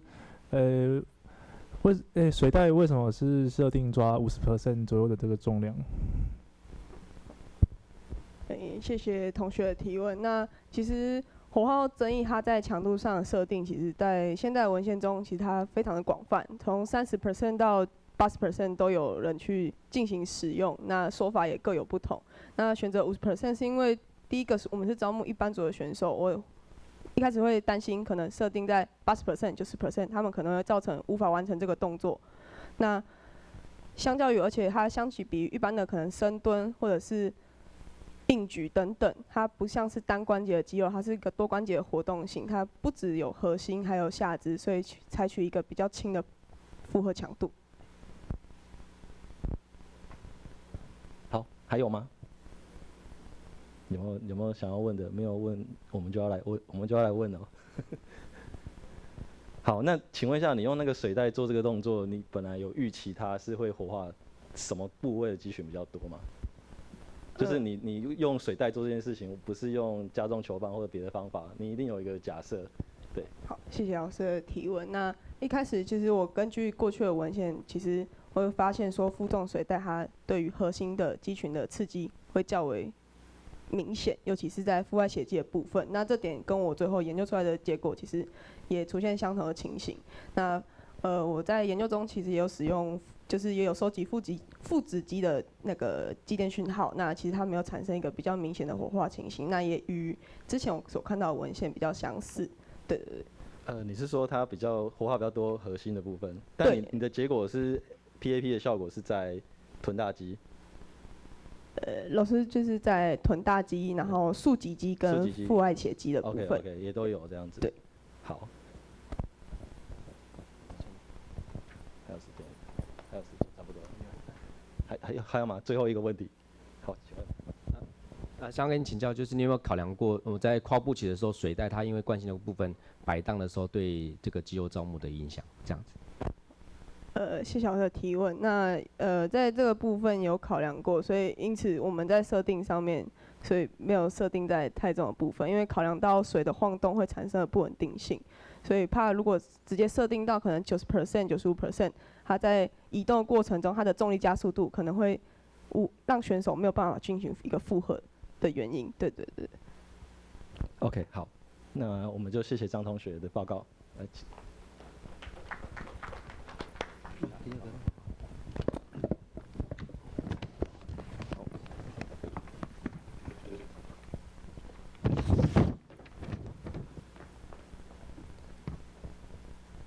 好，那我们就接着第二场第二场是棒球运动员的上肢关节等数肌力与打击表现之相关性分析。那报告者是贺成家。好，那我就开始。好，各位研究先进及伙伴们，大家好，我是贺成家。那我来自国立台湾体育运动大学。那我今天要分享的主题呢是棒球运动员的上肢关节等数肌力与打击表现的相关性分析。OK， 那我们棒球的打击的动作形态呢，就是由下肢的启动，然后到躯干的旋转，再经由上肢的传导呢，然后将能量带到球棒，然后将球去击出。那过去有学者提到说，打者的前臂在挥棒开始时立即的向前伸直，是可以产生更快的挥棒速度的。那也有过去的研究指出说，增强肱三头肌可以增加击球的传递至球棒的力量表现。那也有研究提出说，上肢力量越强，那它与挥棒速度的正相关性越大。OK， 因此本篇的研究目的呢，就是测验惯用侧的上肢关节的等数肌力，然后去与打击表现做相关性的分析。那我们招募了30名的大专棒球运动员，然后球龄是达5年以上。那过去3个月没有任何上下肢骨骼肌肉的损伤，也没有神经系统的疾病史。那在右边的这部分呢，就是基本资料表，那包含了年龄、身高、体重以及球龄。OK， 那本篇的实验仪器呢是采用20台的 Vicon 摄影机以及 Beldays 的等数肌力测试仪。那在实验流程的部分呢，首先我们会先解说实验的内容，并让参与者签署实验同意书，然后测量参与者的基本资料，然后再让他们热身及试做，然后再进行击球测验以及等数肌力测验。那最后是资料处理与分析的部分。那在打击表现的处理呢，我们会截取球棒触球前5帧的平均速度为挥棒速度。那击球速度的部分呢，会截取球棒击球后5帧的照片，然后去做平均速度。那以上2种速度呢，我们均是由 Vicon 的内建软体的 XYZ 3轴去做计算。那等数肌力的部分呢，肩关节的测验动作是以内外旋。那肘关节是以伸展与屈曲，然后腕关节是齿桡侧偏。那参数处理的部分呢，我们设定角速度60为慢速，然后120为中等速度，那180就是快速。那会截取最大力矩以及爆发力作为动力学的参数。统计分析的部分是用 SPSS 25版，然后首先我会先利用皮尔森击杀相关去考验上肢关节的等数肌力与挥棒还有击球速度的相关性。那如果达显著正相关的话呢，我们会去利用简单回归分析，然后去检验上肢关节对于打击表现的预测程度。那在结果的部分呢，肩关节与打击表现是没有显著的相关的。那在腕关节的部分呢，在快速的齿侧偏的最大力矩是与挥棒速度有显著相关。那在预测的部分呢是为13%。那过去有文献提到说，挥棒的过程会对舟状骨产生压力，那也会影响着挥棒速度。那挥棒的这个动作呢是属于一个快速的动作，所以会跟腕关节的快速的齿侧偏会有相关性。那在肘关节最大力矩的部分呢，与打击表现都有呈现显著的相关。OK， 那在回归分析的部分呢，可以看到在快速伸展的部分，与挥棒速度是达最高的36%。那在爆发力的部分呢，在挥棒速度是达显著的相关，那击球速度是达部分的显著相关。那在回归分析的部分呢，可以看到在中等速度以及快速的伸展是为最高的25%。那过去的文献有说到，挥棒的过程当中，双手带动球棒至击球前的这一段是为挥棒的加速阶段。那我们可以推论说，肘关节的力矩就是可能会跟我们的挥棒速度会有相关。那最后在结论的部分呢，肘关节的最大力矩跟爆发力在本篇的实验结果呢，是与打击表现呈现显著的相关性。那我们可以推论说，如果增强我们肘关节的力矩呢，可能会对于我们的打击表现会有所帮助。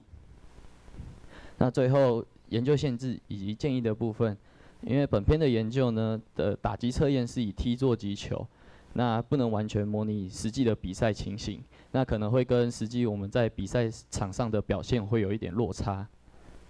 那本篇实验是用大专的棒球运动员作为参与者，那可能在不同层级的棒球员可能会有不一样的结果。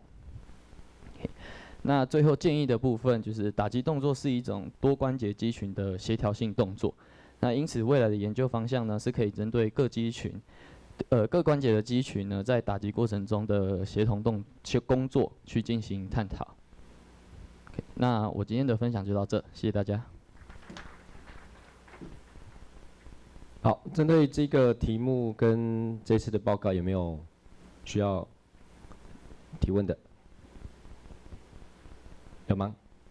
好，那先想一下，没关系，我先提个问题啊。那有关你这次的这个研究的结论，那你觉得在跟实务上面的过去做的一些体能测验的一个方法，那你做的等速激励，它的未来的应用可能会是在怎么样的一个情境这样子？谢谢老师的提问。那就是我做本篇的研究的目的，就是想要看上肢的肌力，那对于我们的打击表现会不会有一点影响，或者是有没有相关性？那最后的结果就是可能在于肘关节的力矩的部分，我们去训练它，或者是去增强它，那可能会对于我们的挥棒速度，然后会可能有所帮助，这样子打击表现会有所帮助，这样子。对，好，谢谢。有没有其他问题？我们还有时间吗？还有哦，还是这么久啊？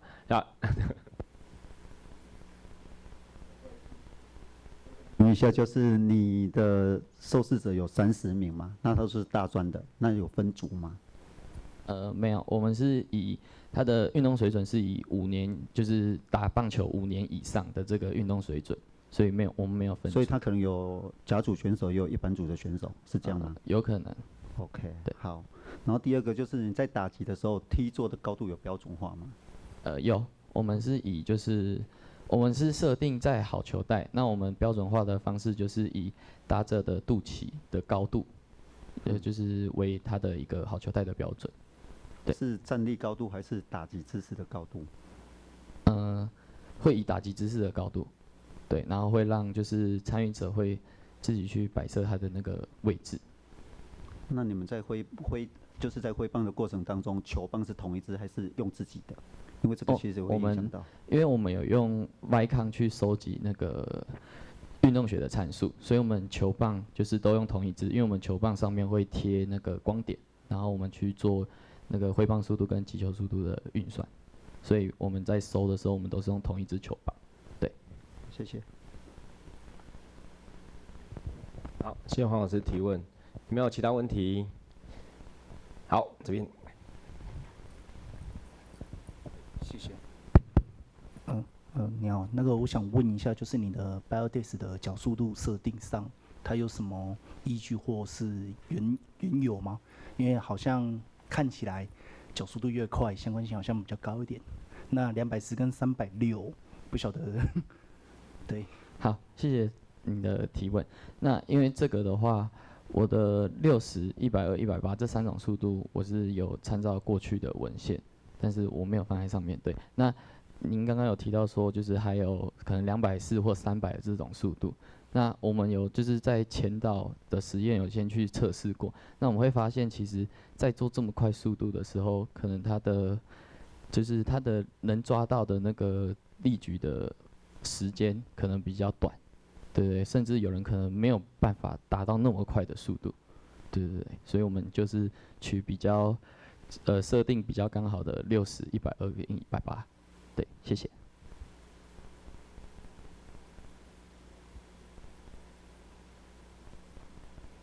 还有30秒，好，好，最后30秒，把握时间喽。还有问题吗？好，那我们就谢谢报告者哈，谢谢。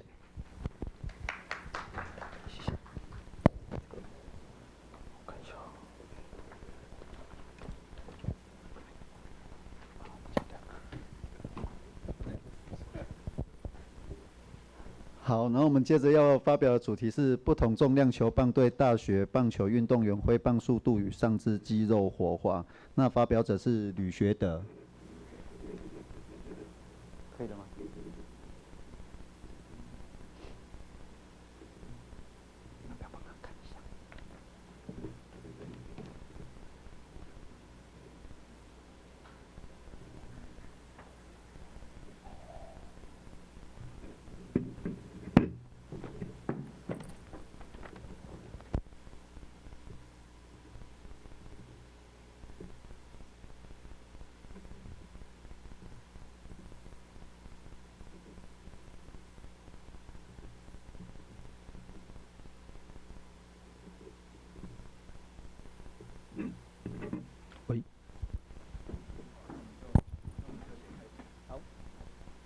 各位老师、各位研究伙伴，大家好，我是吕学德，来自国立桃园体育运动大学。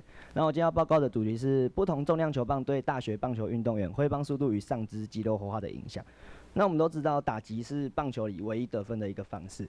那我们有很多因素会影响它的打击表现，包括视觉判断啊、重心、肌力、击球策略，还有球棒材质跟重量。那我们本研究的球棒材质都是使用枫木球棒去做测试。那重量的话，就是我们研究要主要探讨的一个因素。那球棒的重量啊，会影响它的挥棒速度。那打击过程我们分为决策时间跟打击时间。那你拥有越快的挥棒速度啊，那你就会拥有更多的一个决策时间。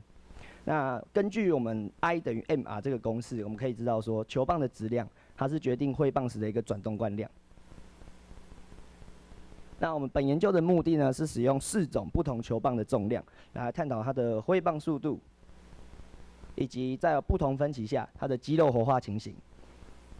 那本次的研究对象是15名大专一般组选手以及大专公开组选手，年龄大概都在20岁左右，身高大概170公分左右。那主要是球龄，大专一般组大约在8年左右，那大专公开组啊，大概有10年的球龄。那本次实验内容就是我们用4支球棒做T座的打击。那我们打击高度呢是在打者姿势下腰部的高度，然后手持球棒最尾段。那我们要尽全力呢往网子内的方格做击球。那我们是以3次的成功动作为完成收集。本次实验的仪器是使用20台红外线 Vicon 摄影机以及9颗 ENG 的表面肌电讯号，包括贴在胸大肌、腹斜肌、阔背肌以及三头肌。另外2块侧立板来定义它的那个分歧动作。动作分歧我们分为准备期、跨步期、启动期、挥棒加速期、碰撞期以及动作的预示期。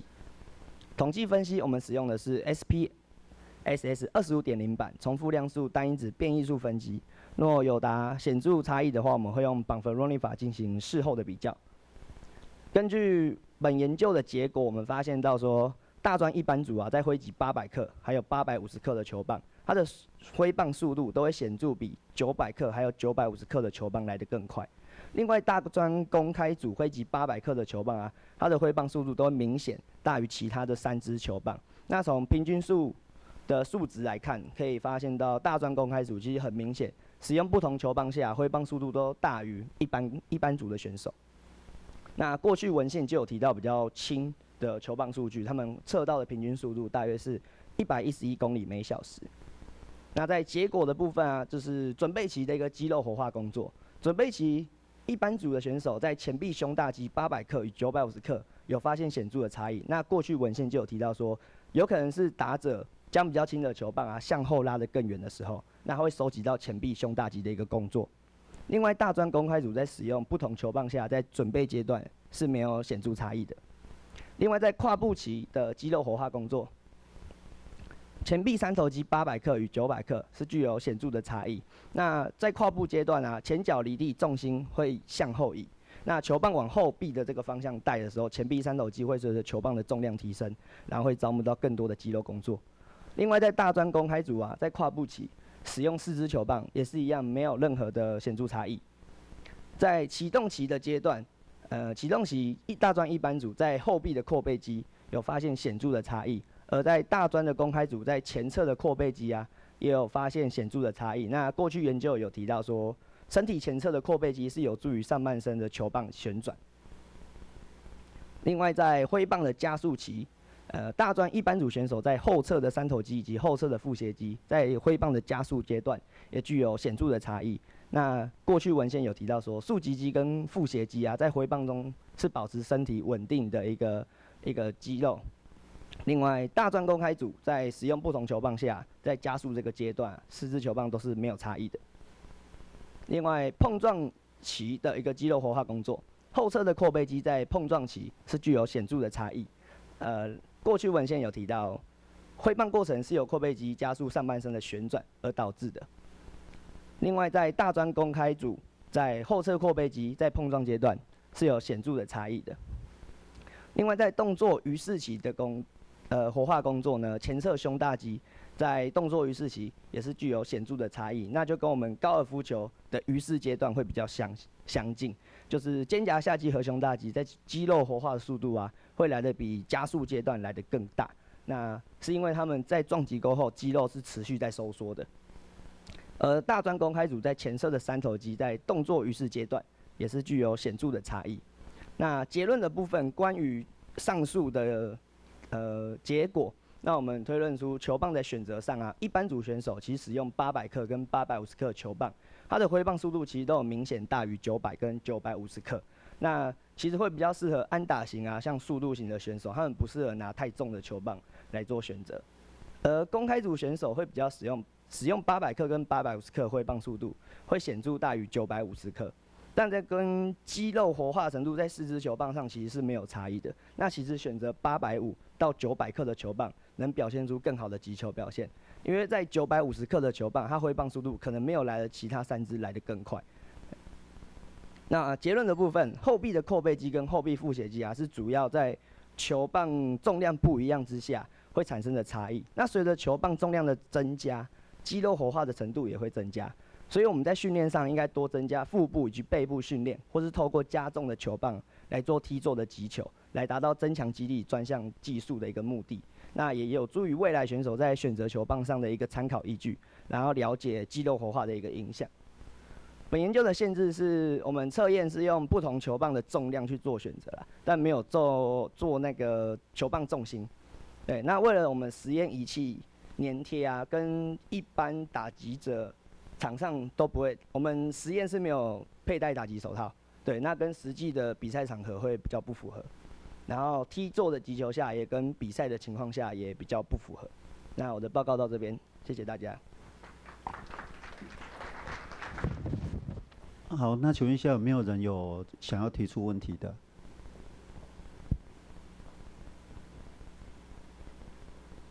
好。好，谢谢你的报告。我想要问一个问题，就是第一个是这样，就是这个实验啊，过去有没有研究做这样的实验？我想应该是有。那你的实验得到什么额外的资讯？一般我们实验的话，他们都是用可能1支球棒，那他去做他不同打击阶段的一个肌肉活化工作，但是比较少文献看得到说他用不同的球棒，然后去做他的肌肉活化工作。因为之后还会考虑到关节角度的问题，还有持续在做这样子。所以挥棒速度这件事情，不同重量是已知的嘛，对不对？对。OK， 那在肌肉活化这个地方，我想要延伸问，因为你回到你的结论，因为你结论说球棒的重量越重，你的肌肉活化越大，对不对？你的结论是这样嘛，对不对？对。但那你的结果可是，回到你的结果，你结果有很多个，你都讲有显著差异，但其实不是重量越重，肌肉活化就越大。对，因为肌肉的招募的肌肉越多啊，也不代表说它的那个就是它可能是可能大专组它不需要到达这么高的肌肉活化程度，它就可以挥出比一般组选手打出更好的一个击球品质。对，不是，你往上一个就好了。对，在不要于4期好，你到什么加速期之类的。对，就是你这个不同颜色是不是不同重量？对。那你是照由左至右是越来越重嘛？所以比如说上面大专一般组，它的是扩背吗 ？L 那个是扩背 ，LAT 那个扩背就不是完全是最重的，是最大。对。所以从你的结果这样来讲的话，要下刚刚那个结论是有问题的。OK 吗？嗯。对。然后你刚刚那个解释当然是另外一种说法，就是因为大专一般公开组他们的肌肉水平比较大，他们用一样的球棒在挥的时候，肌肉活化不需要这么大。对，这个当然没问题，只是说从你的结果要下这样的结论是有问题的。好，谢谢陈老师。那请问一下，有没有人有想要提出问题的？好，那我请教你一下，你刚刚的结论写说使用800跟850，因为它的挥棒速度快，所以适合安打型的打者打击，是吗？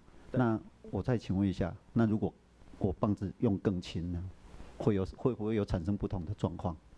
也会有，因为就是球棒越轻，它其实在挥棒速度上一定会快，但是遇到球速越快的投手啦，他能越不轻易被人家三振，那他就可以有更多的就是决策的时间去击球。对，好，那我再请教你一个问题：为什么你要用枫木不用主棒？为什么会特别选枫木？是因为什么原因？当初没有特别选任何原因，就是我们主要就是它要同一个材质，然后也是同一个品牌，然后我们一起去做实验。对。好，那谢谢你的发表。谢谢。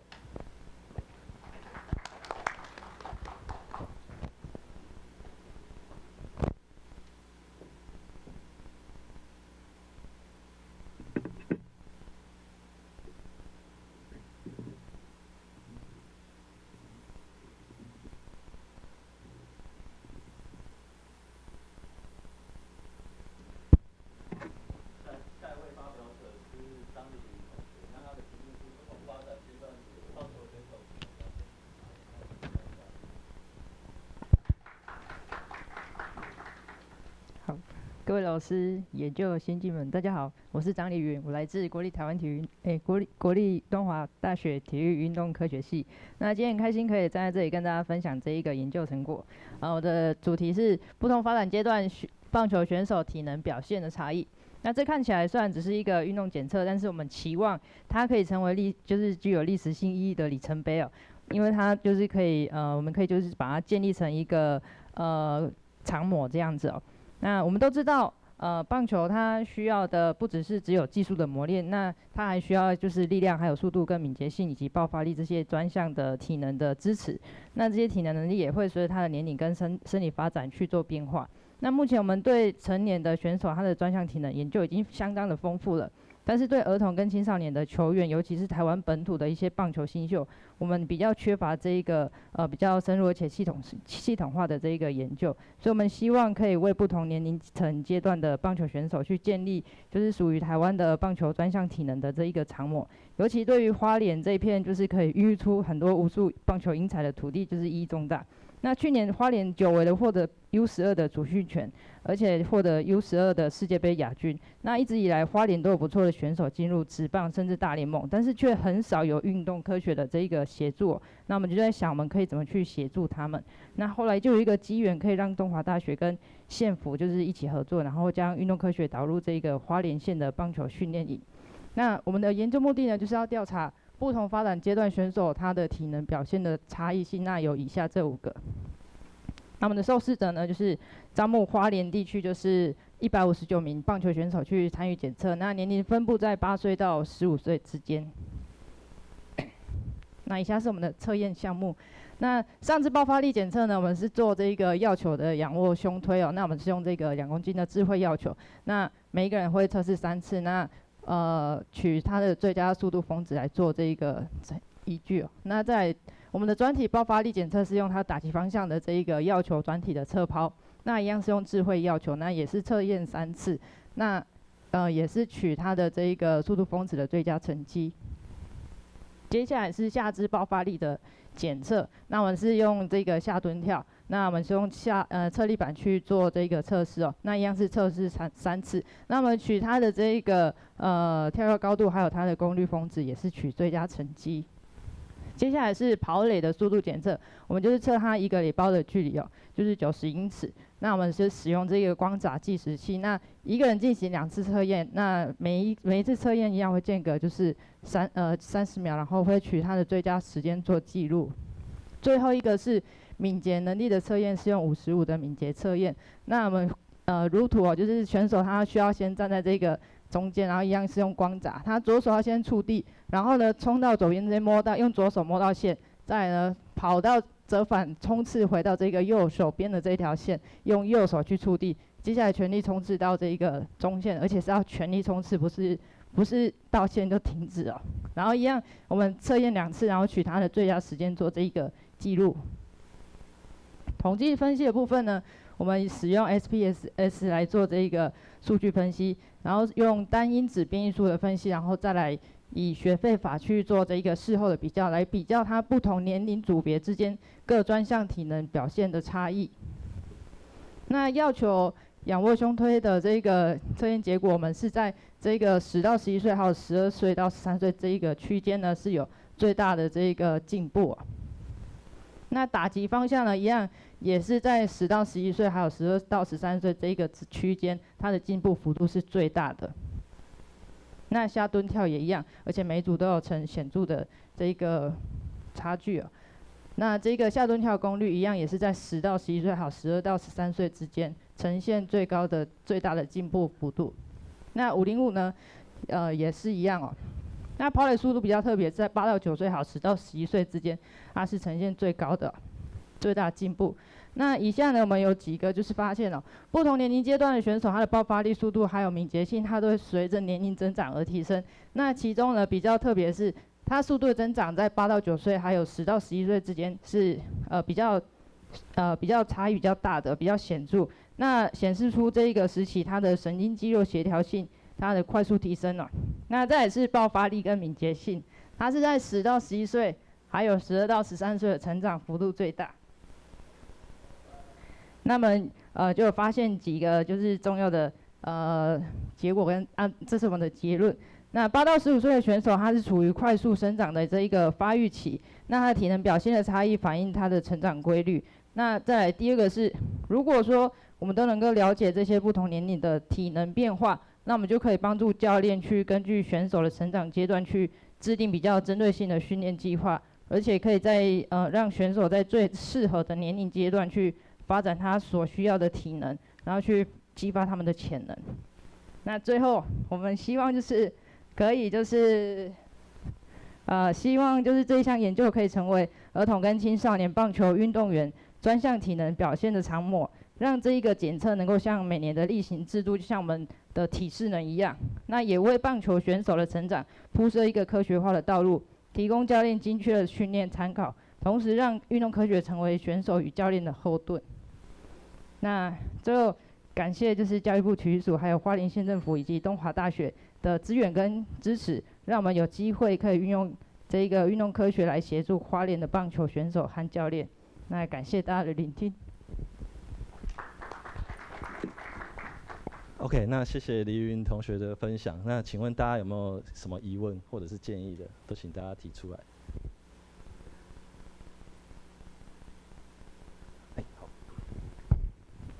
好，谢谢你的报告。想要到17页那边就是你的，对，这边因为有关那个速度的增长，这个年龄层是最大的嘛，哈。那你也是实务现场的训练的教练嘛，哈。算吗？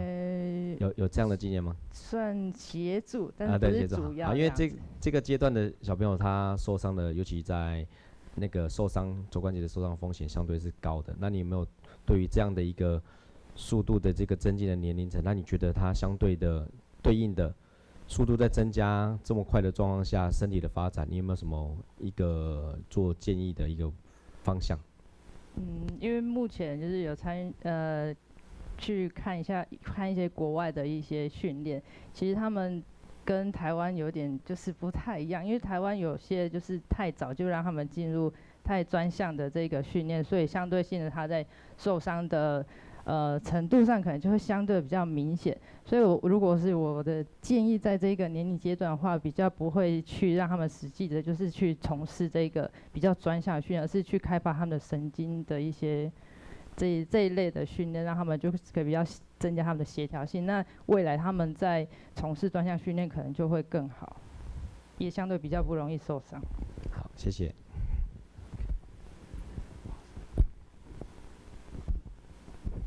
请问还有没有其他想要问的？还有时间吗？对吧 ？OK， 好，有吗？有没有想要问的，或者是不同地区也想要做一样的事情？对，然后在这里。因为有关那个要直抛球的那个测验的哈，因为像那个测验的要求，你们的检测的部分是用几公斤去做检测用那个智慧要求的部分？那时候测验是用2公斤。2公斤，好，那所以没有就是同个年龄层，因为到你们最大检测是到14-15岁哈。OK， 好，那我的问题就是检测的要求的重量怎么去定这样子？因为有3公斤，有4公斤嘛。2公斤是比较适合的吗？还是？就想说，因为我们的测试的年龄层range也比较大，然后先用2公斤，而且就是大家都可以承受这个重量去做。那时候就没有分3公斤跟2公斤。是，好，谢谢。谢老师。谢谢。好，应该还有1分钟，有没有同学要提问的？都没有。这么好，我不好意思自己提问哦。好啊，那最后1分钟就官宣一下好了，就是，帮我回到第1。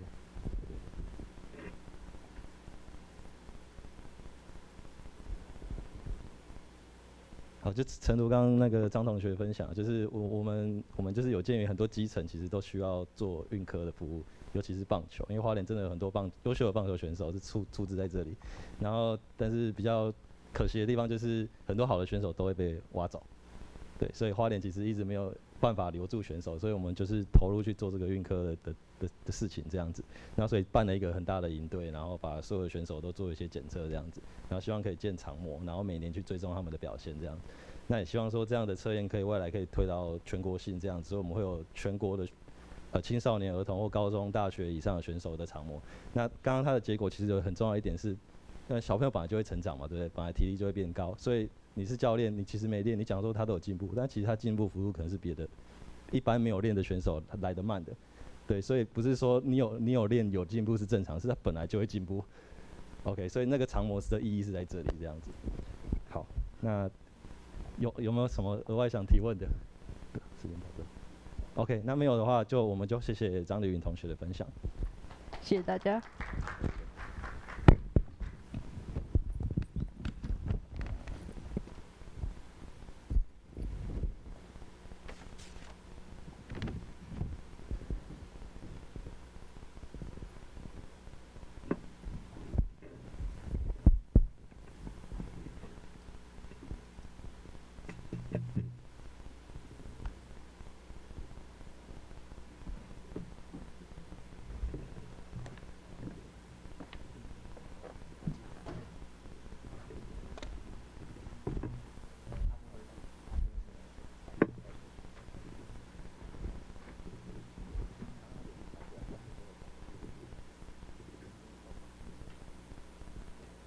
好，那我们这一场的最后一场的场次的演讲报告的部分，我们准备开始哈。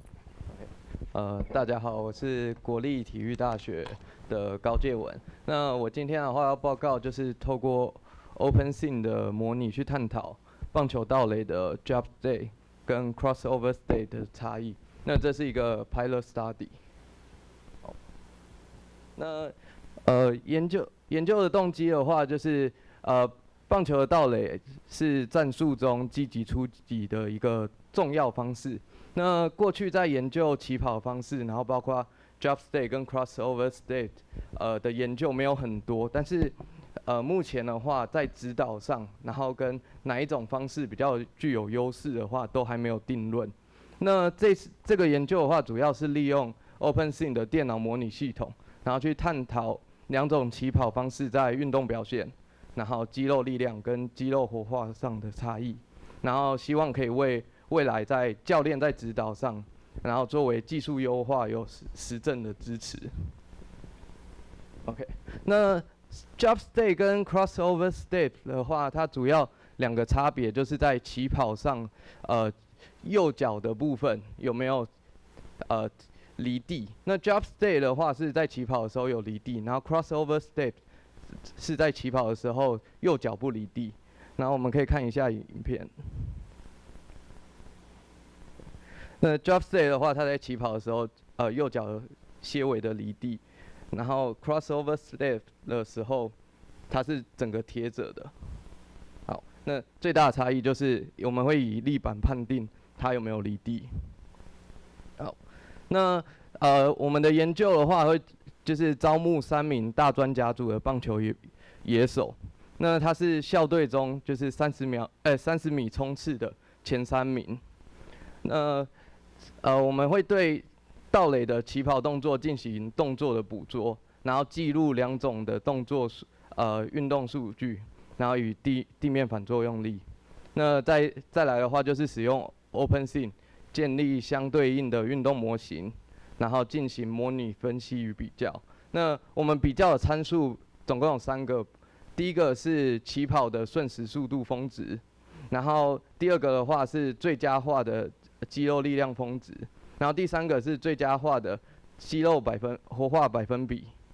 然后我们这个研究的话会使用Wilcoxon 符号检定，对2种起跑数据进行统计分析。那显著水平的话会设定为 p 小于等于0.05。那另外的话，我们会计算效果量，然后去评估效应大小，然后去报告 Cohen's d 的值。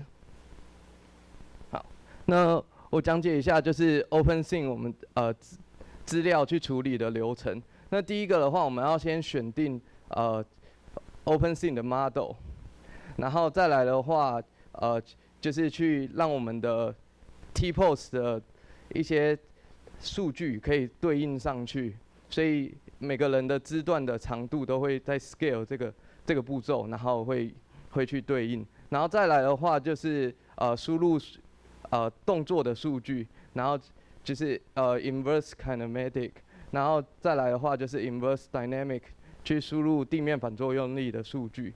那最后的话再用软体去计算 static optimization， 找出就是该个动作然后的最佳的 muscle force 跟muscle activation。那结果的话，我们发现就是在2种的起跑方式上面，在统计学上面都没有显著的差异，不论是起跑速度、肌肉活化还是肌肉力量方面。但是就是肌肉的那个效果量分析指出，某一些肌群，然后还是有比较大的实际差异。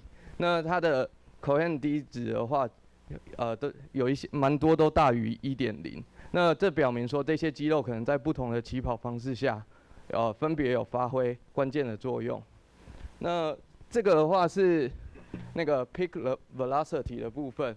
那我们看到 crossover step 的话，在起跑期，它的速度是大于 drop step 的。虽然说2个在比较的 P 值没有显著差异，但是在 Cohen d 的话，它是有 1.85。那以 Cohen d 来讲的话，D 值大约 0.8 的话，其实就是一个大效应了。那它有到 1.85。然后再来的话，是 peak muscle force 的部分。那 peak muscle force 的话，我们看其中的话，以 crossover 来讲的话，这半边，我们可以看到就是臀大肌，然后左侧的臀大肌，右侧的臀中肌，然后还有右侧的腰大肌，这些肌群，它的效应量都是远大于 drop step。那另外一侧的话 ，drop step 的部分，我们可以看到就是右边的臀大肌跟左边的胫前肌这些肌群，那它是大于 crossover step 的。那再来的话是 peak muscle activation 的部分。那 peak muscle activation 的部分，在 crossover step 的部分，左侧的臀大肌，然后右侧的竖脊肌跟右侧的臀中肌，我们都是大于 drop step。那另外一部分的话 ，drop step 左侧的阔筋膜张肌跟右侧的内收大肌都是比较大的。好，然后再来讨论的部分的话，效果量分析的指出，右侧的髂肌在 drop step 平均的活化百分比跟肌肉力量都大于 crossover step。那在 crossover step 的话，只是左侧的臀大肌跟右侧的臀中肌，它的平均活化百分比跟肌肉力量都比较大。那这个表明的话，就是这些肌肉可能在不同的起跑方式下，分别都有发挥关键的作用。那这个研究的结论的话，就显示就是 drop step 跟 crossover step，在起跑速度上面都没有显著差异，但是在效果量的话，比较仔细的去看，发现阔筋膜张肌，然后臀大肌这些肌群都有实际的差异。那未来的话，我们应该可以再去扩大样本数，然后深入探讨这些肌群在技术优化中的潜在影响。那我们可以因选手惯用的起跑方式，做出不同的指导与训练，然后去提高盗垒的表现。好，那这个研究的话，特别感谢就是墨尔本大学生物力学实验室的教授 Marcus Pendy， 还有博后关尚，还有凯文，然后还有 PhD candidate Harry。好，我的报告到这里，谢谢。好，谢谢。那各位针对这议题有没有要提问的？好，那我先问一个问题，就是说针对那个右边的臀大肌的那种哪一个起跑模式，不是有一个比较显著的增加的部分？那这个只有比较大的活化的右边这个臀大肌的这样的结果，你怎么去跟这个起跑的动作的特性做连结？所以我们如果说是右边的臀大肌吗？我看一下，对，这张是这一张吗？对。那这个部分的话，其实右边的臀大肌，是右边的臀大肌吗？好像是说哪一个数据？L 的话是左边，对，就是左边的臀大肌。那就是基本上的话，就是它的动作，两个动作模式还是不太一样。那我觉得，因为我们这个研究出来的话，其实蛮明显可以看到哪些肌群是使用比较多的。那对于选手来说的话，如果他有他惯用的方式，那我们可以让教练甚至肌力体能教练在训练上的话，可以更加去增加这些肌群的训练，去把选手的惯用方式去区分。那对于他盗垒的起跑会比较有帮助。好，谢谢。好，有没有其他问题？我们还有时间吗？好，1分钟好。还有问题吗？那我针对这个起跑动作，那因为在实际的场域上面，你是钉鞋会在地面上哈？是。因为在有一个动作上面，你在转动的时候，那个在钉鞋上面的摩擦力，你有没有考虑一下进去？因为你看像一个 close 的动作，基本上脚是在地面上，那有没有考虑到钉鞋在整个红土上面的一个影响？这个可能就是我们的研究限制，因为要用 open seam 的话，一定需要有立板。那立板的话，基本上穿钉鞋可能比较不好收集，对，所以这个可能就是我们的研究限制，对。好 ，OK， 好 ，OK， 那我们今天这一个场次就到这里，好，谢谢大家。